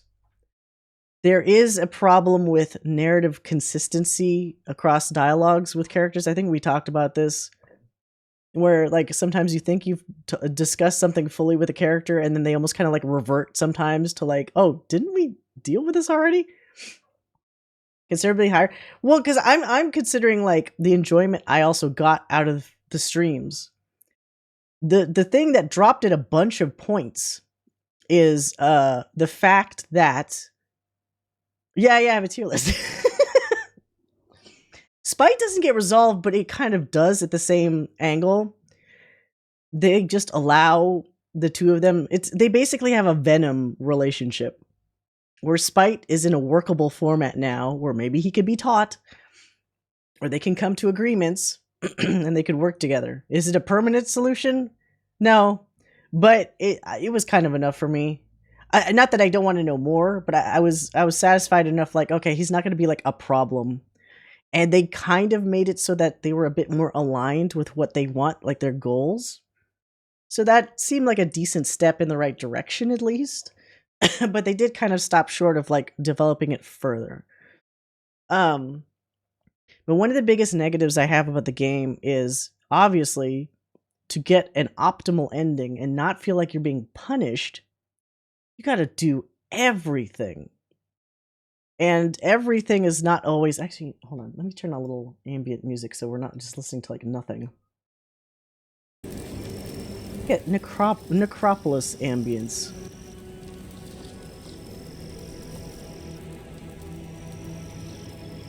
That might be nice. Turn it down a little bit.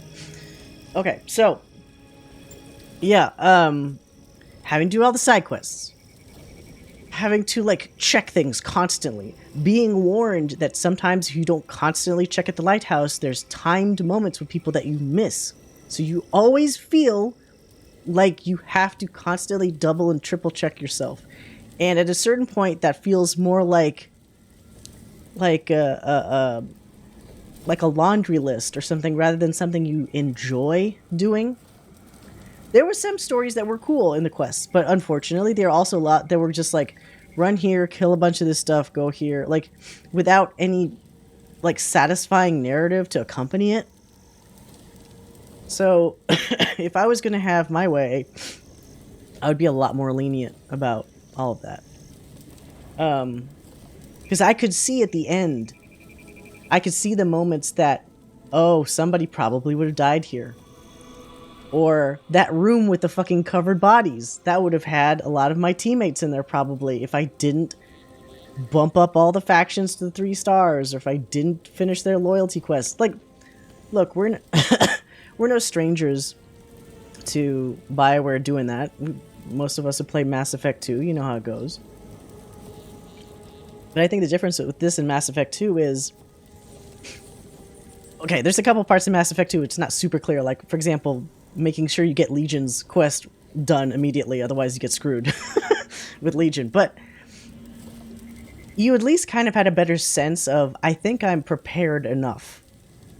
With this one, you really don't know if you've prepared enough. And that anxiety is not a fun thing to have to worry about. If they were either more clear about things that were really important, or gave you better hints about, look, you need at minimum, was it 2 stars or more or something with your factions, like, to fucking make it. That'd be fine. They also confuse you by, when you get to the point of no return button, or a screen, I think, well, Twister's not here, but, like, when I got into it, I said, am I prepared? Because I did literally everything, and it still said, oh, most of the faction is ready to go, or most of, like, no. If I did everything, this better fucking say clearly, you are prepared for whatever. Don't make it fucking vague and make me think, like, what more can I possibly fucking do? Cannot wait to see where you put Isabella. You're probably not going to be pleased. Yeah, a lot of quests are boring, and that's the biggest downside. Combat is very fun, or at least the way I played it. But I also liked how you could customize a lot of that to play it the way you wanted to play. Like how people were saying they did Rogue, but they had never even seen somebody do archery so much. And I really enjoyed the archery. And I only do the melee to, like, finish people off or, like, when they're really in my face. So there's that. Visually, I was not that bothered by the art style. I know some people, like, it's a big sticking point. Sure, I would have liked it if maybe characters looked a bit more detailed or if it was a little less, like, stylized cartoony, but that didn't dissuade me too much. But again, the thing that did bother me was if it didn't have its specific ties that it like the minimum ties it knew that it had to keep to be considered a Dragon Age game, this very well could have been some other fantasy game with the topic of, hey, the big evil gods are trying to blight us all. You know, like, I could see how this could have been some other IP that wasn't, like, Dragon Age specifically. And if it was, I'll be honest and say, I don't know if I would have played it. A lot of the reason for me picking up the game was because of its tie to the previous games. And when you play it and you realize so many of those ties have been severed, it's like, why? What are you doing? But I know it's like a tug of war. They're being pulled in two different directions. One by wanting a new audience to not feel lost and to be able to feel like they can jump in and not be in the deep end. But also having a previous audience that you have to at least partially cater to because you can't just ignore all this stuff. I don't disagree, but my first time playing ME2, I was totally unsure. Yeah, I mean, that's true. It, like, you never feel 100%. But at least it kind of dropped a few more hints that, like, oh, this is a good step. Like when you're upgrading your ship in various ways. You get Joker or somebody else saying, like, cool, you did the thing. Wow, the ship feels really cool now.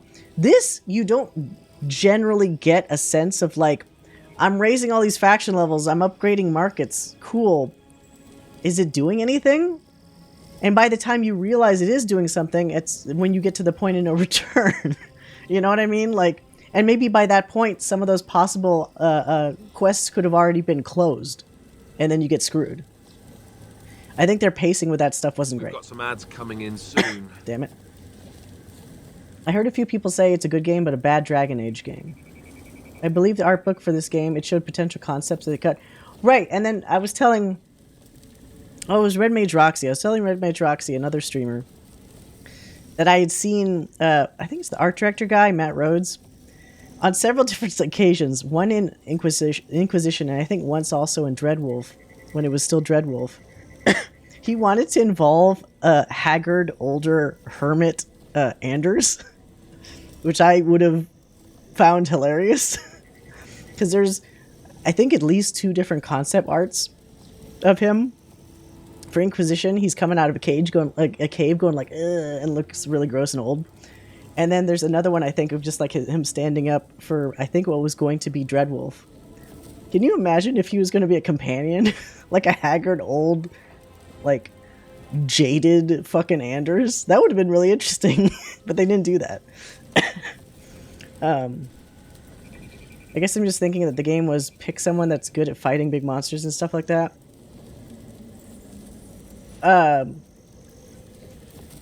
Oh, you mean like the theme overall? Yeah, I would laugh my ass off. I would actually maybe be very entertained, depending on how the character development for that goes. Oh, guess things didn't work out too well for you after you blew up the Chantry, huh? Who'd have thought? Yeah, they didn't do that, unfortunately. Characterization. That will be the segue into this. Some characters... Oh my god. Fucking ads. Okay, you know what? That's fine. We got ads. I'm going to make another tea because my voice is already getting fucked and I'm going to be doing a lot of talking. Take this moment. If you need to do a bathroom break, drink break, let's come back and we'll talk about characters.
Well, looks like we're done with that.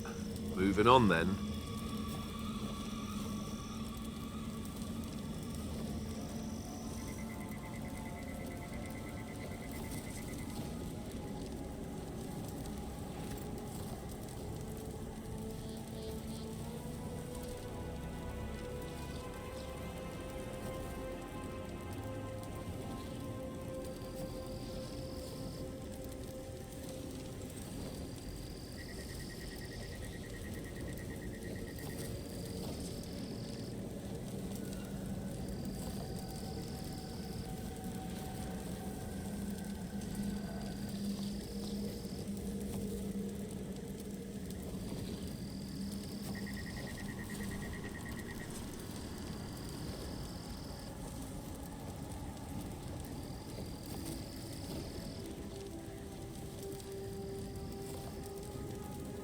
Alright.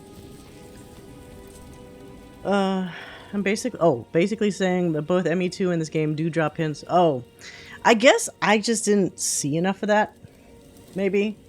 Because also, this game feels so much longer than Mass Effect 2. Maybe those moments were fewer and farther between for me. I might have just, like, not caught it properly. One consistent complaint I've seen is that there's way too much guidance. Oh god, I said that so many times. So like, when you just enter an area and your teammates are already saying, hey, go over there. There's a thing maybe that's over there. You might want to hit that thing. It's like, shut the fuck up and let me figure that out. It's so weird having backseating companions. Now, if you're in an area for a ridiculously long amount of time, okay, maybe start dropping a hint. But if I just entered the fucking zone and they're already saying that stuff, it's like, stop it. Okay. But we talked about the Varix twist already. How that kind of concept is pretty overdone. We talked about how Solus as a character is annoying. At least to me. He's been given too many outs. He's been given too much sympathy by the game itself. And there should have also been another option to just, even if it was the bad end option, just be like, fuck it, and get rid of him too. Let the, you know, the equivalent of let the world burn. I fucking had it with gods, Evanuris, all this shit. Fucking burn it all. Because there's some other games, like, look, Mass Effect 3, remember, if you really want to, you could shoot the Star Kid and just fuck everything, but it gives you that option. So there's that. This game was just so much telling as, yeah, this game was the epitome of telling and not showing in so many ways. Sometimes it's understandable, but other times, like, they didn't need to do that. Whether it's like, you know, companion quest where they just say out like all the problems and resolution and stuff instead of you helping them like come to that conclusion. But also, way too many instances where it doesn't seem like they can come to the conclusion themselves. You literally have to give them a polarizing, like a binary yes or no, like do this or don't do this answer where you make them come to a conclusion, which feels kind of not great because there's some instances where it's like, I would have liked them to more organically figure out the solution for themselves by like how I've helped them up to this point. Like for example with Balara or something. If I'm supporting her in certain ways, let her come to the conclusion whether she wants to kill her brother or save her brother or whatever, and I'll see what happens. Now yes, for some people that can be kind of annoying, but it's truer to the sense of how would that character themselves react.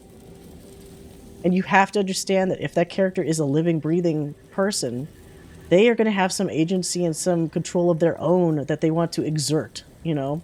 You got to roll with that. That's what, yeah, like with Shadowheart. You don't know for sure, without spoiling things, what she's going to do during a specific act.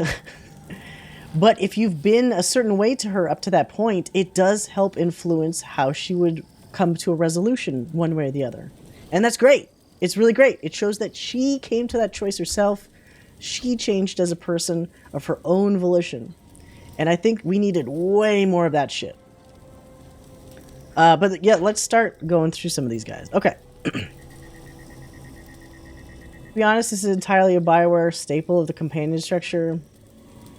Well, it does, but remember, even in Mass Effect, there are some times where, much to my chagrin, the very first time I played Mass Effect 1, where maybe I didn't help out Rex enough, and maybe Rex decided of his own volition that he was going to pull a gun on me.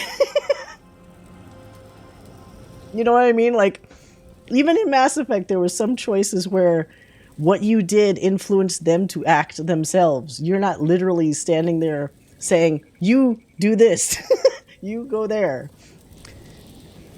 So that's always more impressive to me when it shows that the character kind of developed themselves as opposed to you being a puppet master, essentially. You know what I mean? And then just saying like, you go this, and then it's like you being the kind of mom that wants to craft the kid in their own image. I'm going to have the perfect child, and I'm going to make them do this, this, and that. And the child has no say in how they are developed, you know? It's like that kind, like, I don't want that. And it's not to say that it hasn't happened in the past, but I think we're at a stage now, narratively, where we should, I almost felt like that fucking Joker line from Dark Knight. Or what does he say? We demand a better kind of criminal, but not in that case. In this case, we've had better games. We demand a better narrative structure. You know, we've slowly evolved over the years of various role-playing and like narrative-driven games where we've seen what we can achieve. We shouldn't need to backpedal to the easier shit. Yes, it's more work, but do you want your character to feel like a real character, or do you want to feel just like an extension of yourself? You know? Especially in a team where everybody's so different and unique. That, to me, I want to see how they themselves develop in that environment. Okay, let's go through this while we keep talking about it. Who is this? Oh, this was the... What was his name? Stallag or something? Hey there. Oh, thanks for the follow, Gaffropic. This is the guy from Harding's Quest, right? The guy that wore that really ugly, that ugly, like, marble armor that was, like, body-shaped. He's okay? I should almost make one of these, like, dumpster for somebody I hate. And then, I'm not saying who because I don't know who it is, but who in the grand scheme of things is like, and, although this could also be for people that are, you know, oop, what? Oh, not that. No, demon girl. I saw that message. But yeah, so he's okay. But he's a who. This is Alec, the guy, the threads guy. Dude, he's such a nobody. Yes, he's part of Nev's story. Yes, he helps facilitate shit in Docktown, but he ultimately is kind of like a who cares, because he wasn't even one of the leaders of the threads. I guess he kind of has to become one because the dude that sounded like Logain got killed. What was his name? Maeve or something? So he's a who. Oh god, Tash's mom. Do I want to say dumpster? No, I don't. I don't want to say dumpster. She's not really a who because she actually has more importance. I guess I wouldn't put her in dumpster. I want to resort to like really annoying characters for that. She has a purpose narratively. I get it. She's kind of annoying, but I do see like, okay, that's where Tash comes from. That's where their like their backstory or their origin is. It shows, you know, the whole conflict between being Kunari but also being Ravani, that sort of thing. Yes, it's annoying how she's kind of stuck in her ways, but she does serve, at least in Tash's story, a pretty important purpose of like showing how you could stay constrained to the past if you're not careful, instead of like moving forward and, you know, breaking out of your shell and being your own person. So I think she's fine in terms of like serving somebody else's story. Oh, do I already want to talk about Emmrich? That seems very advanced. Okay. To nobody's surprise, he's an S tier for me. I'm sorry. Now, I'm not saying this just as a romance character. No. Actually, as a romance character, I think they handled him very weirdly. As I mentioned before, so the person that wrote, I'm not sure if it's just the romance or if it's all of Emmrich. It was the same person that wrote Josephine, and I can actually kind of see how that would be the case. Rook picks really weird times to flirt with Emmrich. At times that seem really inappropriate often. And so when he says the flirty thing, it makes me get secondhand embarrassment for the flirting having taken place. But once they actually get into a relationship, it's actually pretty sweet. And I almost have to like put, like, this is a combo deal here. Let me do this just because it's a package deal. Probably similar to Asan and Davrin, honestly. Manfred makes a lot of it really work. Because Emmrich is already interesting enough on his own. He might be, I think out of all these characters, I don't know if it's going too far to say, but he might actually be the most interesting, unique character offering amongst the companions. The timing of the flirty lines felt more the way that, yeah, trying to be like quirky, but it didn't land like at all. There were certainly other times I could have like flirted with him and it would have been more normal. But it's like, ooh, he just did a weird thing. And then that's the time that Rook says, oh, that's really hot. It's like, hot? What? Can we just like evolve this differently? His whole thing with Manfred is adorable. The fact that you can also split him very differently into either Lich or staying mortal is really interesting. And they commit to that. Once you make that choice, it stays that way. It's not like, oh, and everything's back the way it was before. No, you notice a difference. So that's really cool. I also like how, I don't know if this is lore breaking, because I remember maybe Cassandra is kind of like a unreliable narrator, kind of, in regards to Navaran necromancy, because she just doesn't like necromancy. It weirds her out. But I assumed a necromancer would be like a creepo or potentially partially evil or doing something weird.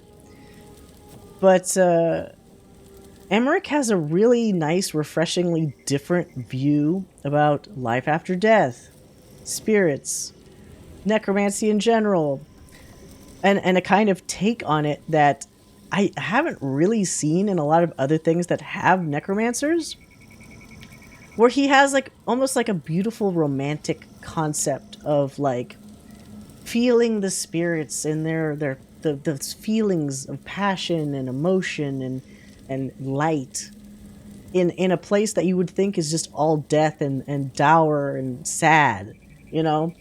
He can see like the beautiful elements of that, and that really it left an impression on me after some quests with him, and I like that a lot. It also doesn't hurt that he's very open-minded. He's very thoughtful when he talks to other characters, especially when you're on the run, you know, talking with other teammates. And he just generally wants to know more. He wants to know more about the world. He wants to know more about other people. Like, he is like the true, like, curious adventurer. And it's really nice to see. I like it. So there's something about that really, like, I felt. And I had, well, if it wasn't for the fact that I felt like I needed to get everybody's bonding levels up to max, I would have had him just as my number one in my party, like, all the time. Because I usually do that. In especially BioWare or, like, RPG games, I usually have, like, my number one, like, buddy that sticks to me like glue, and then the other slot is for, like, somebody else. He would have been that, like, all the time. And then building with that, Manfred is adorable. And the concept of, like, the Pinocchio Geppetto sort of thing of, like, building a soul and letting that develop is really nice. So I like that a lot. Yeah, it makes sense that he was paired with a Wisp of Curiosity. It's perfect. So good job on that. I like that a lot. I don't know if they needed to try so hard sometimes with, like the as Joe Crazyface was saying, the Sims woohoo thing with, like, having...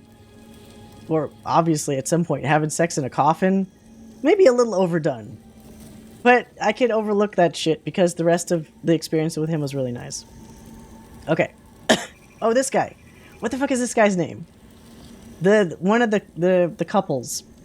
The guy, the lanky elfy guy, Warden. He was fine. I actually started liking him more when we did more of the Warden quests, because he actually had that weird subplot where it's like he started hearing more of the calling. And it was going to be more of a problem, potentially, with him. Antoine, thank you. I actually liked him. I don't know if I give him an A, but he's at very least a B.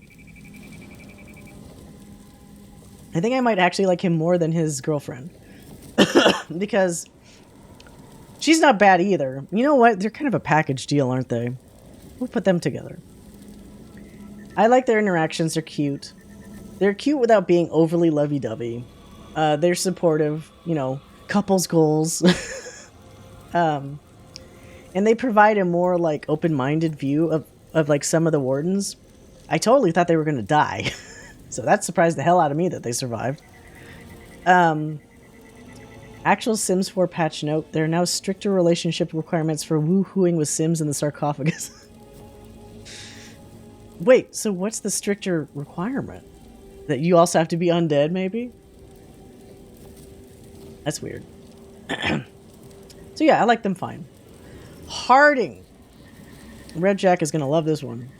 I liked Harding. So in general, I will say an A. The reason why she's not higher... is because I'm gonna say it's not a hot take, it's probably a lukewarm take. She doesn't feel like the same person from Inquisition. Now, you could use the excuse that over the several years between the two games, she changed, I guess. But somehow it feels like she changed too fundamentally. I said in the first couple of streams she felt more like Harding's younger sister. Like kind of Harding-esque, but not enough. Because Harding was a very no-nonsense person in Inquisition. And yes, you could chalk that up to like, oh, it's her job, she wants to take it seriously. But you would have seen a bit more of the cracks in there if she was really like this all the time. Now she's way too unsure, way too kind of like neurotic, way too like funny sometimes. Yeah, Harding light. And not that that's necessarily a bad thing, but if we're wanting her to be the same person, it's not the same person. I also don't get why they really needed to have her be like the chosen one of the dwarves. It's a little weird having her earthbend and stuff. Did they need to do that? Probably not. Flacciding? You maybe want to workshop that one a little more. Softening?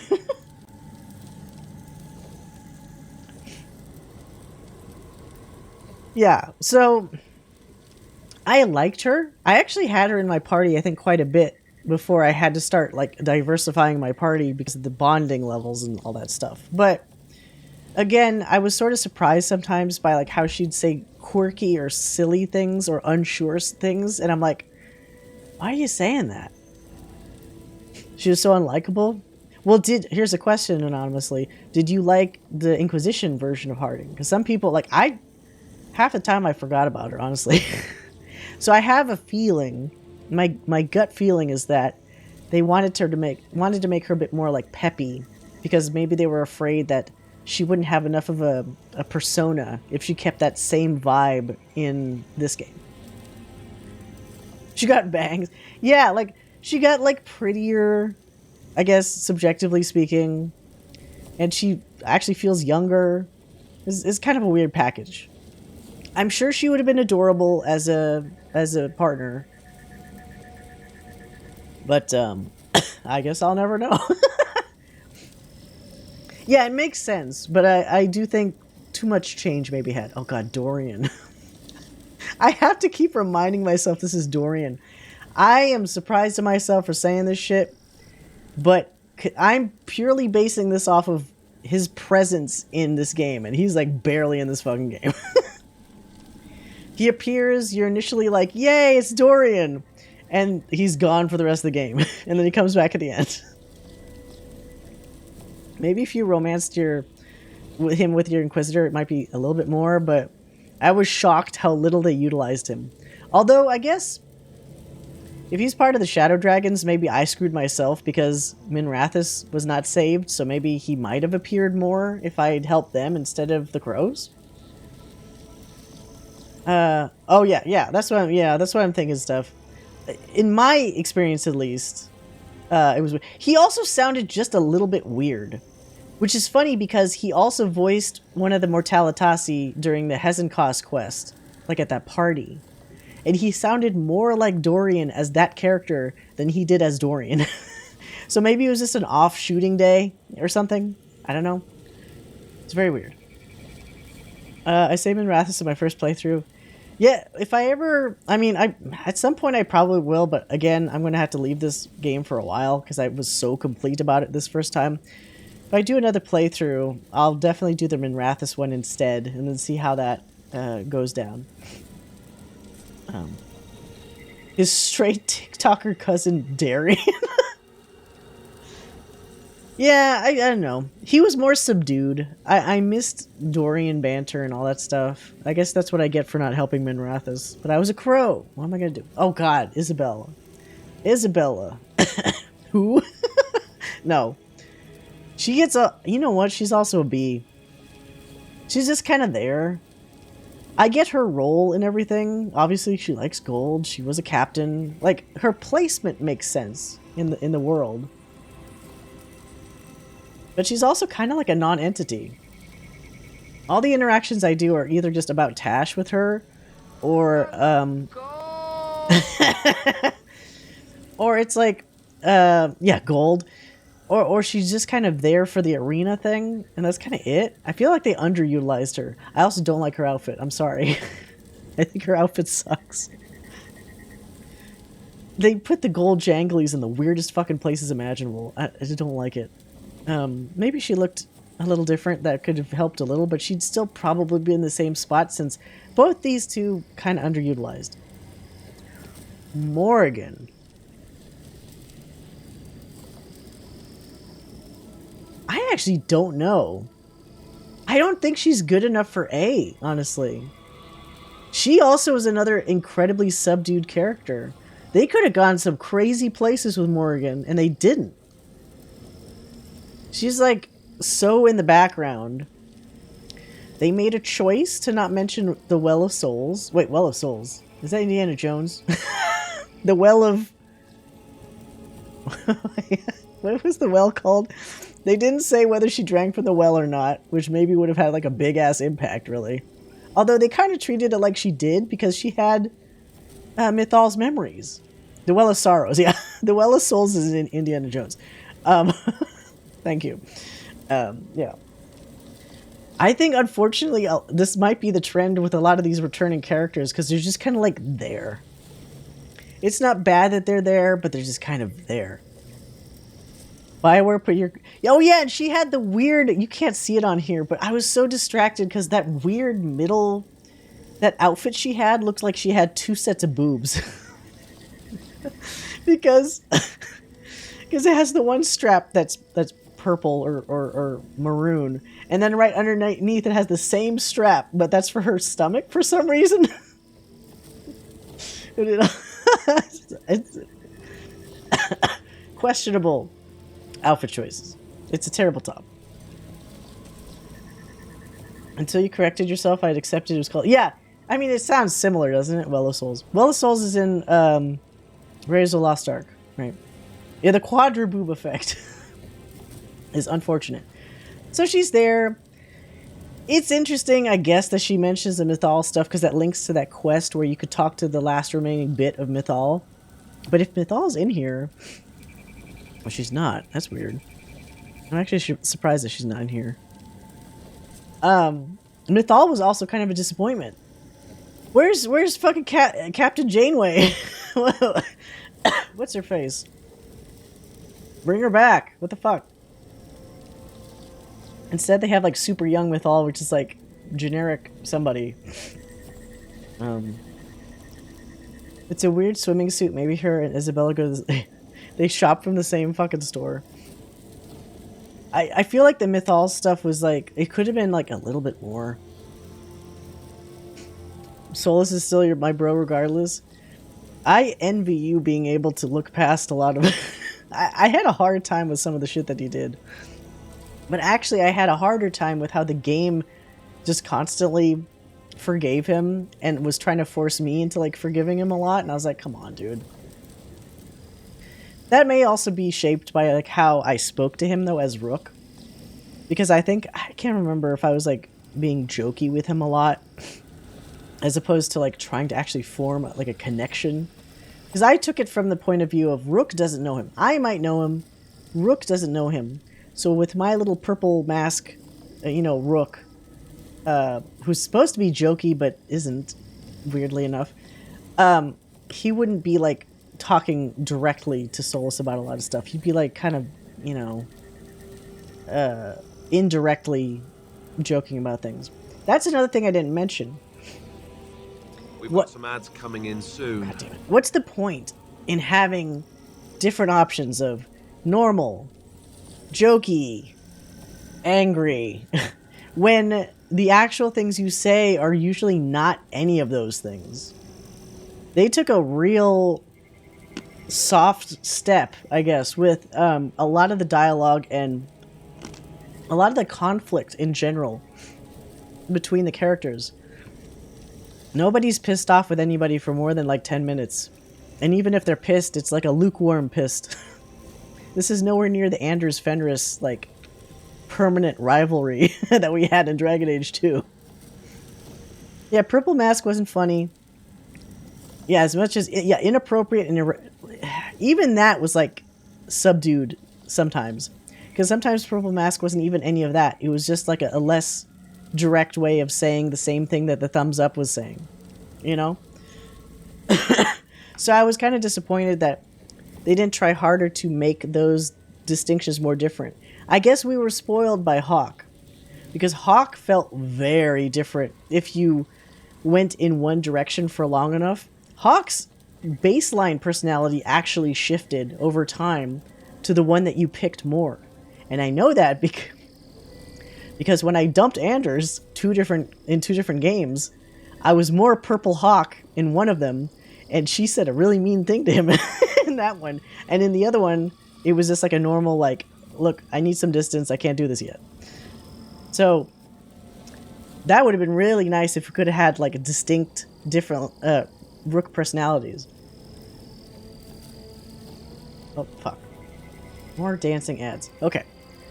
Chloroseptic for me. I'll be right back.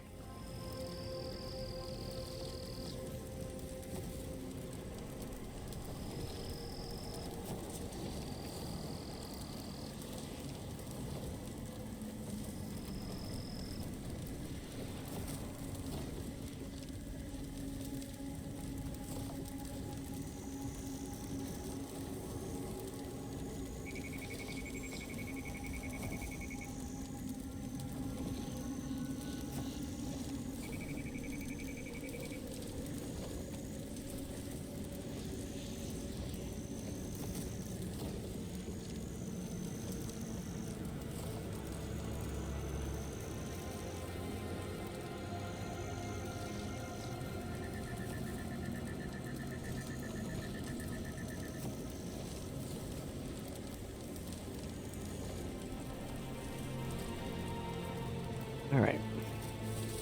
Yeah. I just noticed my Chloroseptic expired a year ago, but I'm sure it's fine. It's still numbing the back of my throat. So it's doing what it's supposed to. Yeah, dude, Mask Hawk is fucking funny. And I feel like we got a bait and switch because... Well, back to it. I feel like we got a bait and switch with Veilguard, because you see the mask and you think, oh, Purple Hawk mask. We're in for some funny times, some jabs, you know. You don't really get that with Rook. Now, I will say, I like Rook in general. He's got a nice enough personality that kind of gelled with how I kind of wanted Rook to be, at least my own personal Rook. But I understand, like, there's probably other people that wanted that really hard-lined, like, aggro Rook, or maybe, like, a really, like shitty one, or something like, you know, something that's more extreme. And this game, I don't think is going to give you any of that. So that's probably pretty disappointing. I would hope in the next games they make a return to not being afraid of conflict and extreme actions. Something annoys me with this game is, where's my son Kieran? Oh, Kieran! Yeah, right. I thought that his name was spelled different. Is it Kieran? It's Kieran regardless. Yeah, Kieran's not anywhere. Where the fuck did Kieran go? He's just in some little mirror somewhere else doing his homework. I wanted to know, yeah, what happened to Kieran? I guess is there a potential that Kieran doesn't exist in Inquisition? Maybe I've noticed anything that is a determinant character, which means they could be dead, they could be gone, or they could be someone else instead. They definitely played it safe, and for the most part did not bring that character back. Which is why a lot of my favorites aren't there. Dorian, for example, can't die. He's always around. That's an easy pick. Same with Morrigan. Even if you stab her in her own Witch Hunt DLC, she doesn't die. Although, why would you do that? Bad person. Isabella technically doesn't die, even if you're one of those people that gives her to the Kunari. Because, yikes. Somebody does that in Dragon Age 2. But it doesn't kill her. So, all these people are technically alive. Yeah, didn't have to do Dark Ritual. Yeah, so that, Kieran, is another unusual side effect of them not wanting to probably go outside their comfort zone and do more work to figure out the branching trees of, like, is this person alive, dead, you know, that sort of thing. I was watching Commander Shepard shred Veilguard to pieces. Wait, Commander Shepard? Is that like a streamer? I mean, it's like Commander Shepard. if it's somebody's name, I'm just thinking of the Mass Effect Shepard. So Shepard. Yeah. So hopefully in the next game, bring back extremes. They're fun. Not everybody will pick them, but you'll be glad you have them. Because one thing I did see as a complaint, and I actually kind of agree with, is the biggest team rift that we had was supposedly at one point Davrin and Lucanus kind of not getting along because of their respective backgrounds or whatever the fuck. I can't even remember why now. But it was so lukewarm of a thing. It's like later on where they're like, I'm glad you got over that thing between the two of you. I was like, thing? It was like a mild disagreement. And it was wrapped up so fast. What disagreement is there? The only other one that was kind of like eyebrow raising was Tash having a big problem with Emmrich and kind of being mean to him initially. But even that got resolved pretty fucking fast. And it wasn't some lingering thing. It was like, don't be afraid to have maybe somebody not get along with somebody else. Look it up on YouTube. It's Mass Effect Shepard. Yeah, so these returning guys are gonna get like a middle of the road B. Oh, this is Viago. He's alright. Oops. What was that? Oh, it's a YouTube video. I'm gonna do these at the same time because they're always together. And I'm sorry, Viago. I all the way up until the end of the game, I thought they were siblings. My brain is wired the wrong way.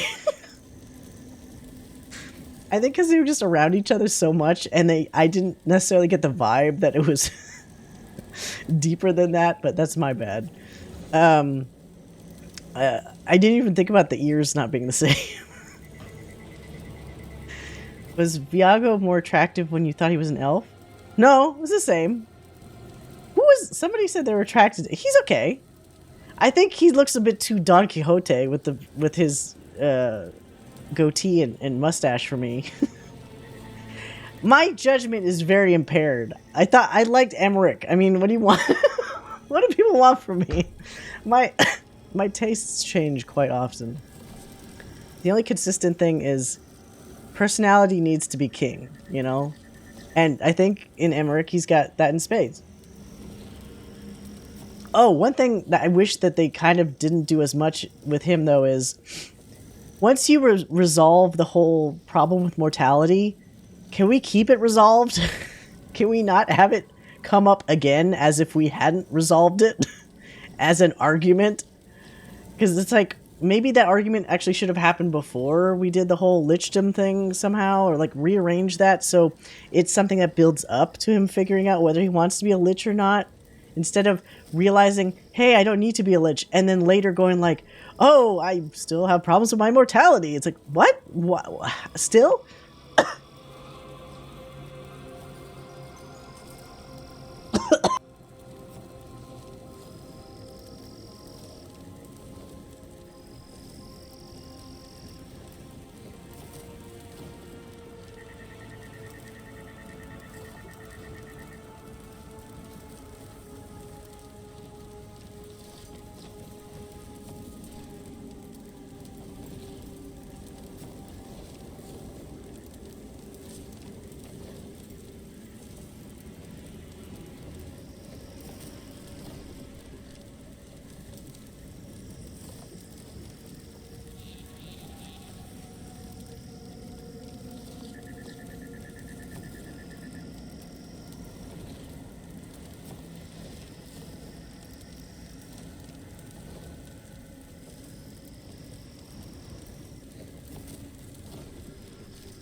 Ugh, sorry. Once again, coughing strikes again. Ugh. Can't hear Viago without thinking Viagogo? Wait, what's Viagogo? Oh, so hold on just a second. Ugh.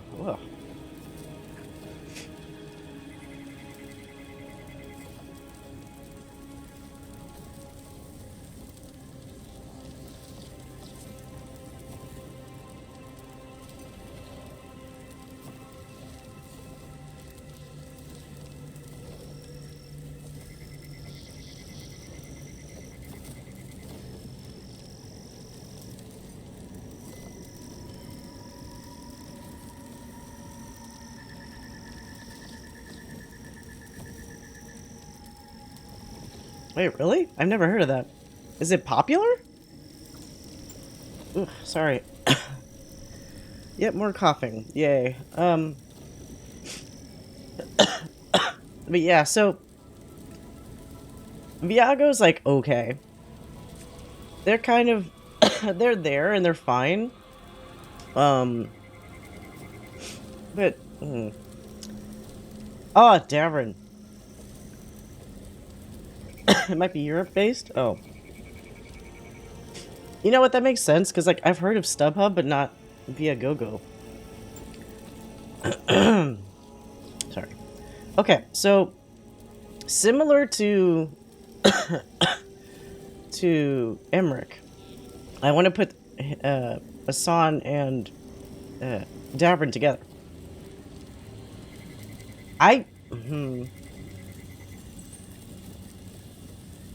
Whoops. Sorry. I clicked a little early with my mouse. I actually... oh my god, my voice. I like Davern a lot. I was kind of worried because it's like... Okay. We've seen the track record with, like, black characters in BioWare games. What are we gonna get? Hopefully not another Jacob. But they did a really good job with Davern, and I was super happy about it. Of course, you got his adorable bird son, cat bird son. I really liked him. I was tempted. He was smooth enough. I was tempted to, like, romance him. But I didn't. But that might be, like, if I play it again, that might be, like, my next potential romance option. He's got a good head on his shoulders. He's definitely more successful as a warden compared to the other wardens that we come across. Because, like, God, the track record of wardens and veil jumpers in this game, not great. A lot of them don't survive, like, a day. So, yeah, I liked him a lot. He was smooth, but he's also, like, he's got his own, like, demons, you know, his own concerns about, you know, about being a warden, about the responsibility of having a griffin. I like how both he and Emmrich are, like, these, like, reluctant dads. Where I'm pretty sure at some point he does say he's Hassan's father, where I was like, ah? I like that a lot. It was adorable. Hassan, sometimes I almost feel like is played up a little bit too much for, like, cuteness. I like Hassan, but sometimes they do the little, like, haha, it's the little mascot cute thing. So, they almost overdid it a little bit, but they pulled it back just enough for him to still be, like, appealing to me. But as a pair, these guys are great. I do think that his quest for the, you know, the stolen griffins and stuff, the pacing for it felt weird, because you're telling me an old, like, the concept was interesting. Having the evil, well, corrupted spirit of a warden that did something against their will, that was bad to the birds and felt bad about it, but then, like, tried to fix it in a fucked up way. That's interesting. But I thought, in terms of a timetable, that thing stole 12 birds and then didn't do anything with them for, like, what felt like a week. and then only started doing something with them as soon as we got there? Like, what? So the whole sense of timing is like way off with just like how that progressed. I assumed that they were going to be already blighted and we'd have to like deal with it, but like no, they're just like intact and nothing had happened to them. Yeah. Antoine and Epka were that's why they're at least here on the list. And I know down here, you know what, since we're talking about wardens, dumpster. Dumpster for the first warden. I think it's no surprise that he's probably not supposed to be liked the way he's written. But did they have to make it so obvious? He's so antagonistic all the time. And yes, from what I understand, there's a way to like kind of make him come around to like being a little less shitty towards the end, but like at that point I feel like it's too little too late. He was always fighting us tooth and nail, even though it was pretty obvious he was wrong and not being open-minded about the blight of all things. Acting like he knew better, even though his own fucking wardens were dying constantly all the time. So he was just useless all the way to the end. He couldn't even kill the thing right. So I do, I guess, prefer that it was him and not, like, as I mentioned earlier in the stream, if there had been an Alistair, Blackwall, etc. warden character that came back, I would not have wanted them to be in this position, because what a shitty way to go that would have been. They were just, yeah, they're just chilling. And you could tell that they were going to be more successful because they were more that Evka and Antoine were more thoughtful about the whole thing. They're actually researching the blight, they're trying to be responsible, they didn't want to, like, act rashly. And surprise, surprise, they make better leaders. So good for them, bad for him. Oh my god, what's her name? The Mornwatch lady. Myrna?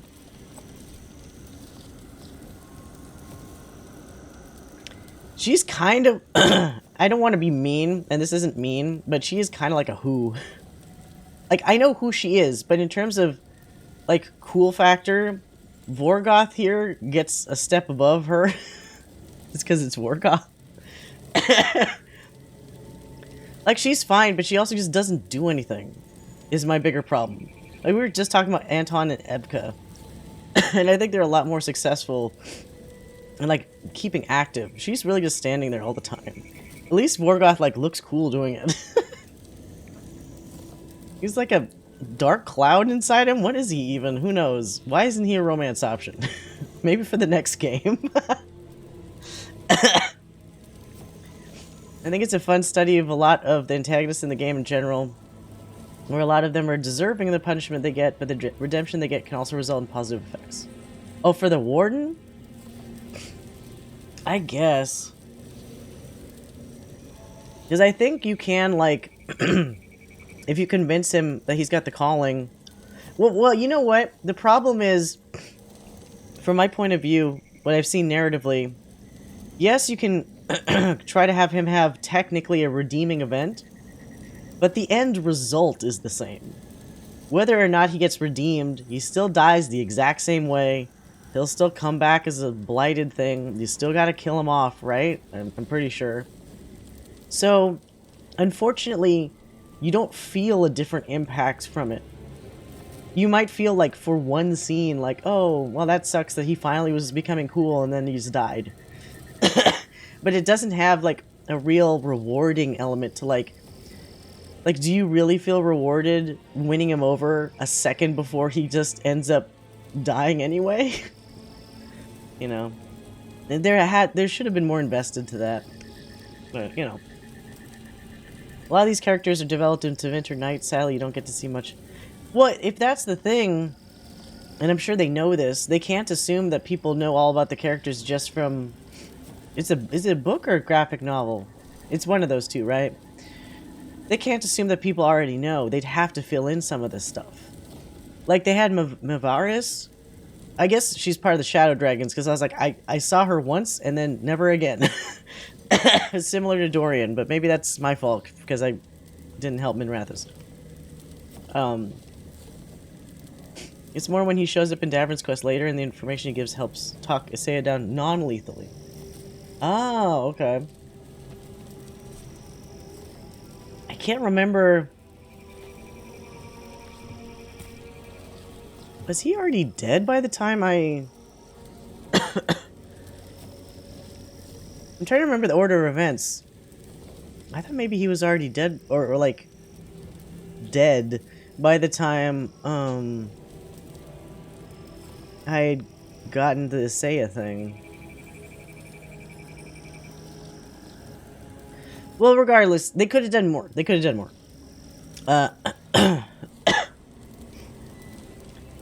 If you punch him out, the only option is to kill him. Well, he's got Blight, though, so he's probably gonna...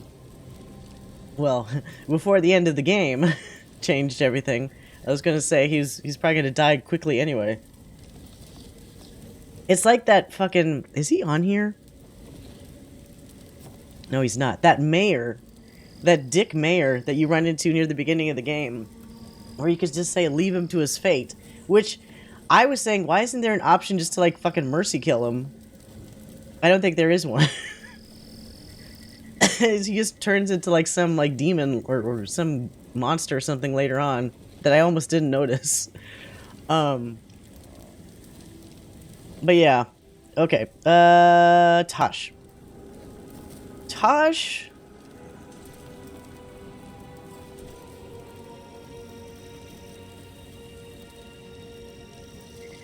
Tosh is not an S. I'm kind of conflicted on whether Tosh is an A or a B. Or like a high B. Like, you know, in between these things. The mayor is a similar thing where you Oh. So you get screwed out of that if you're not a warden. That's lame. But if I had Davern with me, shouldn't I also get that option? Ah, well. That's too many different combinations for them, I guess. I guess it's cool for replaying, though. Wait, what? You can make him take the warden joining and he saves... So, you're telling me that the mayor has... Excuse me. The mayor has a better character arc than the first warden. Kind of.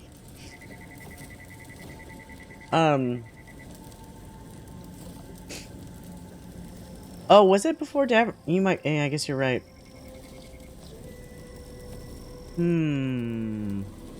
I guess at the end of the day, they're still mostly an A. I would say, like a low A. The problem I had with Tash was, I don't know how to word this carefully, because I don't want to sound like a shitty person, but they had a really interesting backstory. Because then, once again, we get to see Kunari from, like, a different point of view. But I do feel that part of the story at one point almost felt like it was some kind of, like, playbook. Not playbook. Like, somebody opened, like, a Wikipedia entry for, like, being non-binary. Like, the conflict that they had, sure, feels very real. And understandable about not knowing what you are and not having any guideline for what you want to be. But then suddenly, halfway through it, they start tossing out a term which, at least in a fantasy game, I feel like somebody saying that they're non-binary, the terminology, at least to me, the terminology sounds weirdly like modern or contemporary. And it made me actually wonder, does Dorian ever specifically say that he's gay? And does Krem ever specifically say that he's trans? I don't think that they do. They manage to describe what they are and what they, you know, their orientation without, like, using a more modern term. Because I'm pretty sure, unless I'm totally misremembering, that even in the scene where Dorian's talking to his dad about being gay, basically, was saying something about enjoying the company of men or something like that, which you obviously get the point across, like what he is. But as soon as Tash just kept saying non-binary every fucking other sentence, I'm like, okay, this is breaking it for me. Because I don't think somebody would necessarily just do this in this situation, you know? It's soulless. I think it's awkward and clunky, but it's also a lot harder to abstract a non-binary gender than just saying I'm. Well, I feel like they were on the right track initially by saying, introducing the topic of wearing the girly thing, or wearing not feeling one way or the other, feeling in between, or something like that. At least for me, I'm not non-binary, but I also wouldn't say I'm cisgender, I'm straight, or whatever. There's certain terms that just when I hear it in a setting that's essentially medieval fantasy, it's what the fuck. I don't have a solution for exactly what to replace. Yeah, but I think the descriptive element for me got the point across, at least for me, pretty clearly. And then when they started saying this, oh yeah, non-binary, I was you don't have to do that. Maybe the writers felt like they had to do that just to make sure people didn't have any confusion about it, but I think that draws almost more attention to the fact that you are shoving in a description as opposed to letting it happen organically. You know what I mean? For a situation where they had never seen anyone else that was non-binary or known about anyone else, how did they suddenly know what the term was? Because it's only much later that I think Isabella even mentions that somebody in the Lords is also non-binary. Because then they mention the term again later when she's talking about it. And I was like, just they had this problem to an infinite degree in Andromeda, where they had that, I forgot the name. If you guys played Andromeda, maybe remember, there's that one NPC you come across that says that they're trans. It tells you about being trans, almost like a fucking pumping out a description, a paragraph.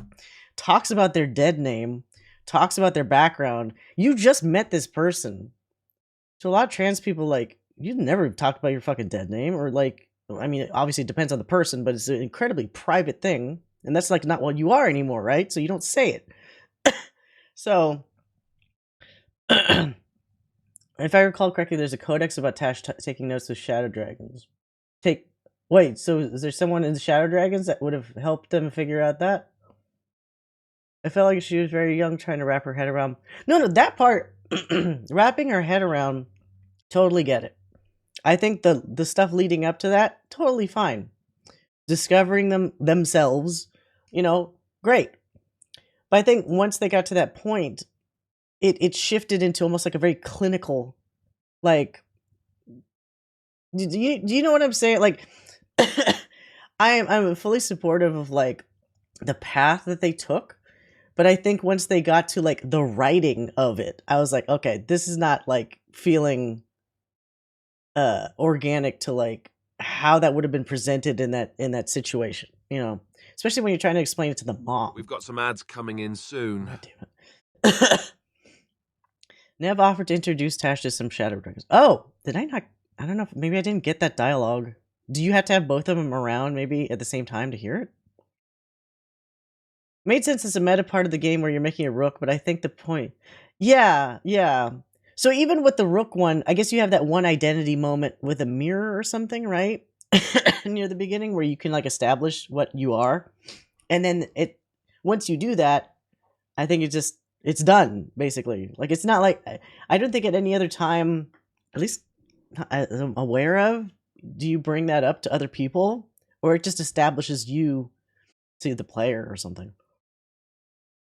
It was a convoy you walk in on in the dining room. Oh, I might have missed a lot of those. I tend to just run around in the lighthouse, and sometimes I catch the beginning of a conversation or miss most of it and only hear the end. But yeah, so I thought that they kind of got hung up on that a little bit too much.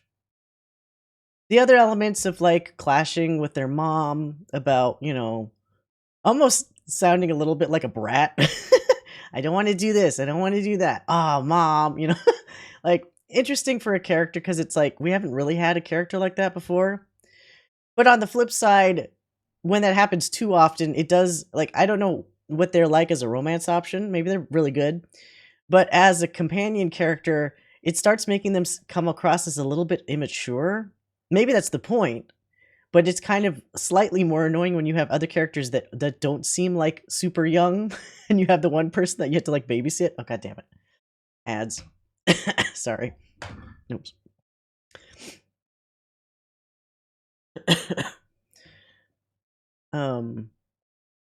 The option actually unlocks additional dialogue with non-binary. Oh, that's cool. Wait, so I wonder if like your Rook mentions like again non-binary to Tash then, or if they just say, "I know exactly how you feel because I'm also the same way," or something like that. I don't know. But I do think that like it could have been worked in a bit more. I don't know, a bit differently. But other than that, like, I think Tash grew on me because initially I didn't know what to expect from them. Because sometimes they're brash and sometimes they are kind of considerate, but then other times they kind of feel like they don't want to talk about their feelings. So Tash could sometimes be a little all over the place from a personality standpoint.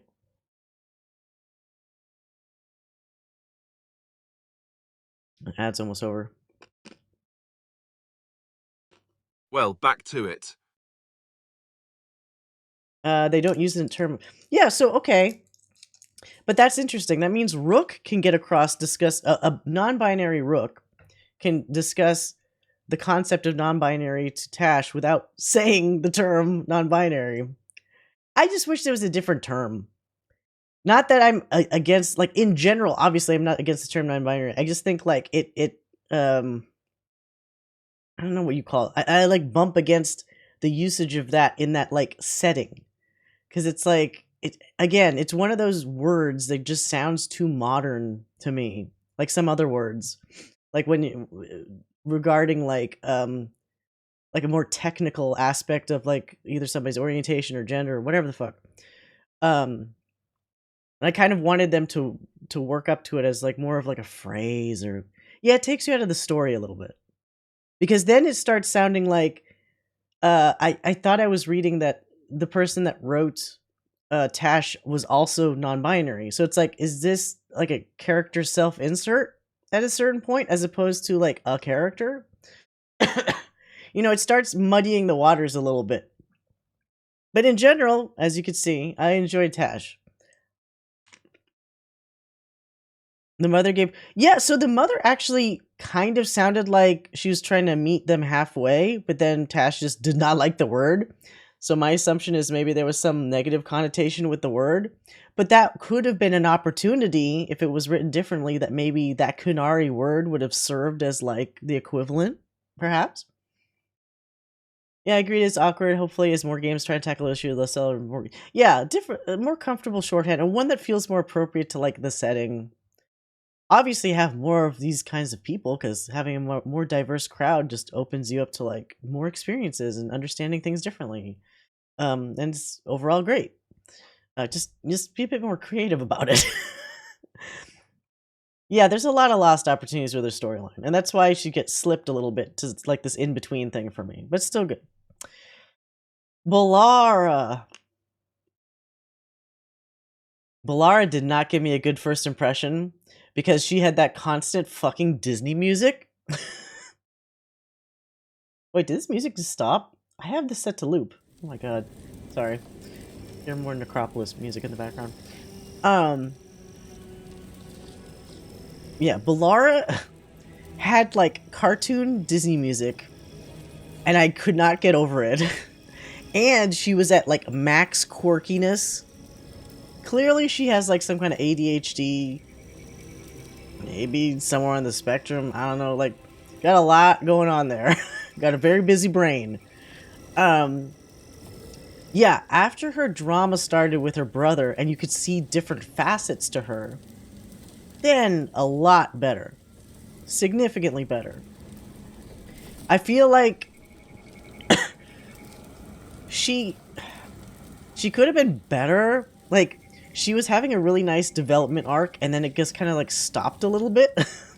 It stopped just short of her really developing better, like, self-assurance and better, like, this, like, self-confidence.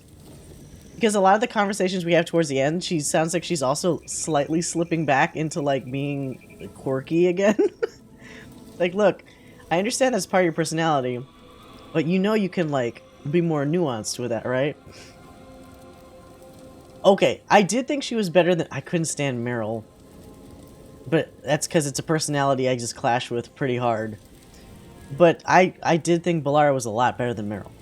Early Bellara felt like an escapee from the Tinkerbell Pixie Hollow movies. Yeah. Yeah, I liked her. I would say at the end, if we're talking about beginning of the thing, it would be B. By the end, I did like her. She processed a lot of shit with the brother. She had to kind of grow emotionally from the experience. So better, but like, I don't know if I could handle romancing her. Because look, I'm neurotic enough on my own. I generally go for characters that, maybe subconsciously or not, can like be a cushion for the neuroses. You get me? Like, they know how to handle somebody that's neurotic. Which is probably why I like Emmrich. Probably why I like... Well, like, Cullen's kind of neurotic in his own way, but it's different. Because he's very orderly. But somebody that's not the same as that. I don't know if I could deal with, like, another intense person. I really like how all the romance experiences... Yeah, they are very different. And that's a good thing. I don't know how the progression of the romance goes, because it's like, do some people get more physical than others? I still think we're being very PG, not showing shit in the Dragon Age. Like, in previous Dragon Age games it's similar, but like, well, with the exception of Origins, with the really cringy, hilarious sex scenes, which I'll remember forever. But like, from 2 onwards, it was a lot of like fade to black, maybe show someone with their shirt off. You're not seeing a whole lot of stuff. But I was really kind of hoping that, you know, with the enhanced graphics of Veilguard, we'd like see some things. I don't know if I wanted to see old man ass. I don't know what I wanted. I didn't get any of that with Emmrich. So, I don't know. But I think we're still playing a little too safe with some of these romance endings. I want to see some spice, you know. What was with the naked option they had? There wasn't any... Oh, that's right! When you're making your character... Or, like, when you're starting out, you can select naked, right? Where did that come into play? Even when I woke up in the coffin, I had boxer shorts on, somehow.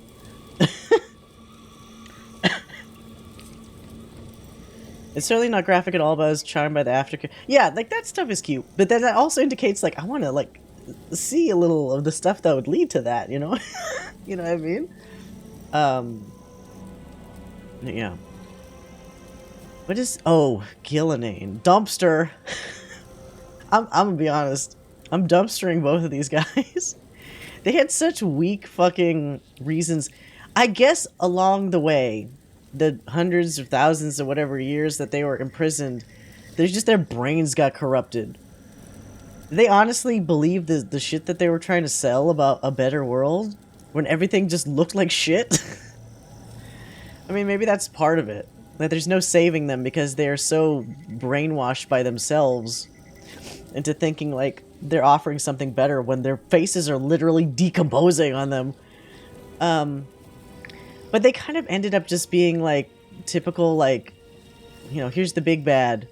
Gotta fight the big bad. Oh, you can't talk with him or reason with him at all or anything. Yeah, most Bioware big bads aren't soulless or kind of mustache twirling.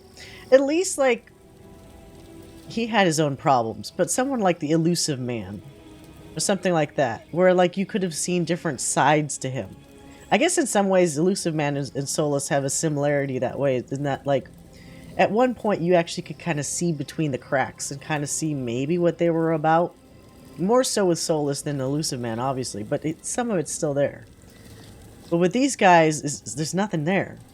And it almost looks like they were brainwashed by some maybe higher power. Maybe it was those Asians. Those caped beings in the super secret ending for some reason that now suddenly exist that influence Logain, which feels bad to hear and say. I don't know who this guy is. Who the fuck is this guy? He's an elf. Who are you? Yeah, I think this literally goes in the who category. I don't know who this is. Yeah, Corypheus was like that too. He already started evil, ramped up, gross, already drank his own Kool-Aid too much. And there's no reasoning with him whatsoever. Oh, Ilario, dumpster. Fucking dumpster. They spoiled this guy in a way because whoever does his voice sounded so obviously like bad guy. The first time, I think, like, what is that first mission? Where you take the boat from the docks and he stays there? And he says something to the effect of, like, oh, I will stay at the docks. Oh, don't worry. I have everything under control. And it's like the tone he had. I was like, are you a bad guy? Are you gonna, like, betray me? Because you don't sound like... I know you have an accent, but the other guys have an accent too, and they don't sound like that. You just sound like fucking like Jafar from Aladdin, like obviously evil, right out the gate. Oh, this was the guy that was Solus's friend? I will still say who because I didn't know until you said that. Like, I feel bad for the guy because he's one of potentially many people that believed in Solus and was basically let down pretty hard by it, but... Oh god. I'm not putting her in the dumpster, but these two are also like... I'm gonna say they're who because I don't care. The Veil Jumper people, Strife and... I forgot her name. They're there. Veil Jumpers just feel like they're not doing much of anything. Kinda... Well, even the Wardens, like these two actually feel like they're trying to do shit. These two, I guess they're just holding down the fort, because like, Veil Jumpers just... running around with their heads cut off. Irulan? Okay. I forgot her name. I only remembered Strife's name because I had seen that, like, apparently if you don't romance Emmrich, somehow at one point Emmrich wants to do something with Strife. And I was like, what? Excuse me? Out of nowhere. Viper is like, I guess a B. He's not who because I know who he is and he's voiced by Matt Mercer. But, he's also at the low end here. If, you know, this is not in order for B, but, like, he would be, like, here just because maybe if I had helped Minrathous, he'd have more to do, but he was blighted for most of this time. And, I mean, it sucks to be him. Hopefully he gets that worked out, but he's just kind of there. He's like, oh, it's the cool guy. See you later, cool guy. What's he doing? Oh, he's somewhere. She is a who, even though I know that she's related to Nev, just because, like, she's another one that doesn't do anything. Was she, like, an investigative person, or, like, one of the, like, Minrathous cops or some shit? But, like, very ineffectual. Was it, like, Mara, or some... I forgot what the fuck her name is. Did you hear the data mine info about Viper? It's a plotline that's hinted but got scrapped. No, tell me. Hesenkost. Johanna... Hesenkost. I'll always remember her fucking name because Emmrich says Johanna so many times.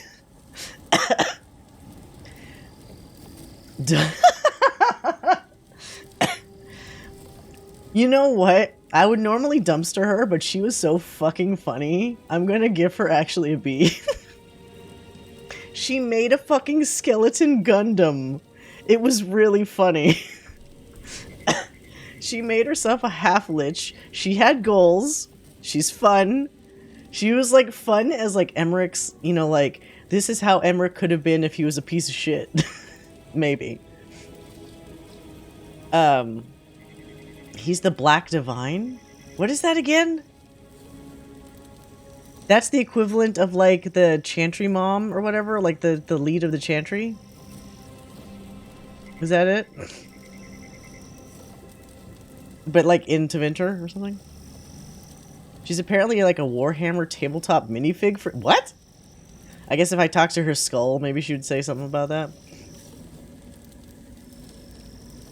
She was actually hilarious. I just hated... Yeah. I knew you hated that. Yeah, that's interesting that he... I wonder why they dropped that. You know what? That would have been a very distracting subplot development, that he was like the Chantry leader. Because then you... Whoops. I almost dropped my tea.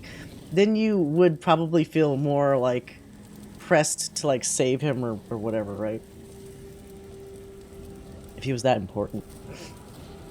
Yeah. Cousin Koss is fun. Fucking cuckoo caca crazy. But kind of in the best ways. Because that quest was fun. Can you imagine having a revenge dinner party and doing all that shit? Very, very unique.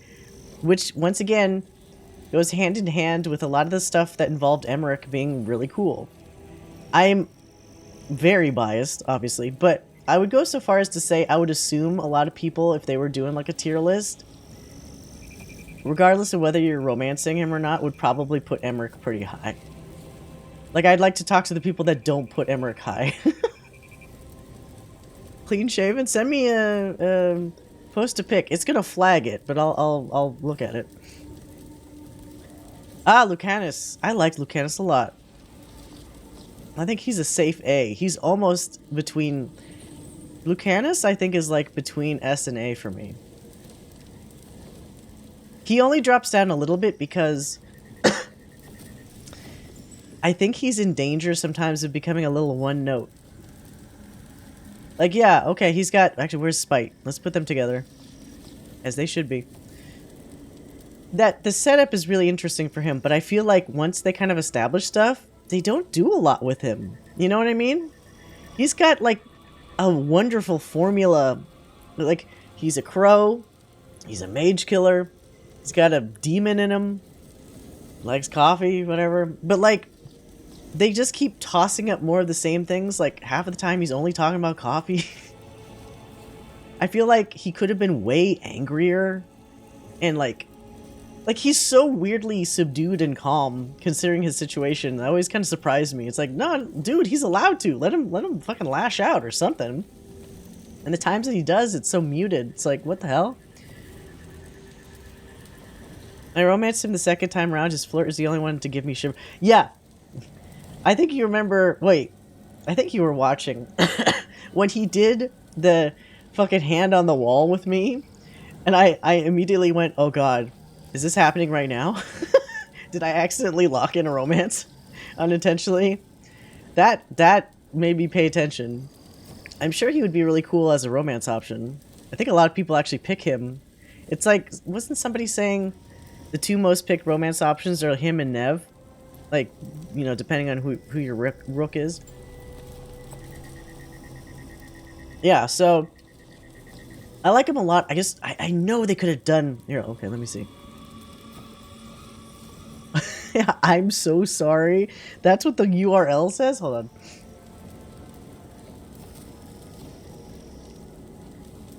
Wait, what? They also cut his hair, which is weird. You know what he almost looks like at a glance? Before I embiggened it? He almost looks like Keanu Reeves from Bram Stoker's Dracula. Because he also had a short haircut, didn't he? He's kind of cute. He reminds me of somebody, though. But, like, super young Al Pacino. Like, Godfather... Was it Godfather 2 or something? He looks kind of nerdy. I don't know if I'd go for the haircut. But if he had his normal hair plus this... Yeah, maybe. Christian Bale? Yeah, I can see that, too. He's a cute guy. He's cute. I would say if we were just going purely by looks, I'd probably find him the cutest. And then Davrin, then Emmrich. I actually find when people do mods for Emmrich, it makes him look worse. Weirdly enough, he looks worse when people color his hair to black. And he looks worse when they take away his little fucking Vincent Price mustache. This just looks worse. So I guess they knew what they were doing when they were... The only thing I would take away, because I got really distracted at it towards the end, is he has some fucking, like, mole or liver spot or something right at his nose here, and I kept seeing it, and I couldn't not see it. It was like Austin Powers and the mole in, what was it, Goldfinger or whatever? Mole, mole, mole. It's like, stop! I don't want to see it anymore. There's a modder's obsession with making him younger. Yeah, it's lame. I'd like to put some more meat on his bones, maybe. Silly thing to say that he's a necromancer, but you know what I mean. Like, it looks like he just doesn't eat. Sometimes there's some angles he's so skinny. Fill up some, you know, get some meat and potatoes in that guy. Oh, young Win mods? Yeah. You know the worst part is Win is only like, was she like 50? As I'm getting older, I'm looking at Win going like, that's not 50. What the? She's acting like an old fucking woman, an old maid at 50. You're real. Anyway. Katarina. Not Dumpster. But even though I know her name, I think she's kind of like a who. Just in terms of like, she felt like she was going to be so important. And she kind of just wasn't. She's just like there. Like, yes, she became a plot point because they wanted to save her. That makes sense. But she's also just like, I'm a crotchety old grandma. I have a lot of power as that grandma, but like, I also just there. She lived a hard life. Yeah. I mean, look, living with a blight and also practically dying and then coming back to life via spirit. Yeah, I guess that would probably age you up, right? Nev. Nev. Oh boy. Wait, I need to spray. Just a second.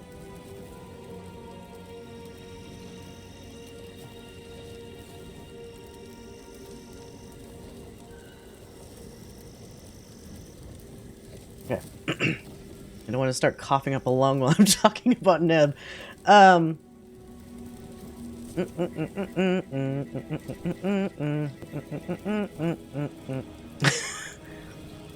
I can't get over her voice, and that's not in a good way.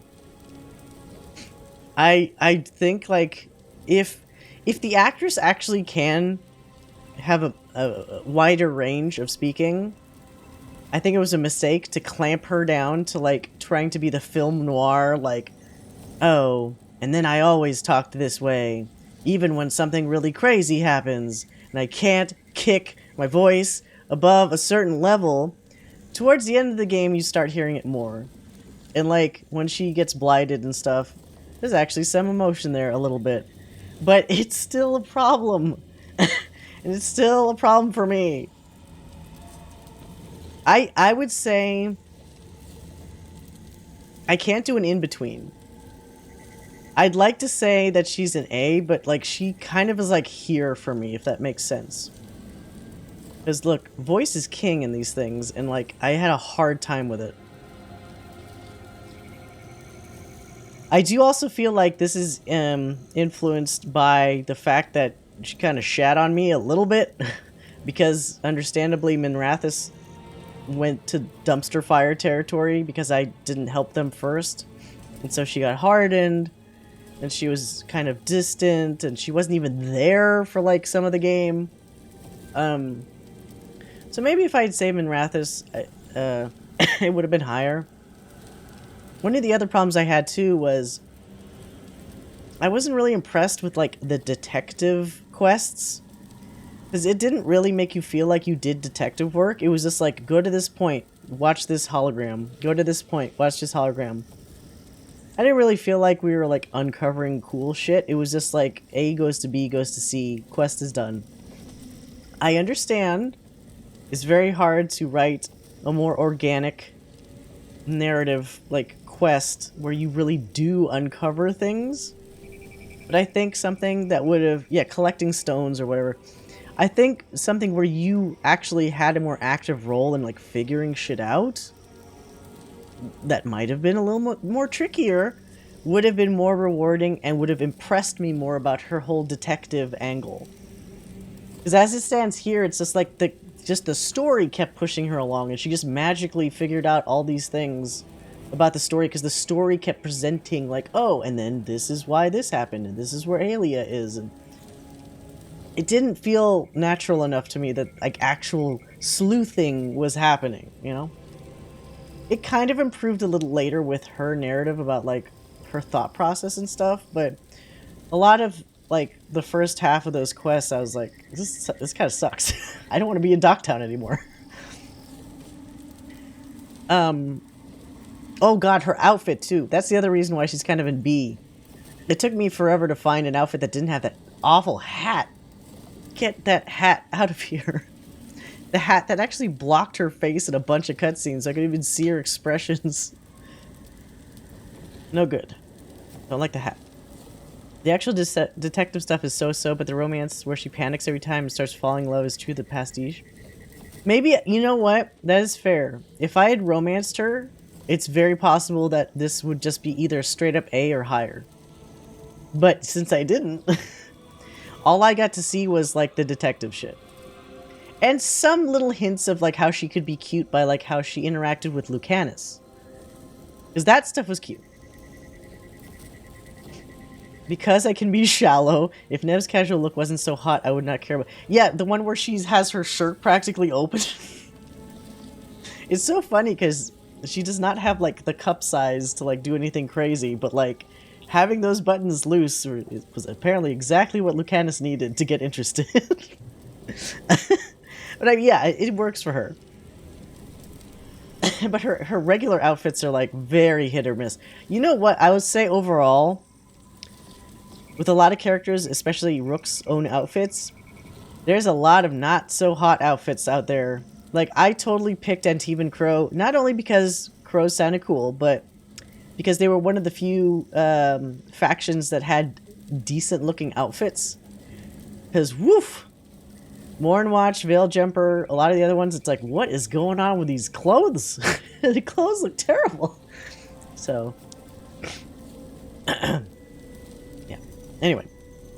Oh, why is this? I'm gonna do who, even though I know it's Volta. This was just weird. What a weird character, almost character assassination of Volta from the Descent DLC. She had what appeared to be a cool, like, potential plot with her becoming one with the stone and getting her own magic powers.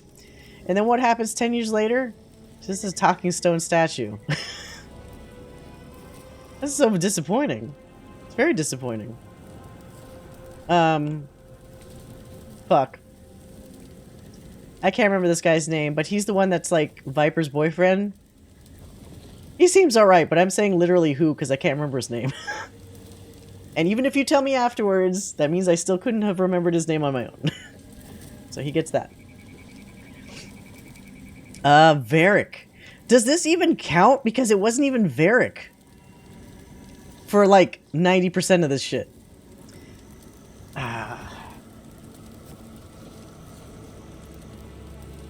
I'm gonna make somebody mad, probably, but keep in mind... We've got some ads coming in soon. Oh my god. Okay, well, I can't snooze that ad. Keep in mind, I normally like Varric, so this is not a grading of him across all of Dragon Age. This is purely Veilguard. But, saying that, if I am judging Varric in Veilguard, I think he's a dumpster. Because all we see of his actual actions are possibly the worst choice to make imaginable. The worst rationale imaginable. Retconning a relationship with another character, because you're telling me he was bestest buddies with Solus to the point that he thought that that was going to work? And then, of course, dumpster for the rest because it wasn't even him. He did, for some reason. Or you mean, like, even with the twist, he kind of... He didn't actually add a lot to the game, unfortunately. And it's almost worse that he was a figment, you know, of Rook's imagination, because... that means maybe he just shouldn't have been there at all. Maybe he should have been taken out, had to be maybe shipped back to Southern Thedas, or just left, or something. Just not be present. Because, like, it did such character damage to him. Yeah, I forgot he was around. I mean, that was the downside of having that whole reveal, because that means he had to really be out of people's eye, you know, because he didn't exist. So it wouldn't have made sense if he... Oh, God damn it.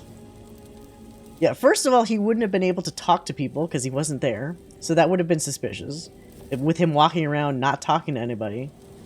And then, yeah, what a weird corner they painted themselves in with Varric, honestly. Okay, let's wait. Let's wait till the dancing's over and then we'll dumpster... We're gonna dumpster Solus. I'll give you a spoiler. Okay, I'm gonna be right back.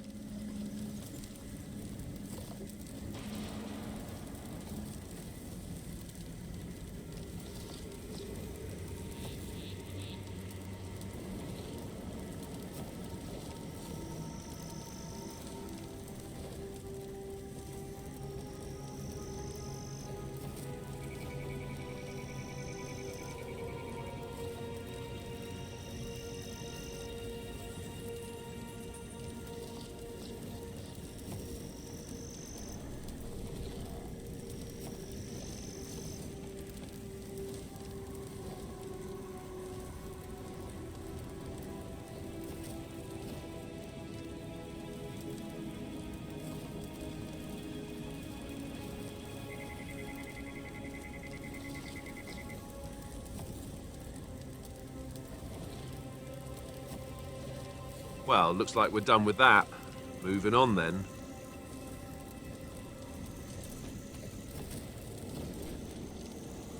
Oh shit, sorry. Wait, I was just muted during the break, right? Okay. Yeah, I was gonna say, to what Half Orc Fury said, if it had been a play by Varric to trick Solus, that would have been one thing. But you know that he actually, like, it was clear narratively that he really thought he was going to try to get through to Solus. And that the actual distraction, not distraction, the fucking up the statues was really just a secondary thing. Like, if that didn't work or something. As opposed to that being the main point of, like, let's stop him by distracting him and then you do this, you know, this, that, and the other thing.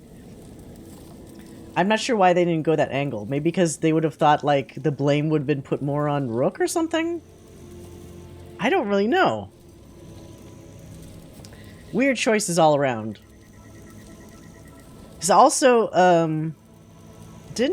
was it during development or something that Varric's writer, like, left? Either left or let go, or they just weren't part of BioWare after that. So, I don't even know if they got a chance to write Varric themselves, or if this was somebody else writing it, and they were just using, like, essentially notes, you know? The other person was, like, consulting them or something. Because he did, I mean, since he was not really real, he was just always, like, very zen and just saying, hey, don't worry, everything will work out, you're gonna be a good leader, you know? Without doing the usual kind of, like, tales that Varric would tell, or, like, let me illustrate with a story that I remember from way back when of how you should be able to try to tackle this thing, or you like to teach through past events, you know, something like that. Oh, laid off? Ugh. Layoffs were about 6-ish months before the game came out. Yeah, okay, the writing would have been done, so maybe they did write that. Just disappointing. Maybe they could only do what they could do, ultimately. I don't think it's their fault if, you know, if somebody decreed, this is Varric, but he's not real, go. It's like, well, you deal with the cards you're dealt, right? And to nobody's surprise, I'm going to dumpster Solus. I'm not saying people aren't allowed to like Solus. It's totally valid if you like him. If he's still your bro, that's fine. I just feel like, in my experience, and the choices that also my Rook made and previous Inquisitor made and all that kind of stuff, he just has a pathological problem of, like, acting like he's letting down his guard, but maybe not ever really letting down his guard, and then tricking people, and then acting like the victim when shit goes south, and then, like, it's this crazy spiral of, like, oh, woe is me. And I think I've seen too many characters like that where he gets dropped in the mix and I get super annoyed by him. Because, you know, even at the end, it's supposed to be very sympathetic. You could feel it just by even the final confrontation. They don't want you to have to do the aggro result because those are read as bad ends. Like, less successful ends. The successful end is when you kind of work out a deal with him, which can feel very unsatisfying when you think that Solus should be punished to some degree. I don't think it's a punishment to be bound to the Fade. He's still alive, he still can control stuff, he's still powerful. He has new responsibility, which hopefully he doesn't shirk or, like, do something bad with somewhere down the road. But that's, like, the tiny little crumb we get of, like, change in him. Trickery and lies depending on the story. Wait, everybody dies ending? Is there one that's, like, super awful? Should I look that up? I didn't know there's one that's essentially, like, bad end Mass Effect 2. Hold on. Hold on. Now you've made me have to look this up. Everyone dies. That'll be a hell of a way to end the stream. Veilguard. Worst ending, everyone dies. Okay, let's check it out. Hold on. Let me turn off the Necropolis music. Okay, let's see.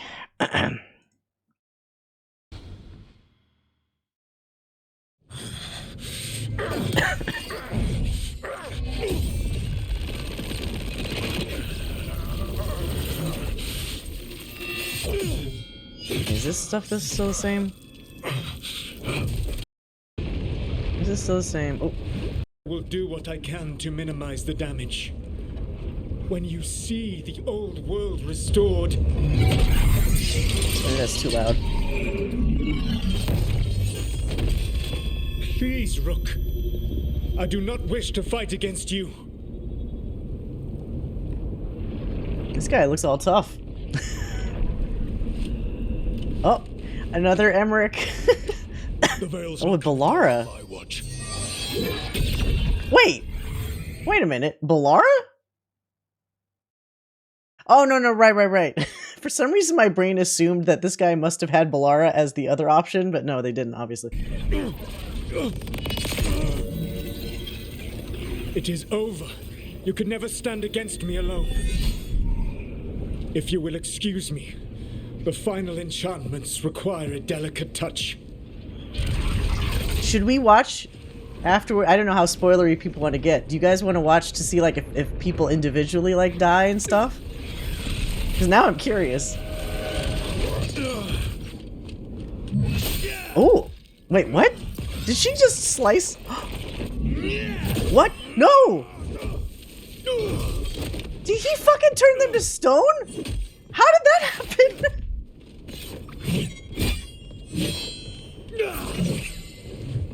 Wait. How would that even have been an option? Oh, were they not loyal? Like, they didn't finish the loyalty quest, so they're, like, weaker? Oh, fuck. You have lost. Everyone. Everything. It is over. Oh, this sucks. It is. Because it's not just my blood on that dagger. Oh. No! Wait, did he, like, rub some of that blood?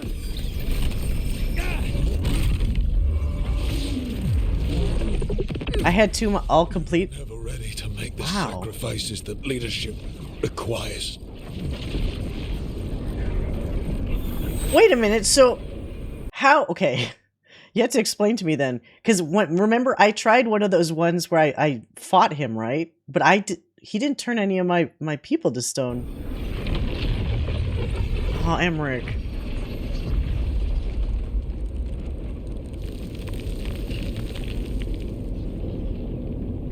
Oh, that sucks.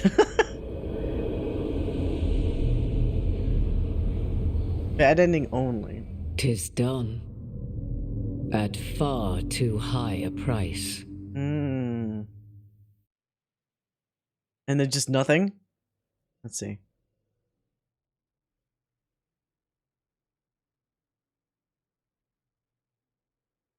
Last of the Everners were defeated. The final blight. Didn't we read this? The final blight, the worst of blights, is over. Oh, all their fucking symbols? Oof. The Veilguard paid the deepest price for victory. Where they'd fallen, a monument was built. Oh. Without Morrigan or Inquisitor? I see. A final memorial to those who gave their lives to bring Thedas a peace not known for many years. Ah. How do you do it so that neither the Inquisitor nor Morrigan come along, though? It seems like they just kind of appeared on their own. Stopping Solus and the gods cost many lives, including Rook and the team. With greater preparation and time spent, if you hadn't sucked, maybe people could have survived. Yeah, I guess maybe some of the other ones were not, side quests. See, what's bullshit is, like, if they were all heroes of the Veilguard, but your factions were ass, I think that also screws things up. So you could be amazing with your companions, but your companions will still pay the price if the other factions are like, I think you need at least 2 stars or higher or something. All right, hold on. Whoops. Oh, God damn it. Go back. Sorry. Oh, all companions' death, worst ending. Oh, Jesus. Oh, okay, this is it, I guess. I've got you. So when does this... Oh, but this is also just showing the choices where people definitely die anyway. Behold your current age. What is this one? Oh, okay, we've seen Harding. You a thing. That hair. Okay. Yes. Okay, yes, we saw that. Oh, is this technically... I guess Varric, yeah, technically.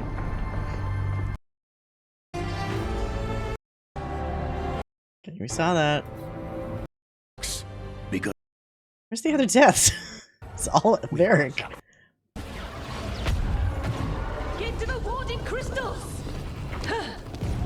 Over there! Oh, they had him go with the veil jumpers? Oh! Never seen him jump into action like that. That's kind of hot.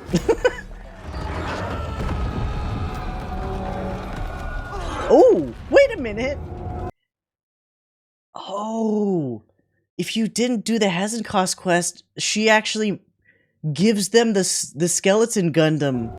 Oh my god! Let's go! Johanna wins again.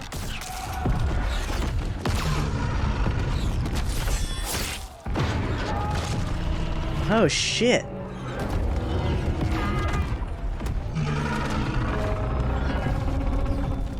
Is he gonna like fall on him? That would be the worst.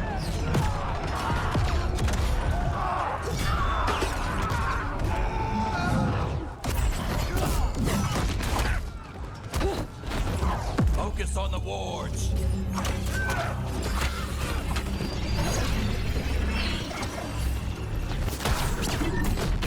Oh. That's cool. Maybe I should have mixed up who went with who. Is that Davrin?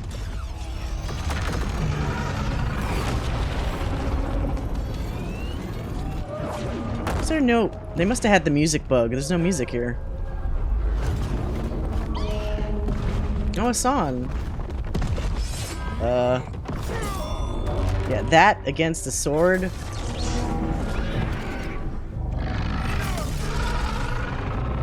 Oh, shit. Okay.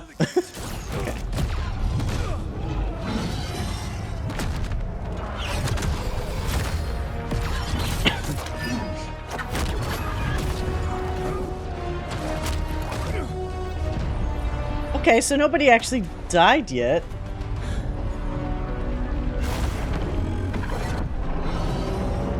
Or is it gonna happen now? Oh god, is he gonna get squashed? Oh no, he's not even there.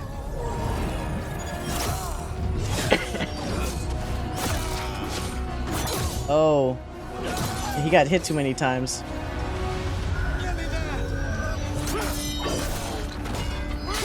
Oh, so... Oh, fuck. I almost want to try to do the older battle, this whole battle with, like, maybe different people helping them. Because I maxed out everybody, so I guess they would be successful. Oh, no, Vorgoth? Oh. Vorgoth wasn't able to do the thing that he was gonna do. Oh, shit.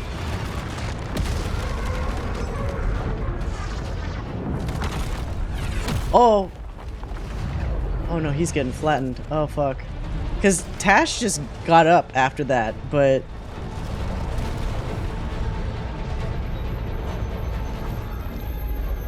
Fall back now!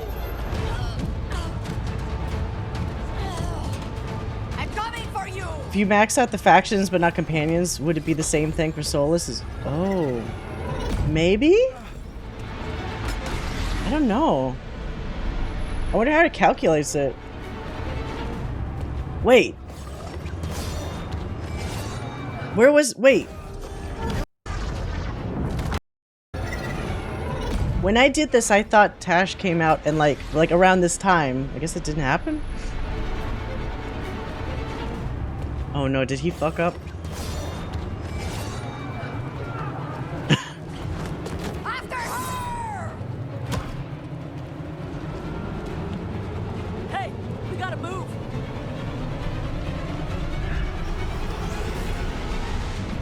Oh shit. Wait, where's the sun? Is the bird also like squished? Why does it have that music when that happens?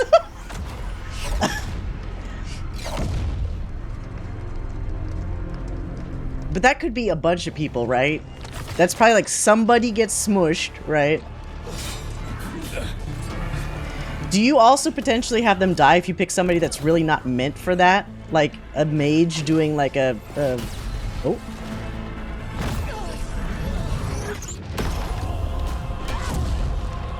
Like that should have been normal. I think I actually had Lucanus.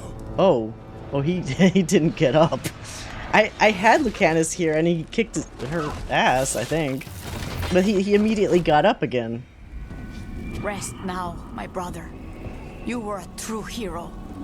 The greatest of us all. There will be time to mourn. Emmrich's still alive, right? Or did Emmrich just get killed off screen and nobody gave a shit? We will need support in fighting through Hightown. Go, find Solas and get the dagger. He is there, not far ahead. This is a mess.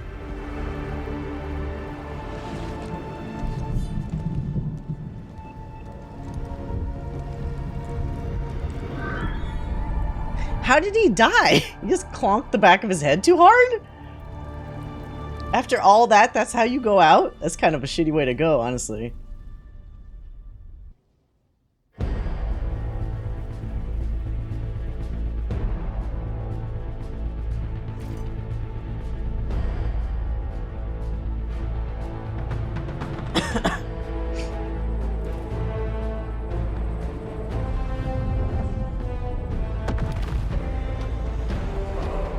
Like, this is the same?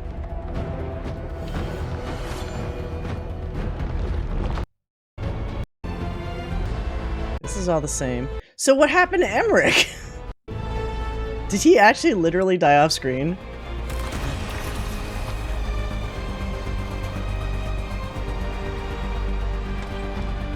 Oh, she's blighted. No, I thought that was, because remember the rubble fell on Davrin. Emmrich was getting surrounded by like 3 or 4 Venatori and then it just cut away. Oh, uh-oh.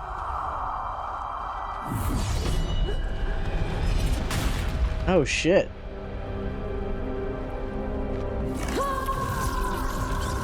So Emmrich got really the worst death because they didn't even show him getting killed. Nope, somebody got an achievement for that.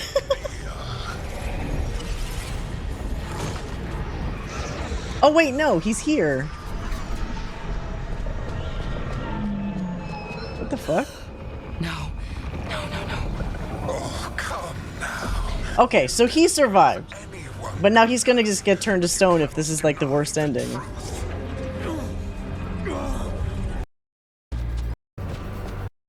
Oh wait, is she gonna fail because she's also not like maxed out? I haven't seen this.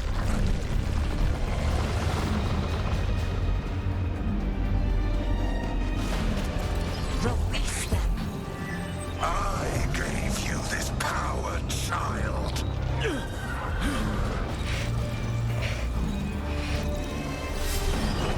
Oh, she doesn't say anything cool. Unless she's gonna fail. Not my god. Oh, okay.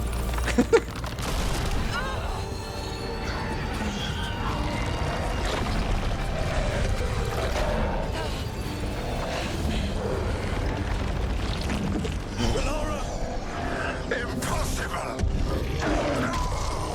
Alright, so this is the same then.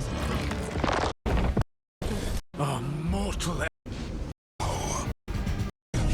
That's the same. Okay, so they're just gonna get turned to stone then, probably. And for bringing down the veil. Sorry, damn it. Please, Rook. The veil's not coming down on my watch.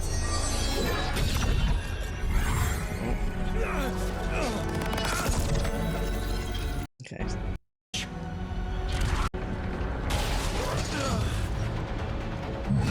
Oh!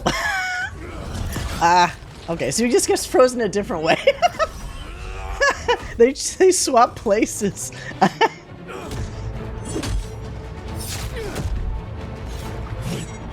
Oh, whoa. Wildly swinging. Emmrich doing there doesn't make sense? Do you think they did?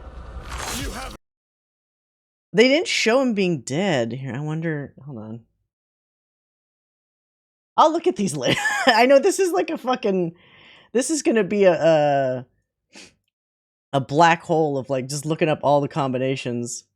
Because he sent Ballara instead. Oh, right. Because, wait. Unless... No, wait. That was a different video where Ballara was fine, right? Anyway. I'll just leave that. Now that we've seen most of the things, I will say about the game, I am impressed that in terms of how things can be fucked up, it certainly seems like there's quite a few different combinations of ways that things can be fucked up. But my end frustration is still that you shouldn't have to feel scared into doing every fucking side quest, sub-quest, whatever possible to get an optimal outcome. Maybe somewhere down the line people will find like the bare minimum stuff you have to do to like get the good ending, but as of playing it, you know, fresh, it really does feel like the game warns you so many times, you better do everything. You better do everything. Like we're telling you, sometimes if you don't talk to someone right now, you might not get a chance to talk to them again. It's like, so that kind of constant pressure is kind of annoying. It's a little frustrating. But I still stand by that, like, the 7.5 out of 10. It's not a bad rating. I know some people, maybe that's like the IGN rating. But like, it has good points, but it also had a lot of points that kind of either let me down or felt like they could have done more. And that's probably... Now I can actually finally look at that Reddit AMA maybe tomorrow and pour through it and see like what all the spoilery information was about. Because I was afraid to look at it because I hadn't finished it. But yeah. I still say net positive from playing it. As a Dragon Age fan, there's a bunch of downers that I kind of feel about it in various ways. You know, like, there's mostly missed opportunities and also plot lines that just are totally ignored or now made irrelevant. Which I'm sure somebody's like, well, but it's in a different region and it's a soft reboot and whatever. It's like, yeah, but those were choices. They didn't have to do that. And now that they've added that additional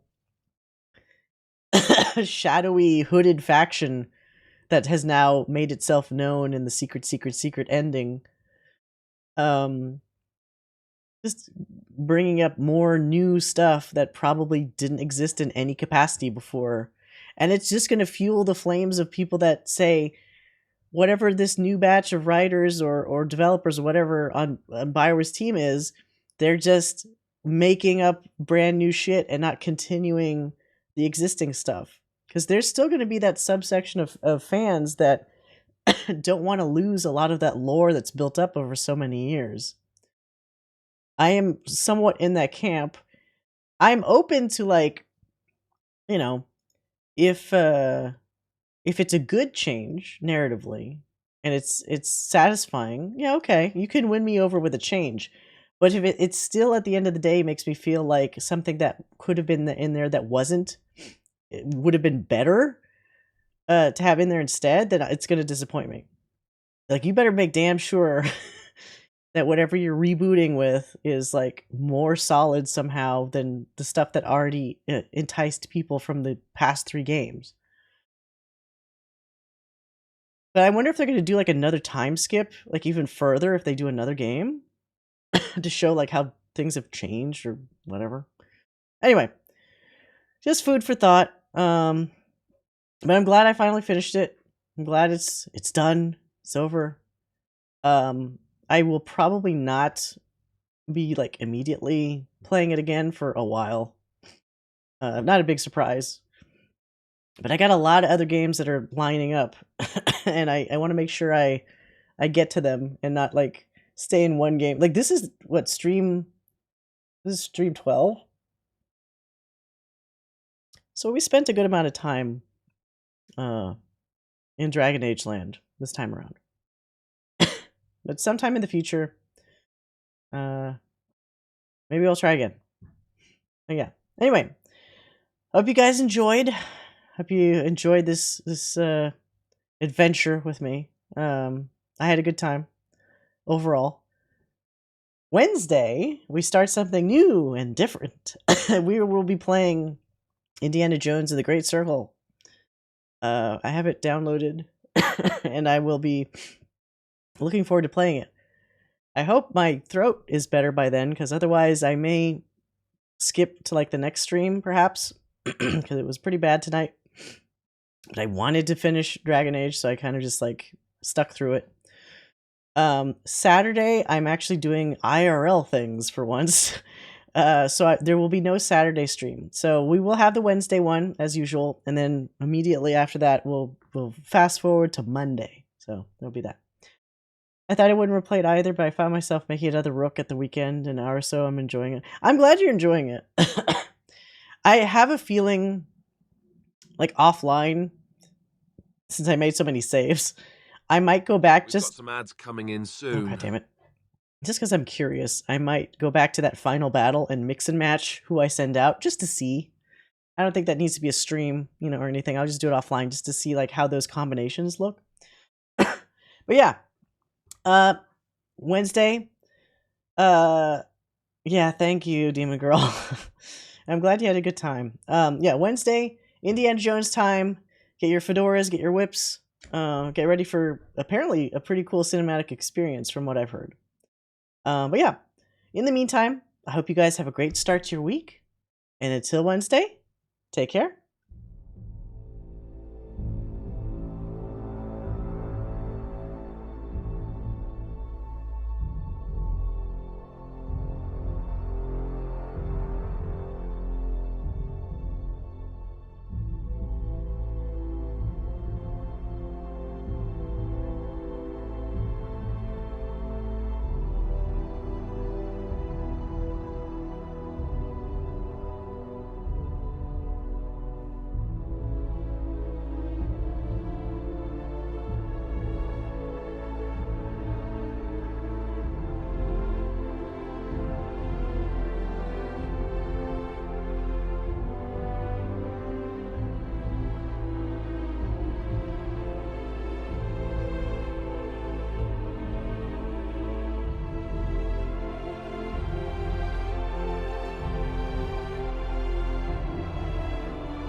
Well, back to it.